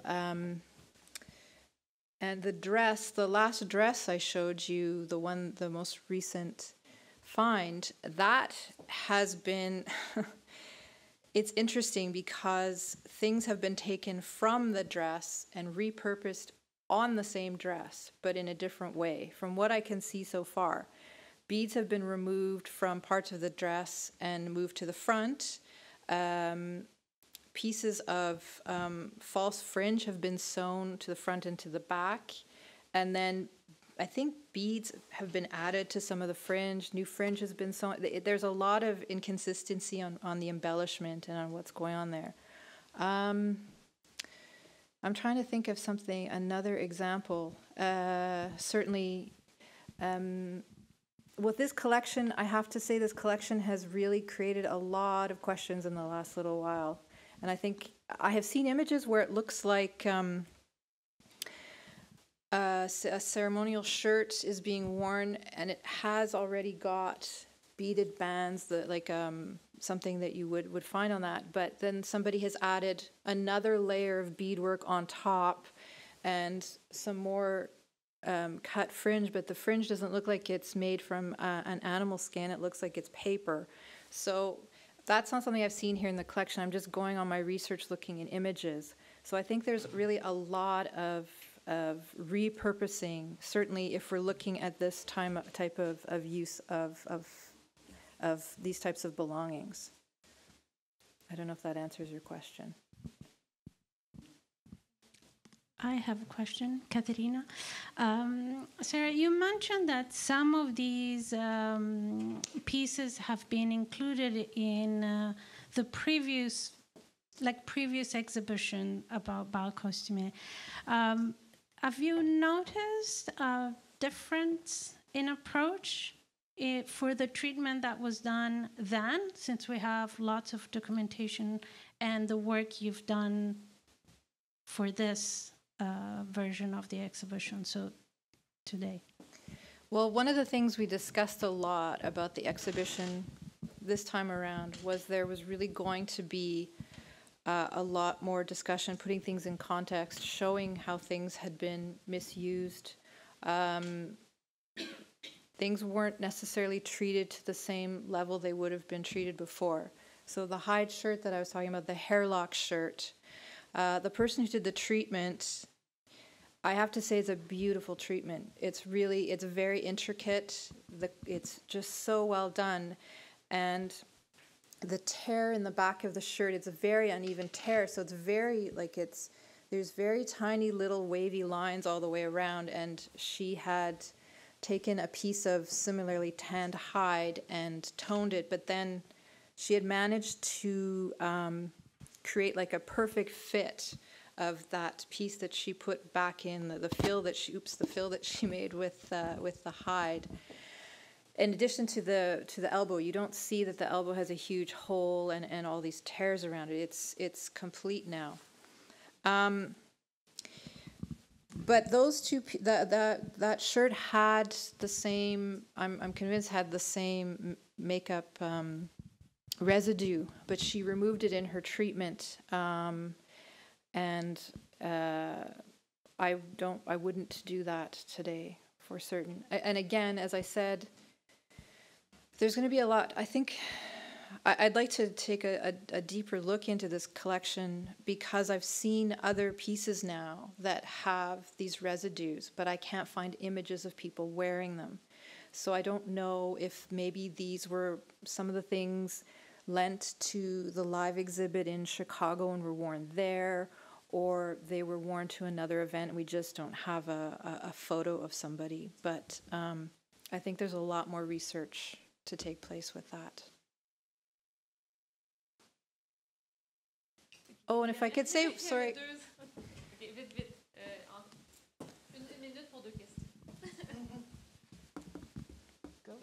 I wasn't sure. You said that this collection was given to the museum in 1931. It's probably a bit of a follow-up question on the previous one, but what was the context in which was given? Was it given as these objects have value, we'd like you to share them, or was it given as these are the archives of a great man who has achieved many things and we would like to memorialize him through these objects?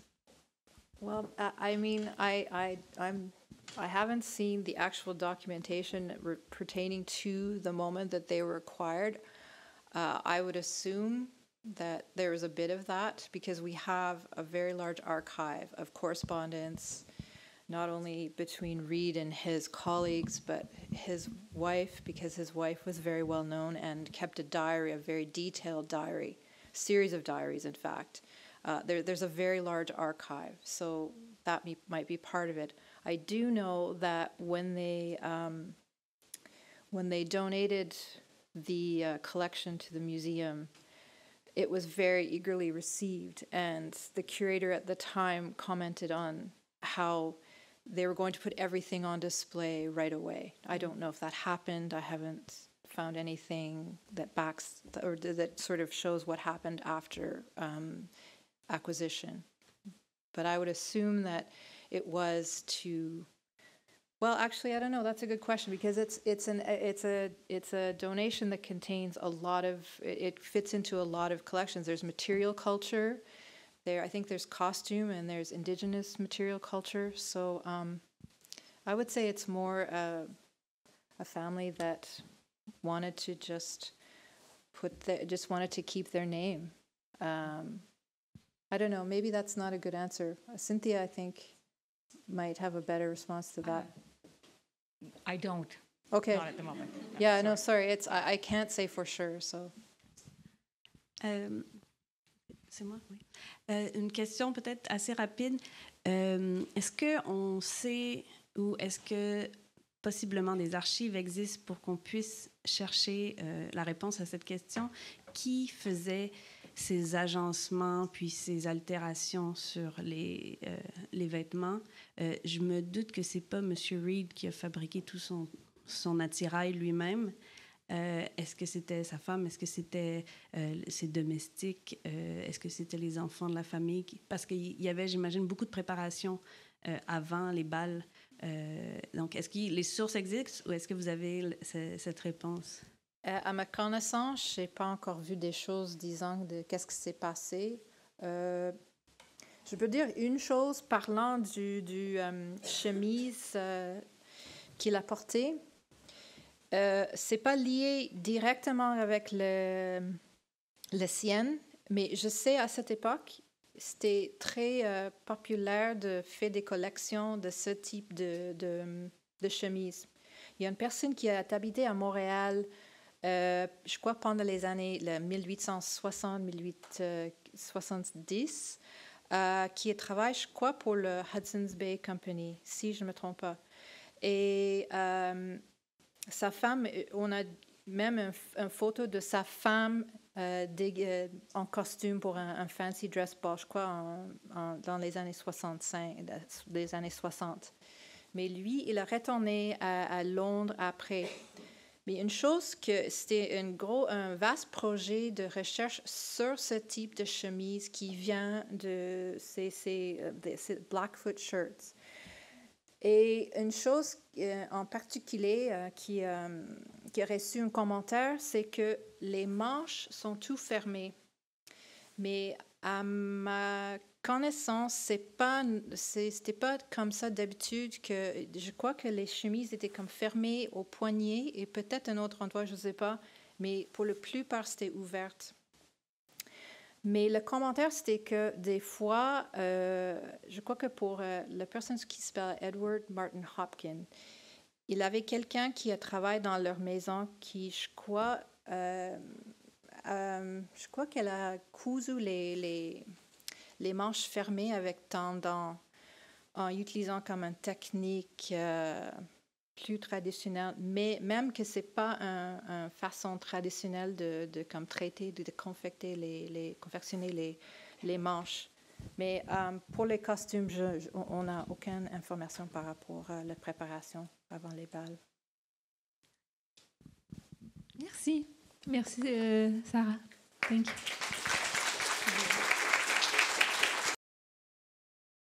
On va maintenant entendre Guylaine Lemay.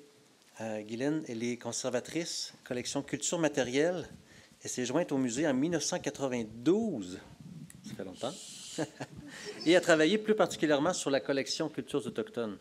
Elle a complété des études en anthropologie, en archéologie. Elle détient une maîtrise en ethno-histoire de l'Université de Montréal. Et depuis 2019, elle est conservatrice de la collection Culture matérielle qui a été créée lors de la fusion du musée McCord et du musée Histoire. Et sa présentation s'intitule « Entre, mythe et réalité, histoire d'une coiffe ». Voilà. Guylaine.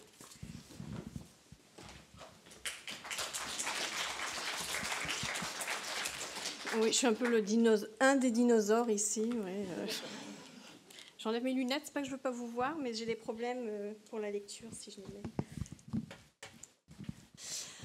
Donc, moi, je vais peut-être vous frustrer un petit peu parce que je vais vous parler d'un objet qui n'est pas dans l'exposition, mais dans le catalogue. Mais j'ai appris qu'il y a certaines personnes qui l'ont vu hier. Donc, peut-être qu'eux, ils ont eu cette chance-là.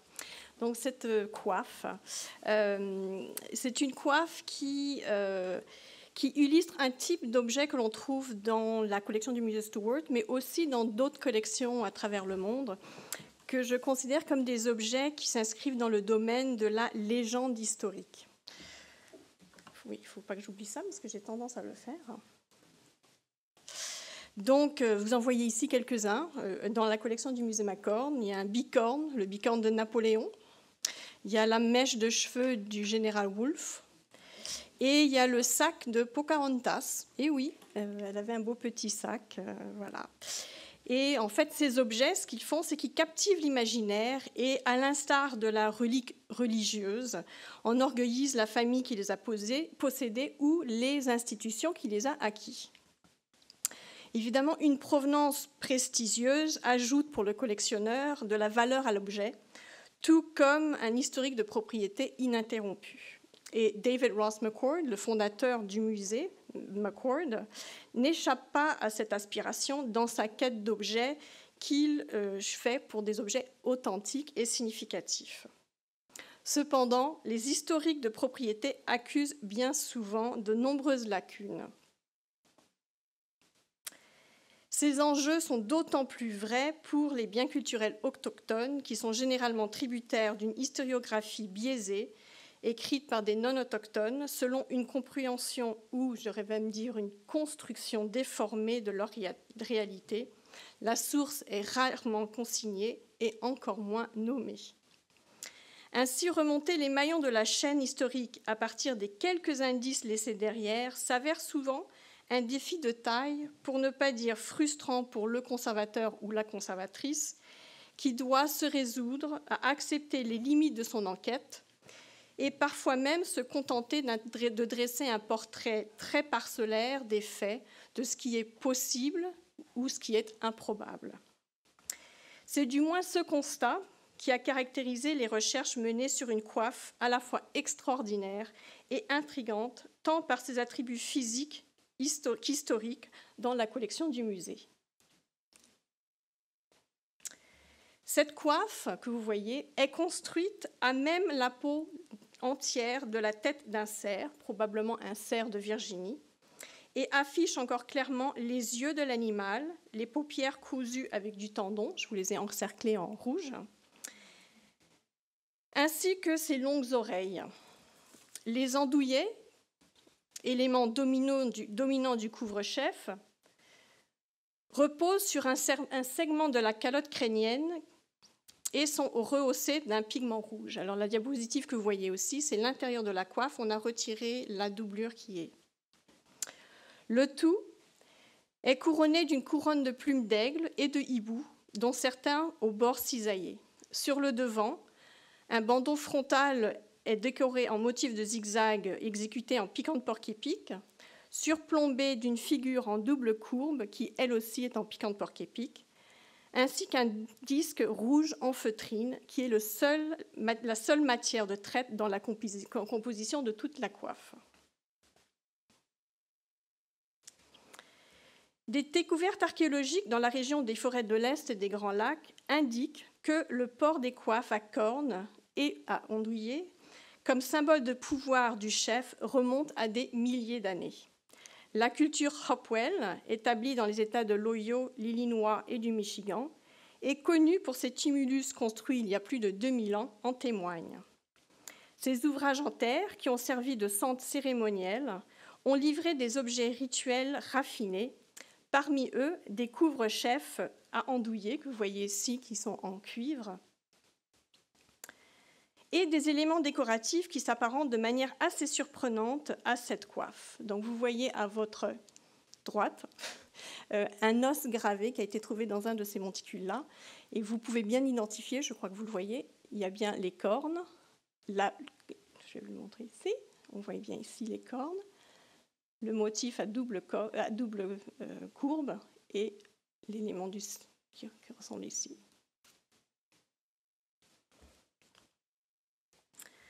L'artiste George Catlin, en 1844,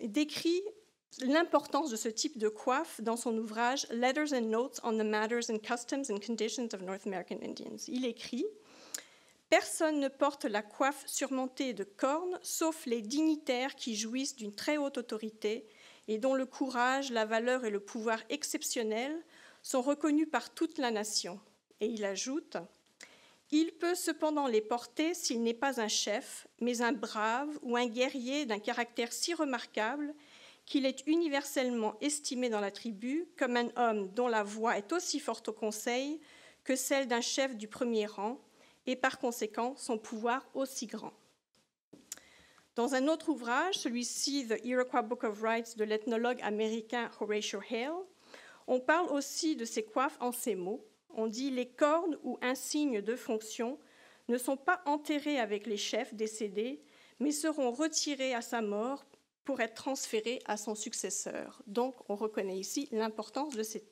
coiffe. Outre sa matérialité, la présumée provenance de cette coiffe est tout aussi surprenante. Lorsque David Ross McCord l'acquiert en 1889, il croit fermement qu'elle est appartenue au chef Shawnee Tecumseh. Un extrait dans un de ses carnets de notes en témoigne et nous donne quelques indices quant à sa provenance. Je l'ai traduit en français, mais vous avez la version originale en anglais à l'écran. Voici l'arbre généalogique de cet arc et de ses flèches, ainsi que de la coiffure unique et incomparable du grand chef Tecumseh. Je les ai obtenus de Madame Desrivières de ma maison, où il se trouvait, et j'en ai entendu parler par mon grand ami Selby, du 78e Highlanders, qui avait épousé une demoiselle de Lille, fille d'A.M. de Lille. Donc, selon la date d'achat de cette coiffe par David Ross McCord, Madame Desrivières de Malmaison, dont parle McCord, serait Marie-Eugénie Desrivières, née Taschereau, la nièce d'Alexandre Taschereau, l'épouse de François-Guillaume Desrivières, alors propriétaire du manoir Malmaison, qui était la maison familiale des Desrivières construite en 1833 dans le comté de Stanbridge, en Estrie. Et le nom, parce qu'on se sent, on n'a pas des effets de grandiose, mais en tout cas, l'architecture de cette maison était supposément inspirée du château de Malmaison de Napoléon Bonaparte et Joséphine. Juste une petite maison comme ça. La sœur de François Guillaume, Caroline Desrivières, avait épousé le juge Thomas McCord, qui est le cousin de David Ross McCord. À la mort de son mari en 1886, Caroline retourne habiter au manoir avec son frère et sa belle-sœur. Si Eugénie semble nommée dans la notice, toute la correspondance avec McCord au sujet de cette coiffe est signée Caro McCord et se fait au nom de son frère. Outre la mention de Tecumseh's War Cap, les échanges avec Caroline ne fournissent aucun autre renseignement quant à la provenance de cette coiffe. L'arc dont parle McCord dans l'extrait en contrepartie porte une inscription qui fournit d'autres indices de provenance. On y lit « Donné à Thomas », et je remplis les vides parce qu'il y a des abréviations, « Donné à Thomas Verchères de Boucherville par le fils de Tecumseh en 1813, chef des Chawénons, mort tué au mois d'octobre 1813 au village des Moravians. La notice est écrite à l'encre et n'est pas signée ni datée, ça serait trop facile. Il faut remarquer que la formulation ne dit pas expressément que l'arc ou la coiffe est appartenu à Tecumseh. Pour ce qui est de l'écriture, s'il est certain qu'écrire sur du bois présente certains défis qui peuvent modifier la calligraphie, une comparaison de l'écriture sur l'arc à celle de Thomas Verscher de Boucherville, le dit attributaire de la coiffe et de l'arc, ne semble pas corroborer que Verscher en soit l'auteur. Et je dois ici remercier Léon Robichaud, professeur titulaire du département d'histoire de l'Université de Sherbrooke et directeur de la revue d'histoire de l'Amérique française, et Maxime Goyer, professeur d'histoire de l'Université du Québec à Rimouski, pour leur précieuse aide là-dessus.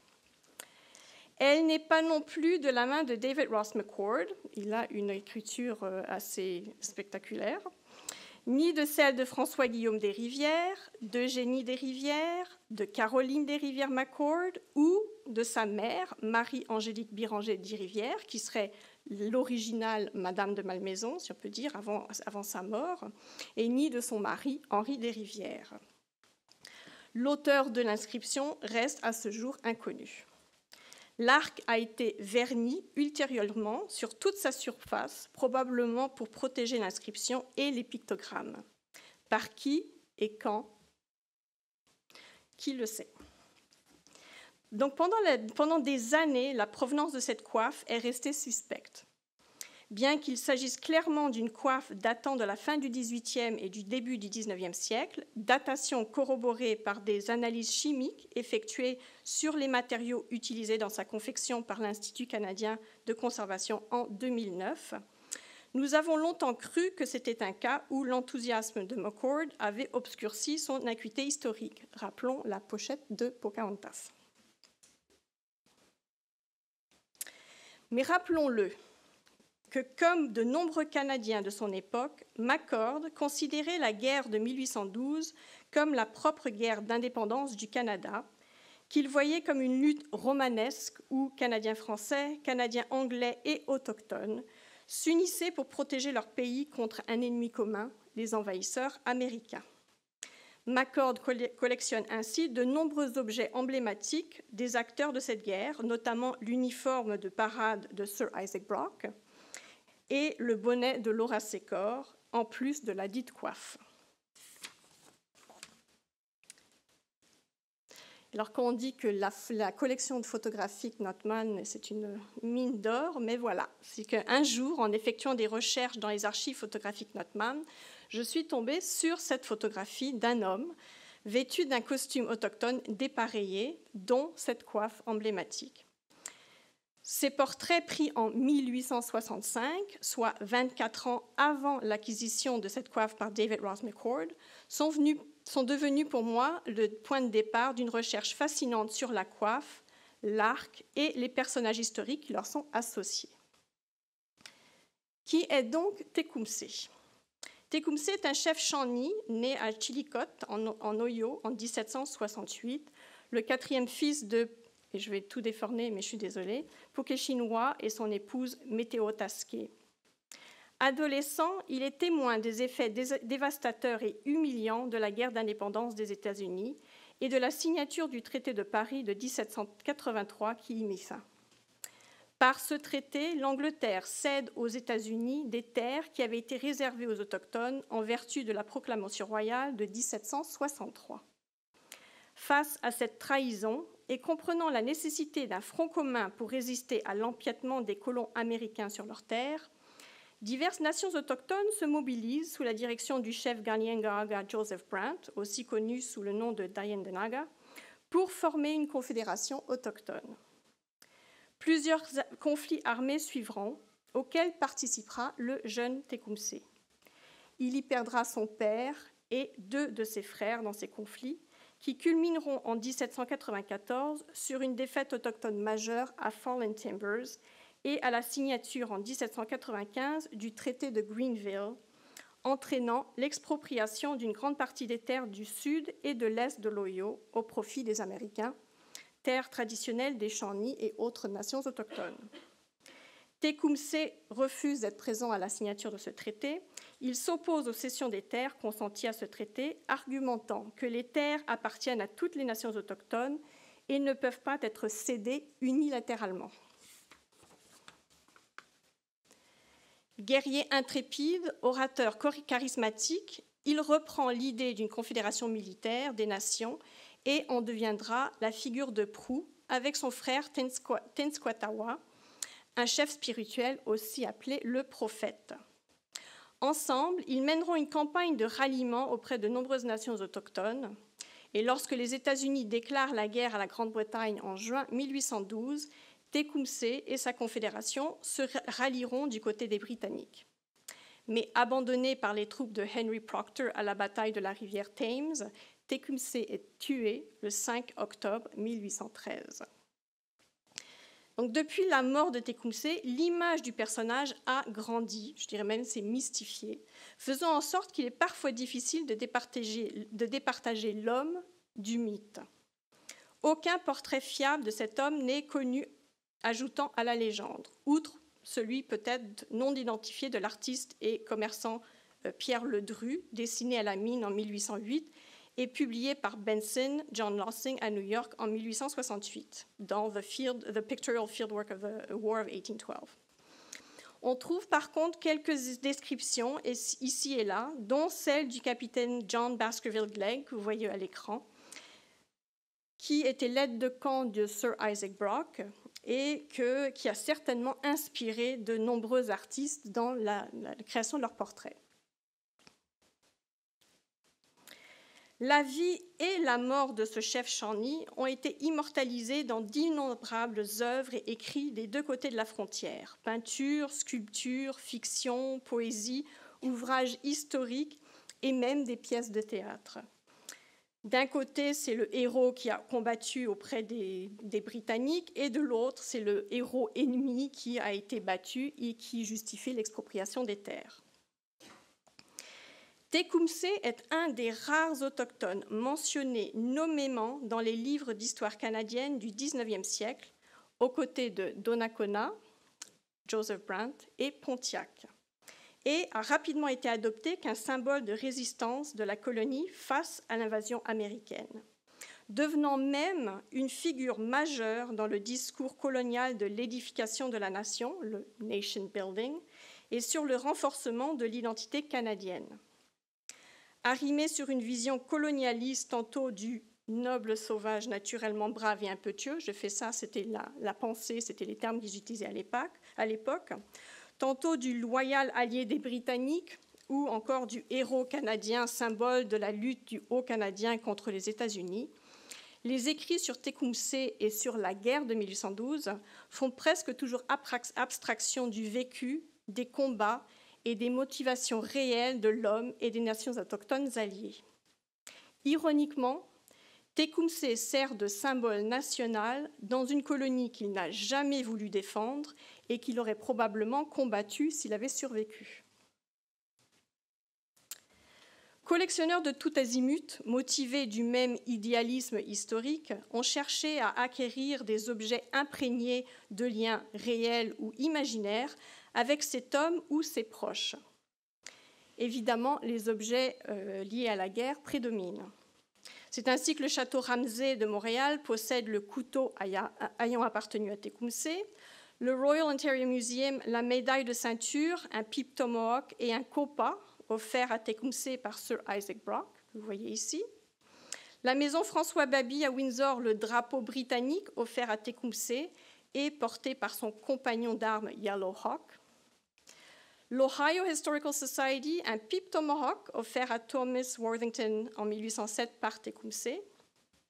Le Greene County Historical Society, ça c'est encore plus marrant, ils ont la chaise Galloway. Alors la chaise Galloway, c'est la chaise sur laquelle se serait assis Tecumseh.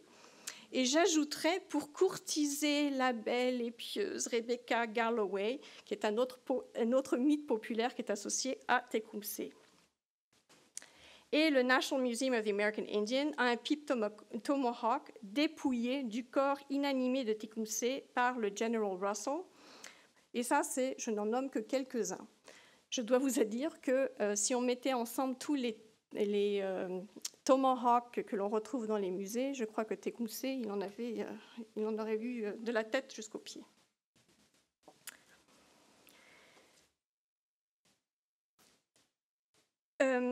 Pour l'instant, ce que j'ai remarqué par contre, c'est qu'il n'y a aucune autre mention du fils de Tecumseh comme source d'objets que j'ai trouvé, en tout cas à ce jour. Donc, une question se pose. Y a-t-il un lien réel entre Tecumseh et Thomas Verchères de Boucherville, qui est nommé sur l'arc? Thomas René Verchères de Boucherville, qui est né en 1784, est le 11e enfant de René Amable Boucher et Madeleine Rimbaud de Saint-Blin. Son père est donc seigneur de Boucherville et sa mère, héritière de la seigneurie de Verchères. Préférant l'aventure aux études, au grand désespoir de ses parents d'ailleurs, Thomas Verchères s'enrôle, sous la pression de son père, comme commis pour la New Northwest Company en 1803, puis il est envoyé au fort Amherstburg, qui est aujourd'hui le fort Malden, en 1806 par le marchand Laurent Quéton de Saint-Georges pour y ouvrir un magasin. Il y est lorsque la guerre éclate en 1812 et sert comme volontaire sous les ordres du major général Isaac Brock lors de la prise de Détroit avec Tecumseh. Fait étonnant, et les conservateurs, quand on découvre ça, c'est le trésor du siècle. Plus de 30 ans après les événements, soit en 1847, Thomas Verchères de Boucherville transcrit pour ses enfants le récit de ses aventures. Couvrant principalement la période entre 1803 et son mariage en 1819, il porte une attention toute particulière à la guerre de 1812, ce qui montre bien l'importance que l'auteur accorde à ces événements, ou je dirais plus particulièrement aux souvenirs qu'il en a, parce qu'il y a plusieurs erreurs dedans. Il mentionne Tecumseh à de nombreuses reprises et semble relativement bien le connaître et le respecter, l'ayant côtoyé à diverses occasions, militaires et personnelles. Il raconte donc dans son journal, entre autres, sa participation à plusieurs escarmouches aux côtés de Tecumseh. Il détaille un grand dîner chez le colonel Jacques Baby, en présence du général Proctor, du major Muir et du grand chef Shawénon Tecumseh, donc il utilise la même terminologie, dont il dépeint l'habillement et le portement. Il expose aussi avoir été soigné par un guérisseur autochtone recommandé par Tecumseh. Curieusement, dans son journal, il prend la peine de décrire de manière assez détaillée un ensemble autochtone qu'il portait lors de ses escarmouches avec Tecumseh, pour ne pas se faire reconnaître en tant que Français. Un ensemble qui lui avait été offert par sa tante, Marguerite Marie Boucher de Boucherville, et qui aurait appartenu à Luc de la Corne Saint-Luc, son mari. Et toute sa déception lorsque l'habillement tombe à l'eau et disparaît. Pourtant, il ne décrit à aucun moment dans son journal cette coiffe ou l'arc acquis en même temps, ou même l'honneur d'avoir reçu ces présents prestigieux de la main du fils de Tecumseh après la mort de ce dernier. Thomas Verchères de Boucherville meurt en 1857. L'inventaire des biens de la succession et le testament de Verchères de Boucherville, s'ils existent, restent à ce jour introuvables. En contrepartie, l'inventaire de Luc de la Corne Saint-Luc, mentionné ci haut, est publié et s'avère très révélateur.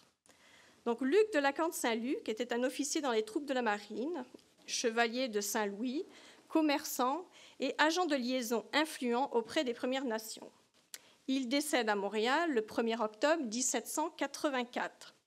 Son inventaire, effectué 2 mois après sa mort, dévoile une accumulation assez impressionnante de biens, dont un garde-robe assez extraordinaire. Pour ceux qui font de la recherche sur les vêtements de cette époque, c'est assez spectaculaire et il avait l'air d'être très coquet.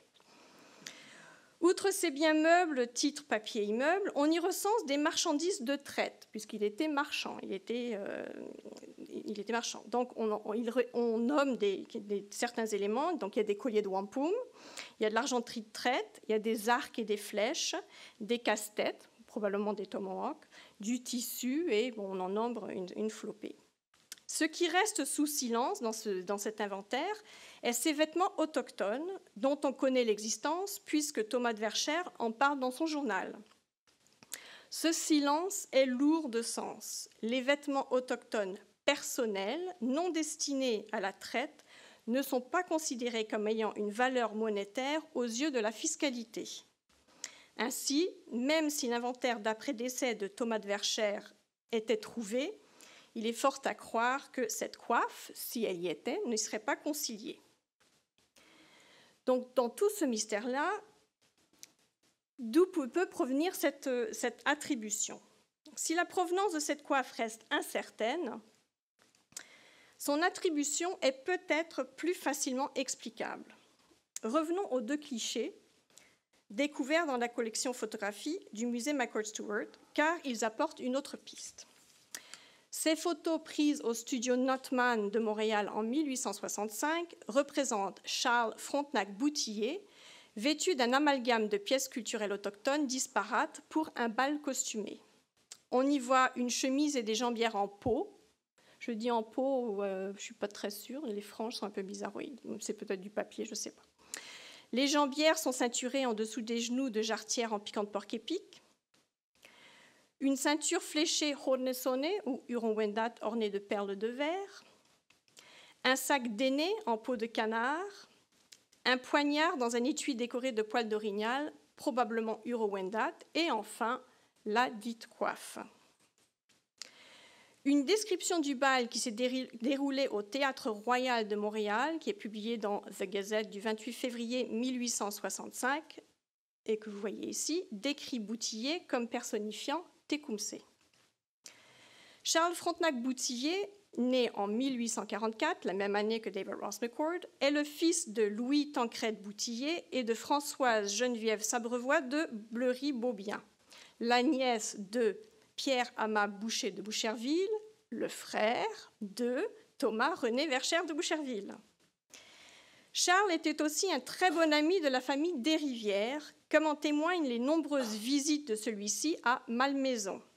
Visites conciliées dans les journaux personnels écrits sur une base presque quotidienne de Madame de Malmaison, Marie-Angélique Desrivières, née Biranger. Elle en parle comme son cher Charles à chaque fois. Nous avons les journaux de 1864 et 1865, et donc on aurait pu s'attendre à une mention de cette coiffe, ou même de la visite de Charles Boutillier pour emprunter cette coiffe dans le journal de Marie-Angélique en préparation du bal. Mais rien. Nous savons par cet article de journal qu'Alexandre Maurice Delisle était présent à ce bal et donc connaissait l'existence de cette coiffe. Rappelez-vous la notice de David Ross McCord. Nous savons également, par les journaux d'Angélique, que mademoiselle Delisle, qui épousa Oliver Selby, le fameux Selby, était une bonne amie de Caroline. Donc, se pourrait-il que ce soit simplement la transmission de cette attribution fictive liée à ce bal costumé, inspirée par une histoire de famille que tous les membres devaient connaître, et mythifiée avec le temps? Pourquoi choisir Tecumseh? Mon hypothèse: nous sommes en février 1865. La guerre de sécession américaine bat son plein et les colonies du Canada et des Maritimes sont conscientes des risques d'annexion ou d'invasion américaine.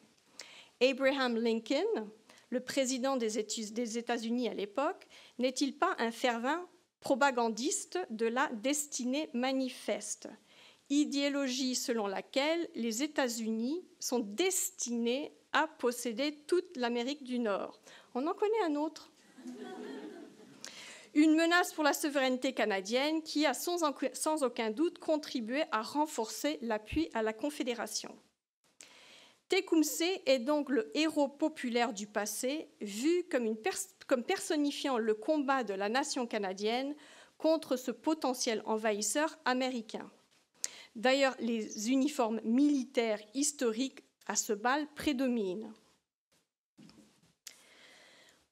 En conclusion, quelle que soit sa provenance, cette coiffe à ondouiller est remarquable. Sa confection et son ornementation permettent d'affirmer son appartenance à un chef ou un important leader autochtone comme symbole de respect et de pouvoir.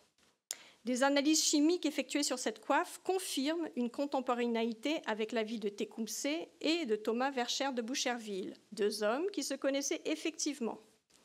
Pourtant, aucune mention n'en est faite. Rien ne soutient qu'elle appartenait à cet homme, rien ne le refute non plus. Le parcours de ce bien culturel, depuis sa création jusqu'à son intégration à la collection du musée McCord, est ponctué d'omissions évocatrices.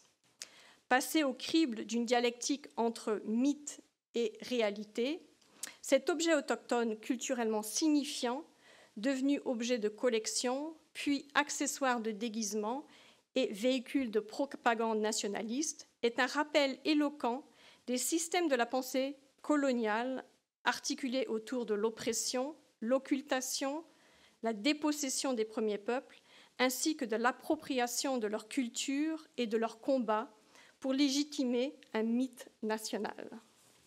Merci.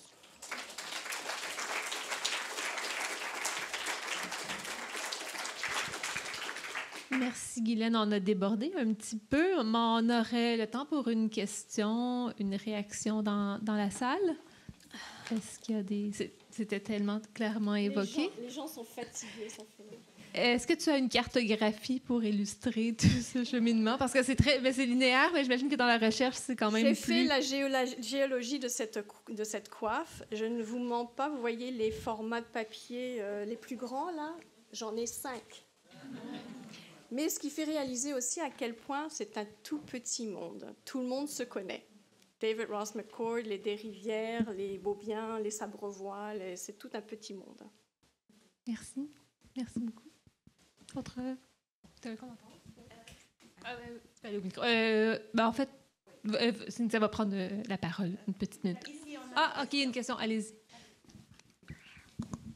I'm just wondering, all of the images that we've seen over the past 2 days and some of the images in the exhibition itself, there's an enormous work in museums and archives to correct the descriptions on all of these objects. And I'm wondering what happened to the materials that were used in this exhibition. Both materials from the McCord, for example, the photographs, and materials from other institutions like Library and Archives Canada. Do you mean if we keep them somewhere? No, were the descriptions corrected? At least here, it's an ongoing process. It's an enormous task. It's an enormous task. I mean, we've put a lot of things online, so we've already gone through those to correct them. But there's plenty more, so it's going to be a long process. But yes, we are correcting as we research them. That you borrowed from. Well, the ones that we borrow, we don't keep track of them, because they don't belong to us, so they would not be on our database, and they wouldn't be on. They'll be on. Know about your research. They'll be in information files relating to certain of the objects, but they're not linked directly to the database. But they have been informed about the research. Yes, definitely.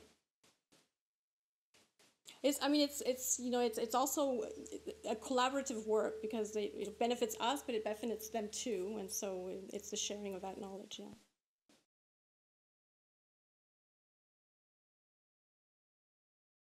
Thank you for being there, even though it's late Friday.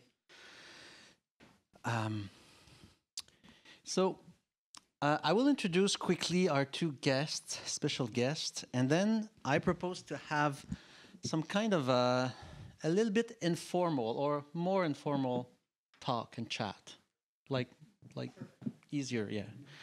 Because I feel like it, and I'm sure you will agree that sometimes more, cozy could be nice. And of course, we will engage with you as well if you want to question our guests. Okay, so first of all, at your left, the sun, Douglas Sanderson, Amobinashi. He's a Beaver Clan from the Opaskwayak Cree Nation. A Fulbright scholar, he now holds a Pritchard Wilson Chair in Law and Public Policy at the University of Toronto Faculty of Law. Professor Sanderson has served as senior advisor to the Government of Ontario in the offices of the Attorney General and Aboriginal Affairs. Thank you for being here with us, Douglas. And then we have Andrew Stobo. Do we say Snyderman or Sniderman? Snyderman. So he's a writer, lawyer, a Rhodes Scholar from Montreal. Rhodes Scholar? Sorry for my English. You know this. I am more francophone. Yeah. He has written for the New York Times, the Globe and Mail, and Maclean's. He also has argued before the Supreme Court of Canada, served as the Human Rights Policy Advisor to the Canadian Minister of Foreign Affairs, and worked for a judge in South Africa's Constitutional Court. Wow. Wow. Impressive. My mom wrote that. She was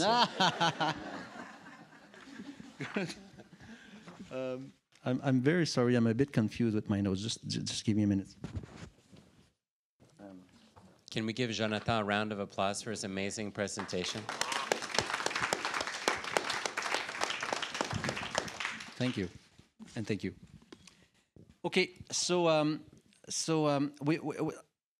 we'll chat a little bit about what we saw today about the Hatery, the ball of 1896. But perhaps we could start with a little bit of the context behind your book. By the way, that's a very good book. I started reading it, even though, Douglas, you gave it to me, I think it was a year ago. But, you know, we just pile up books and then we finally start. But it's so good. It's really well written. It's easy to read. The kind of book that you think you will, I don't know, go to bed and read a few pages and then you realize that you should be sleeping and you read 35 pages. But also, I find it's a hard read. It's hard to read because, I mean, there's the numerous systematic, one after the other injustices that Indigenous people had to cope with is simply infuriating. I mean, it's really difficult in this sense. But could you tell us a little bit about the book itself? Why this book? Why this story? How did this book come about? Genesis, all of that. Thanks so much. Thanks so much for having us, and thanks again for the talk so much earlier.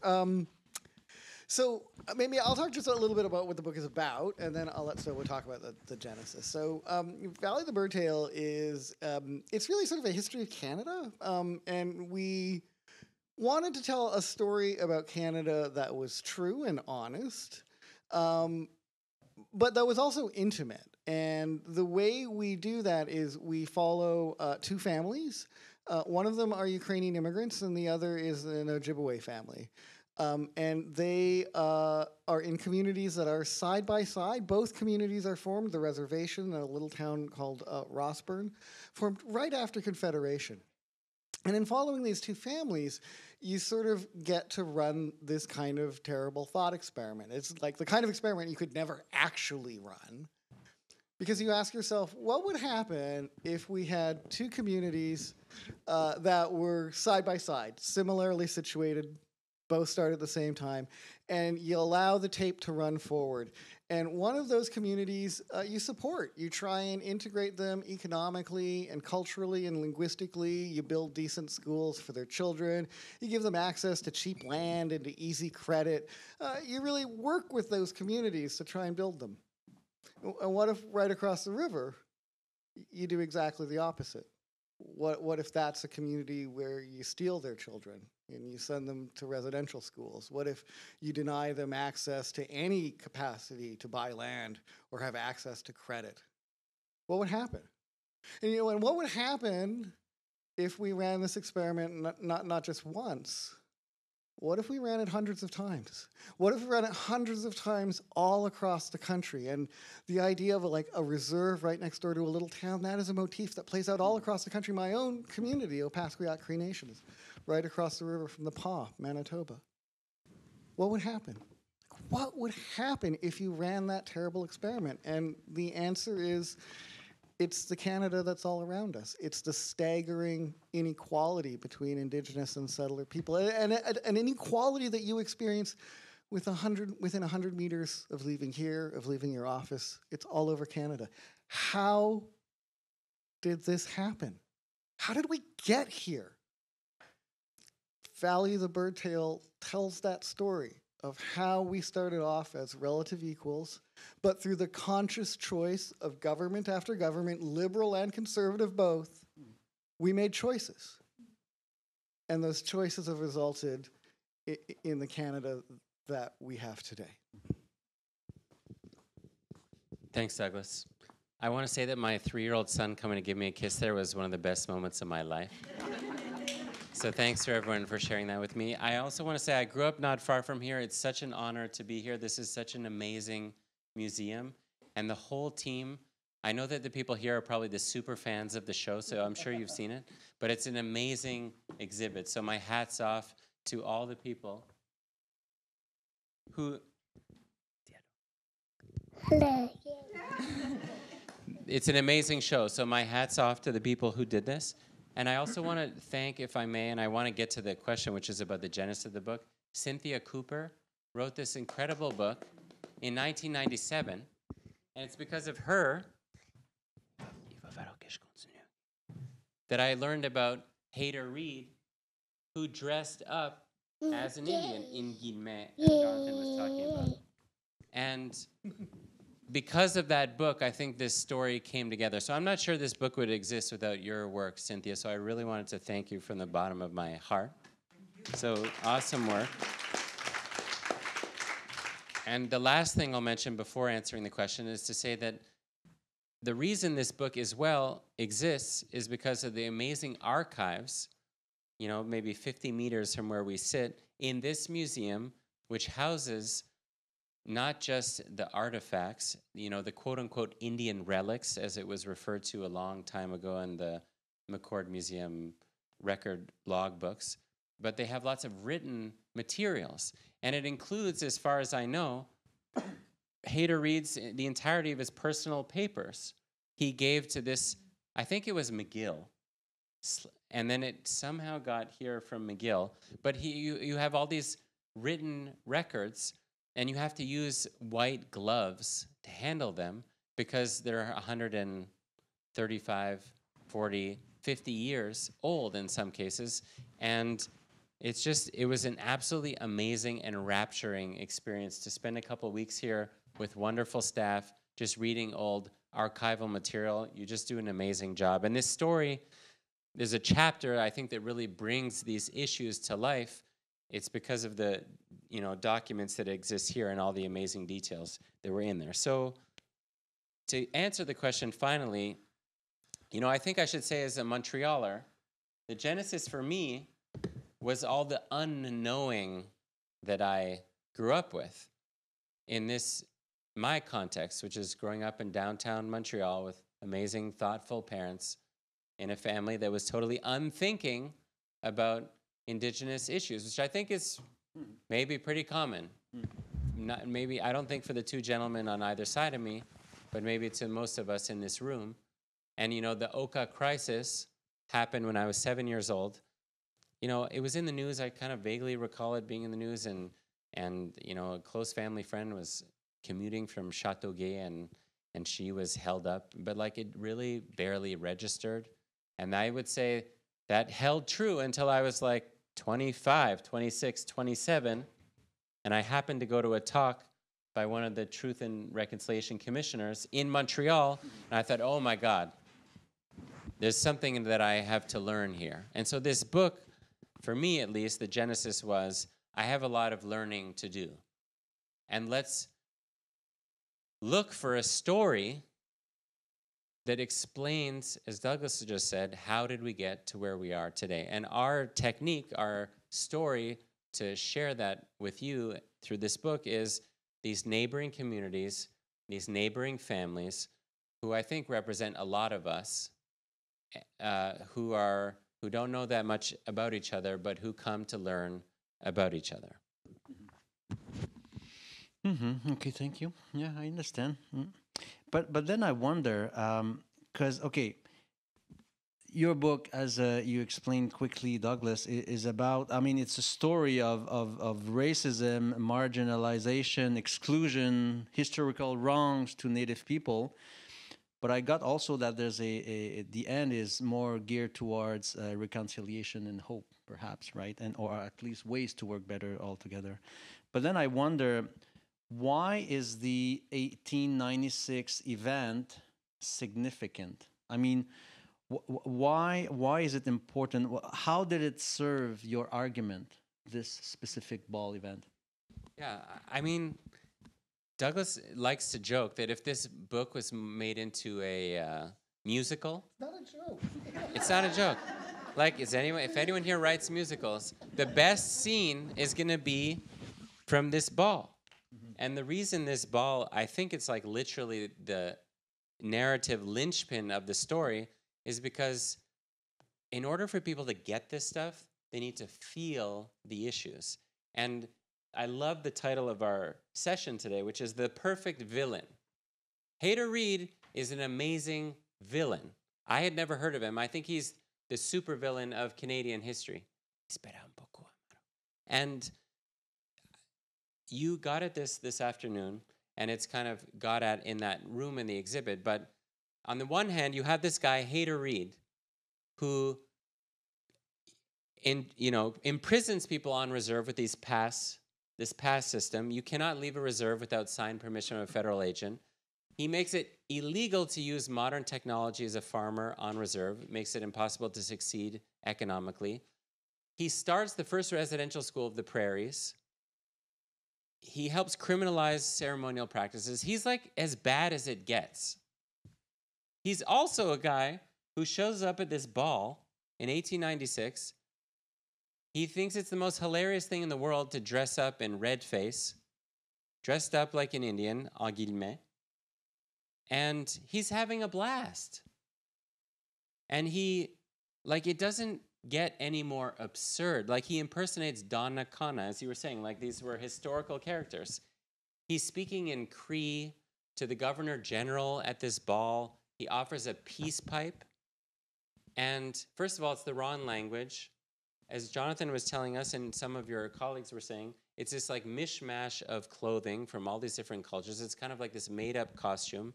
Donna Kana is a historical figure who Jacques Cartier encountered in 1534 or something. And I love this story because Jacques Cartier, he shows up, he plants this 30-foot tall cross, Christian cross, and it says like Vive la Roi de la France or something like that. And then Donna Kana shows up and makes it known that he's not that happy about this. He's like, no, this is, as Jacques Cartier in his own words, he made it known that like, no, like this is, we are governing here. And Jacques Cartier, he's like, oh, no, I'm not claiming this place. It's just like a navigation landmark that I'm doing. So he kind of chickens out. And then the next year, he comes back from Europe again, and he captures Donna Kana and brings him back to France, where he dies. And here he is impersonating this guy at the ball, speaking the wrong language in this farcical moment, and it's the funniest part of the evening. And nothing could be more absurd, and what could bring this, the poignancy of the absurdity of Canadian and awfulness and the two-facedness of Canadian history better than this moment. So I think it's fundamental to this history of ours. Douglas, did you want to add something?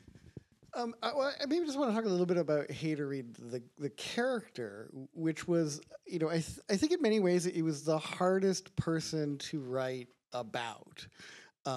And I think we originally had a draft version of the chapter about Hayter Reed, and it just didn't sit well with me. I wasn't sure why, and so when we wrote it, it was actually during the pandemic, so we were living in different cities, and we'd share documents on Google Docs, and we'd trade them back and forth, and then occasionally we would have Zoom to talk through the issues. And So something about Hayter Reed, that chapter bothered both of us, it turned out, and it was hard to figure out exactly why. And the thing about Hayter Reed and about writing about him is that most of what we know about him because of his own journals.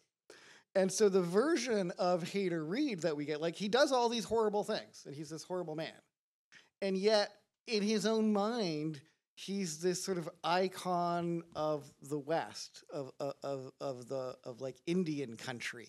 He tells stories of himself like romantically crossing the country in dog sled by moonlight and participating in warlike activities. And there's this frontier image of this sort of uber Canadian icon who he really is in some ways. And when we wrote him, we sort of wrote him as that and then contrasted him with this really terrible person. And eventually we had to realize, like, that's not at all who he is. That's how he imagines he is. But because that was all we had to work for, it was easy for us to slip into the recreation of this mythic narrative of the frontiersman. And we had to like sort of figure out how to dial it back so that we were fair to the guy, because he was an actual human being, but actually try and put his behavior in a context that would make sense to a reader, that would not valorize him, and that would properly stigmatize him at the points where he truly is acting as a heinous administrator. What I regret about writing about him is that we're never really able to understand why.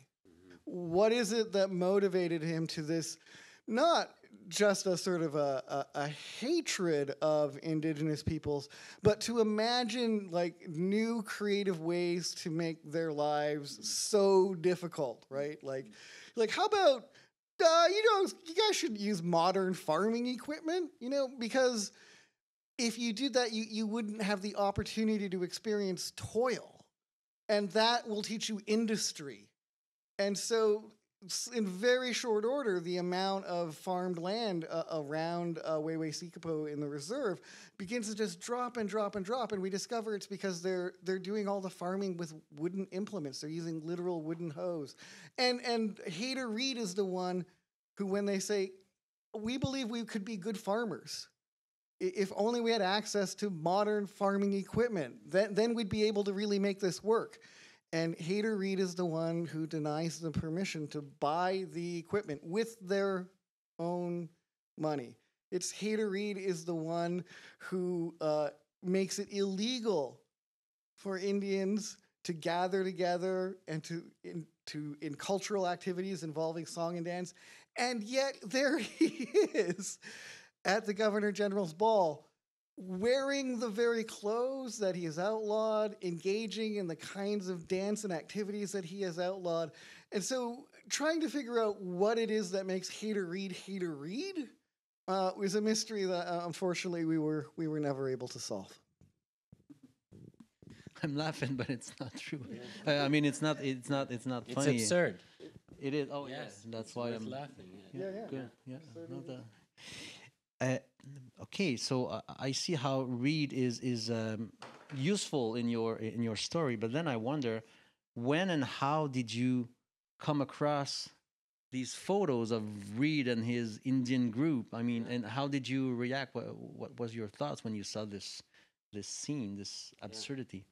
Yeah, maybe I'll start and pick off where I left off, which is what I find so funny is that I only knew Hayter Reed as the government official. And I had read a lot about him as this, two-dimensional bad guy.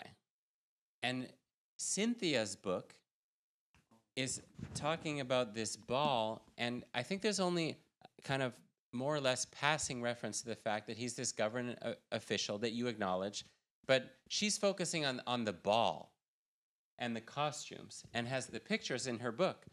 And so her book was about the balls, and so the context was totally different.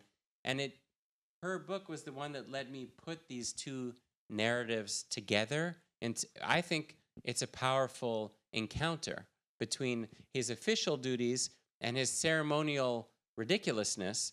And so I only encountered it in her book. And then when I came to this museum, you know, you can see someone put together the photos, more photos of the groups, of the individuals, and you can still see them like printed with the color of 1896. You know, it's amazing. You know, we didn't reproduce some of it because it was hard to print some of it, but I came here, and this is where I kind of saw all the stuff, and I was actually Douglas and I tried to, I think maybe we reached out to you, Jonathan, at some point to be like, can we come look at the artifacts, the clothing? And it just wasn't possible because they were in storage. And I'm so glad this exhibit exists because I couldn't see them. And obviously they've been restored and treated with such magnificent care until, this thing started. So it was thanks to this museum and Cynthia's work that I could kind of see that other piece, which made the story better. And if the story is better, I think we can learn more. Okay, so you documented this event from photos and archives first, but now that you have seen the exhibition and the real objects, has something changed in your perceptions, thoughts? And if so, what's the difference now that you have seen all of these objects in real? So I was really struck by two things. One of them I first noticed really when I just looking at the exhibit book, and again today during your talk, Jonathan. And it's the contrast between the photos of the ball goers in their costumes and their faces. They're not always smiling, and the exposures are really long, right? It's like 10 seconds or more. So often, like, their heads are still, but their knees are kind of quaking a little bit while they're trying to hold still. But their faces... Douglas is a photographer, so I never would have noticed that. But there's sort of a calmness in all of their faces, a sort of a serenity as they stare into the camera. And when they're dressed up like Indians, their eyes look so dead, right? It's like they all look like Stephen Harper staring out at you. It's creepy. Right, like they literally there's no life behind them, and I don't know how that happens, that the same characters can have this sort of inner joy about them, a sparkle even in their eyes that is just gone when they're dressed up like Indians. That was the first thing. And the second thing was the sharp contrast between the idea of the costume ball as an educative tool and the idea that, everyone coded everything so carefully. So Marie Antoinette, she doesn't need to have an actual Marie Antoinette dress. She can code with the wig, right? And so we can learn about Marie Antoinette and learn about what she looked like, have some part of her sort of faithfully represented. And just the care with which people considered the costumes as a way of encoding identity. And then to compare that with the shambolicness with which people assembled their native garb, without any sense that the same kind of brooches or belts or objects, that they wouldn't also have that same kind of encoded messaging. And that to the Aboriginal peoples of that day and even of today, those symbols are still real and alive, but we experience them now overlapped in these very confused, gauze-covered ways. And I was just amazed that, the same people could, on the one hand, be so careful, and on the other hand, just so utterly careless in attempting to engage in effectively the same activity. Can I just add two quick things? So one of them was... I didn't say yes. Yeah. Yes, you can. This was 130 years ago. And we can try with words to bring this back to life, but it is another thing altogether to see it.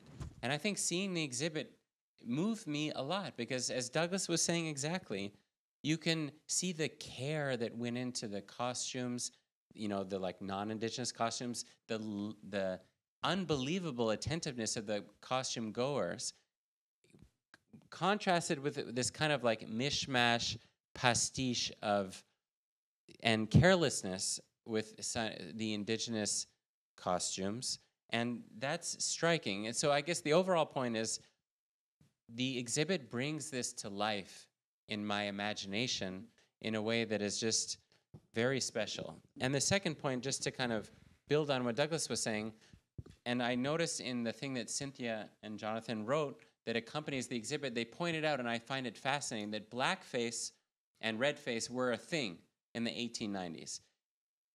But being photographed in blackface, even then, was kind of not seen well. Like, you might do it as a joke, but you wouldn't want to have it memorialized. But people were quite content to have themselves photographed in these photo booths in red face, so-called. And that, I think that says a lot about the carelessness and kind of like joke of it all to people. And the irony was, you have to believe that some people could feel the irony in that room. I'm not willing to say that no one was aware when Hayter Reed and Duncan Campbell Scott and so on were in this room. But the irony was largely invisible to these people. And today, the fact that we can see that and learn from it, I think, is also more powerfully expressed thanks to this exhibit. I just want to say one more thing. And for permission. Yeah. Well, you asked, can I? I just dove right in. And it has to do with like the way in which this show and in particular the dressing up like Indians things reminds me of this sort of present day danger that I think we're in the midst of and don't always see. And it has to do with that. It's actually I don't think it's really a problem in French. It's an English language problem. But we Indians, Inuit and Métis people, sometime in the late 90s or the early 2000s decided we didn't like the word Aboriginal. And a part of it had to do with like crappy Latin translations. Like, it's not original. And it's like, no, it is original. And so we invented this other word. We didn't invent it. We repurposed the word indigenous and insisted that when people talk about our cultures, they refer to us as indigenous. And the problem with that is that in the costume ball, the pastiche is the creation of this idea of like this generic Indian that's not grounded to any particular language or culture or geography. And that's what the word indigenous does. It combines together all of those identities. And I try actively to not use the word anymore because I think it is in some way what allows the rise of the fake and pretend Indians, again, in our present day. Because that is an authentic indigenous identity that is not tied to any language or culture or place. I am not an indigenous person.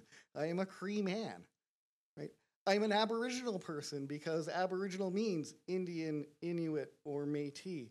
But by allowing ourselves linguistically to be lumped together as this sort of uniform of indigeneity, we are ourselves recreating that pastiche of costume that we thought we had put aside 150 years ago. That's very interesting. And yeah, words matter. And here in an institution like this, we try to adapt and satisfy everyone, but I see that there's a trap with using indigenous.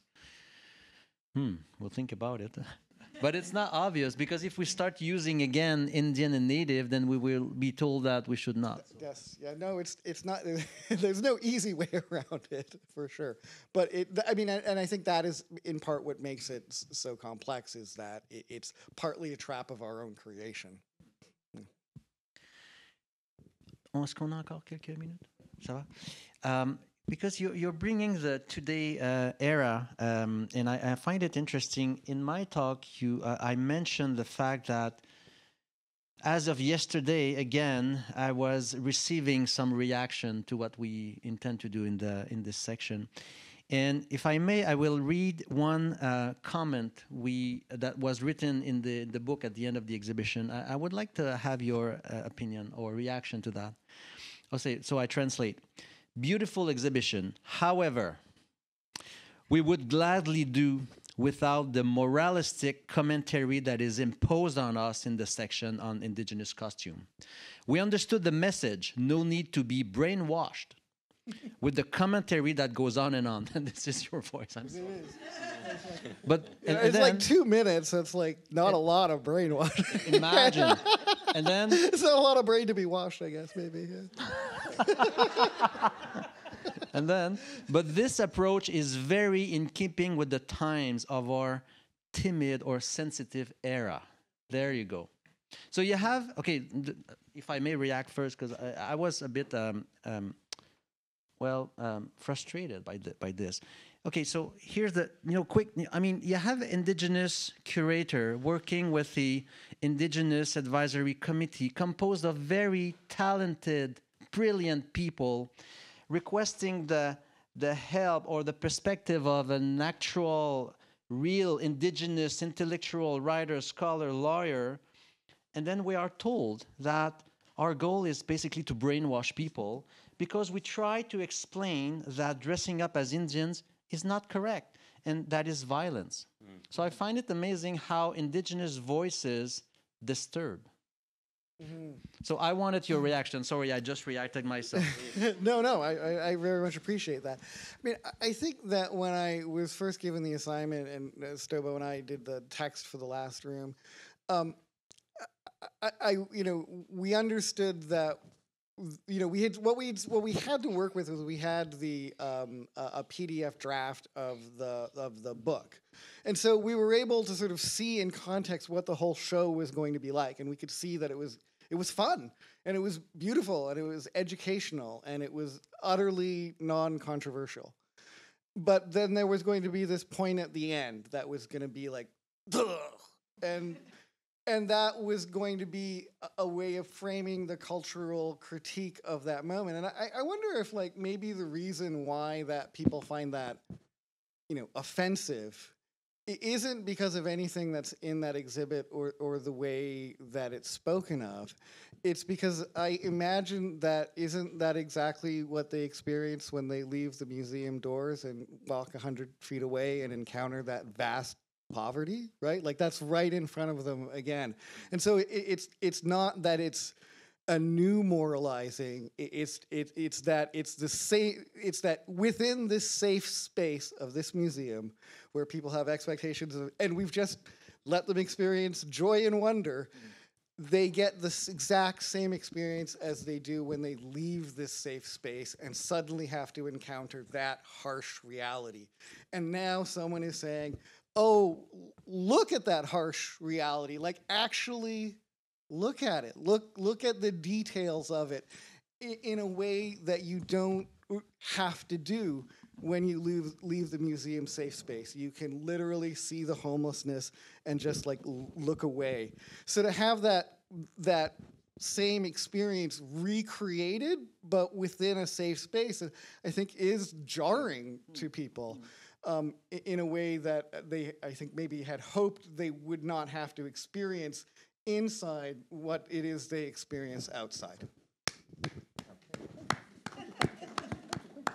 For both of you. Yeah, okay. One, or we should stop, or? Sure. I'm just enthusiastic. I love this discussion. Now I wonder, now that the villain has been identified, these historical characters, what do we do with them now? Do we just denounce them? Do we cancel them? Do we forget them? Do we educate population? And I'm thinking of Duncan Campbell Scott, for example. He's buried at the Beechwood Cemetery in Ottawa. And there used to be a plaque because Duncan Campbell Scott was the Confederation poet, right? So he was known for this. He was taught at school about that. But then in 2015, there was a plaque added beside his burial saying that as a deputy superintendent responsible for residential schools, that he did bad things. And then recently, October 24, 2024, we could read in Canada's history that Parks Canada has permanently removed the plaques celebrating him. So he's becoming a persona non grata. I find it amazing how history is right. But anyway, so that's what's happening to Duncan Campbell Scott. But with Hayder Reed, what do we do with these characters now?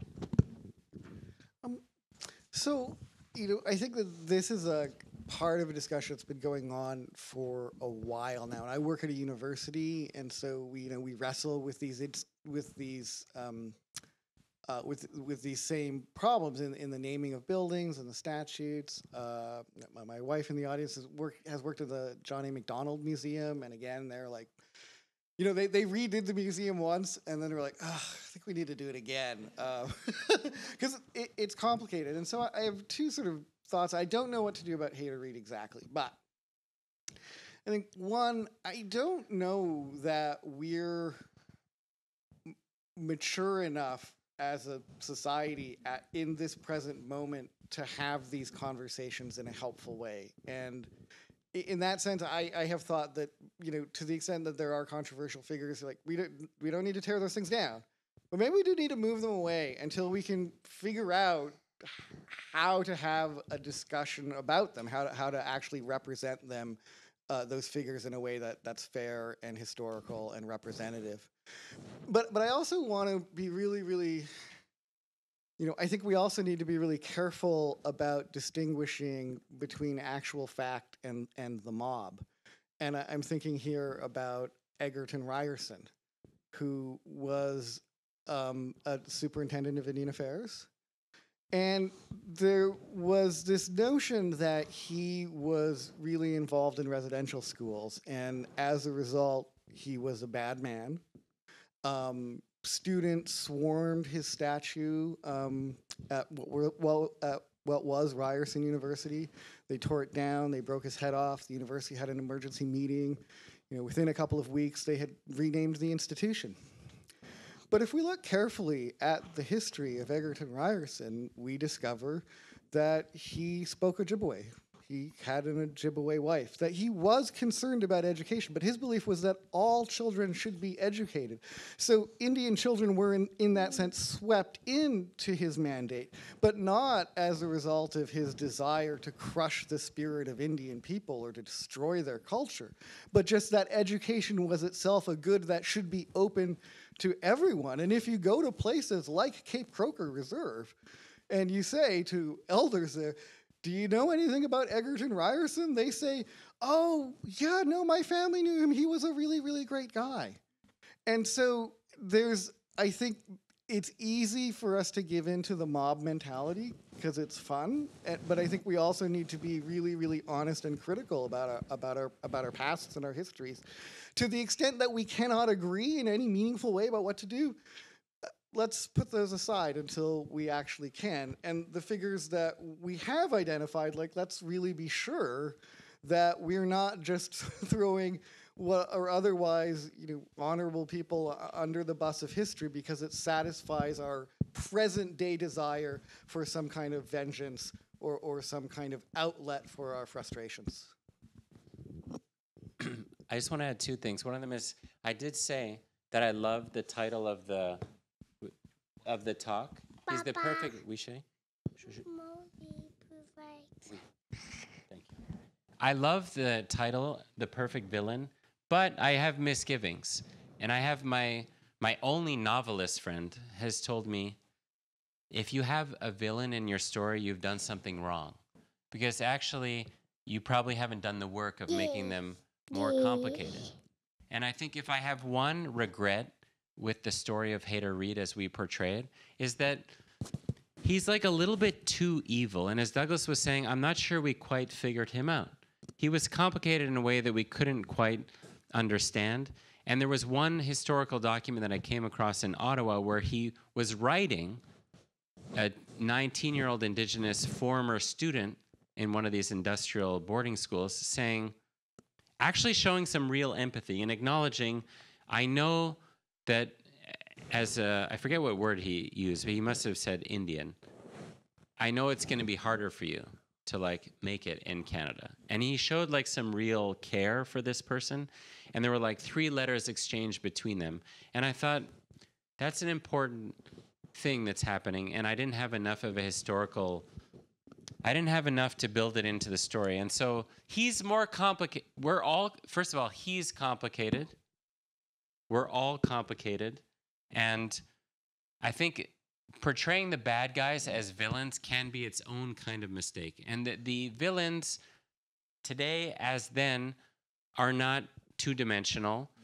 And it's very easy to make the bad guys these people in black and white photographs. And we think, oh, they're dead and gone, and there's us. And the hard part, and we really try to do this in the book, I think, is to bring this story into the present, where we have to take seriously the idea that, well, the villain is kind of us, still, in a way, in these policies that our governments have pursued. And we're a part of that. And I think the overall thrust of the book as a political document, I think, is to say, I think we could do a bit better job of not leaping to conclusions about each other. And that the truth about our really conservative, sometimes racist, sometimes kind of subconsciously racist people is that we need to listen to them too, to try to understand where they're coming from. Because if we're just going to put the racists in a box and treat them like aberrant idiots, we're actually not going to be able to talk to each other and learn from each other and solve the problem. And so I love the villain as a character. As a political tool, I think it's limited because we need to see each other's complexity and we need to learn how to work with that and to speak to each other and learn each other still. And that's hard. And it's hard today just as like it was hard then.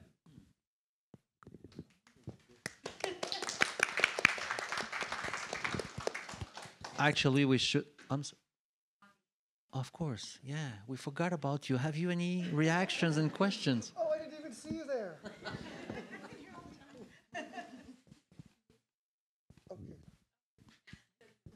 Microphones have been going around.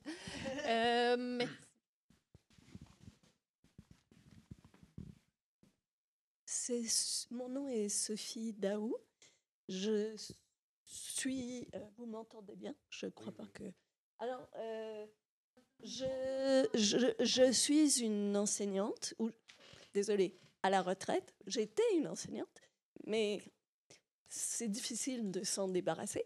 Alors, je pense que l'éducation est très importante aussi et que d'enseigner... Moi, à la maternelle et à l'élémentaire, on parle... Mais là, je ne sais plus quel est le bon terme à utiliser en français maintenant. Alors, on ne devrait pas dire autochtone. Doit-on dire indigène? Quel est le propre mot à utiliser? Ouais, En fait, comme Douglas disait, indigenous a remplacé aboriginal, mais aboriginal, c'est autochtone. Donc, autochtone, ça va. Au Canada, on reconnaît les autochtones comme les Premières Nations, les Métis et les Inuits. C'est ça. Maintenant, indigène, si on regarde la racine, ça fonctionne, sauf que dans le langage parlé, c'est plutôt les plantes qui sont indigènes. Les êtres humains, non, c'est pas... ça a pris une connotation péjorative, disons. Parlant des indigènes, c'est comme un peu la figure du cannibale dans la jungle. Bon. Donc, je crois que c'est très important que à chaque niveau de l'éducation, on ait un discours qu'on apprend de l'un et l'autre. Oui. Et de l'autre, lorsqu'on est dans moi, j'ai travaillé dans un milieu multiculturel à Montréal en immersion française. Mais c'est important aussi d'apprendre. Je trouve ça aberrant que moi, j'ai appris le français, l'anglais, ma langue maternelle, l'anglais, la langue de mon conjoint, la langue avec laquelle je communiquais à tous les jours. J'ai appris l'espagnol et j'ai appris le grec. Mais je trouve ça aberrant que je ne sache pas une langue autochtone. Ça devrait être intéressant et ça serait intéressant. Ça devrait être important aussi de le rendre plus accessible, d'après moi. C'est mon opinion. Oui. Ben, on est d'accord. Merci pour vos propos. Merci énormément pour tout le travail que vous avez fait. Et Douglas vient juste de me dire qu'il aime le mot autochtone. Comment? Oui. Mon fils demande s'il peut avoir son tour. Oui, vas-y. Thank you for this really stimulating discussion. Can I go back to the question of history? You talked about Hayter Reed insisting that Indigenous agriculturalists go back to the peasant way. I just think that one of the really critical things for us, right? I'm a historian, and one of my colleagues did groundbreaking work in identifying the successful, financially successful Indigenous Aboriginal farmers in the plains. Is that Sarah Carter? Yeah, Sarah Carter. Yeah. Great, amazing. Fantastic. So this sort of thing needs to be more generally incorporated into the sort of history that we study. Yeah. But for myself, I also study the functioning of empire from an earlier period. And when you ask, where does Hayter Reed come from? I can tell you exactly where he comes from.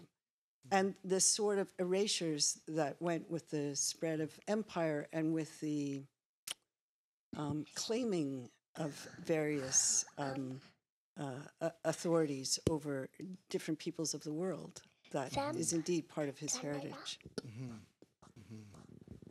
I want to repeat, as I said to the previous speaker, well said. Very well said. Thank you. I'll take one question online. There's still people following us, and it's from one of our volunteers. It's from Barry Lazare. So was there correspondence between McDonald and Reed that gives insight into their motivations? Can you repeat that one more time? Was there correspondence between McDonald and Reed that gives insight into their motivations? Would you be? Like, yeah, the Prime Minister McDonald. I imagine. Yeah. Can I also say that my colleague to the left, I think you belong to one of the most economically successful nations in the country. If you say so, yeah. Yes. So that's also part of the story that's worth telling. So, oui, vas-y, chérie, qu'est-ce que tu veux dire? So I think to the question, I think they're the same kind of man who are utterly convinced that what they're doing is just and good for Canada, and that's what makes it so. And that's what makes them so scary. So, yeah, I mean, to answer the question quickly, I think McDonald and Reed are cut from the same cloth. They're very powerful men who righteously think that they're doing the right thing, even as they do the most horrible things. And that's why I think it is worth engaging with them in a serious way. I actually just want to tie this together. I want to address this idea about history earlier. Is that, as we've been touring this around, we've talked to lots of people, and I think that when we first started, I had this notion of my own self. Like, as an academic, I have all this time to sit and read and learn all kinds of things. And I sort of have this sense that everyone else, understands Canadian history. And if you talk to anyone, of course they understand Canadian history. But then if you stop and think about it, like, what did most of us get? Like, there was a unit in grade 4 and another one in grade 10, and it kind of went Pioneers, Confederation, World War II. And that's sort of it. My son finished grade 11, and he did the same. He got the same level of history. The comment actually literally says, Otis has completed his study of Canadian history. So I think that, one, we don't know anything about our own history, but we all believe that we do, and that's a dangerous problem.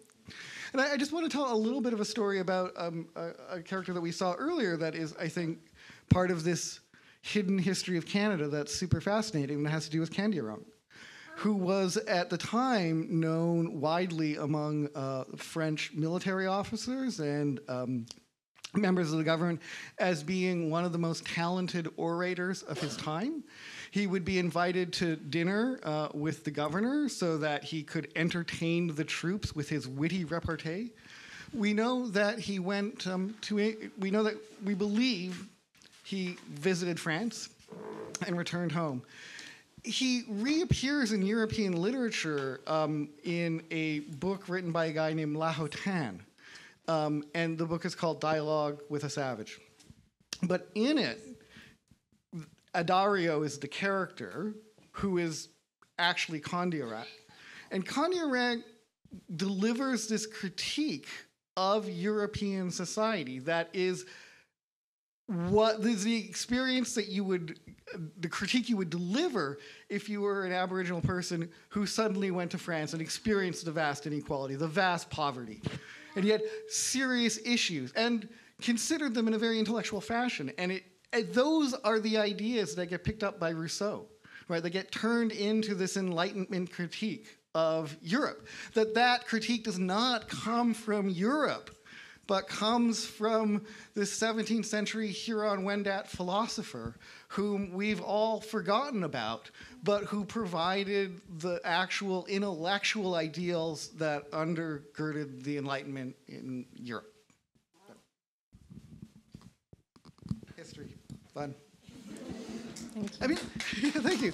I mean, it's an amazing history of this, in this nation, in this land, and it's just such a shame that we don't celebrate it, we don't share it. We to the extent we know it, we know sort of the low points and almost none of the high points. Yeah. Excuse-moi, Maria-Louisa, j'oubliais ton nom. Il n'y avait plus d'autres questions en ligne. Or we can thank. Well, first, I'd like to thank Douglas and Andrew for that fascinating presentation.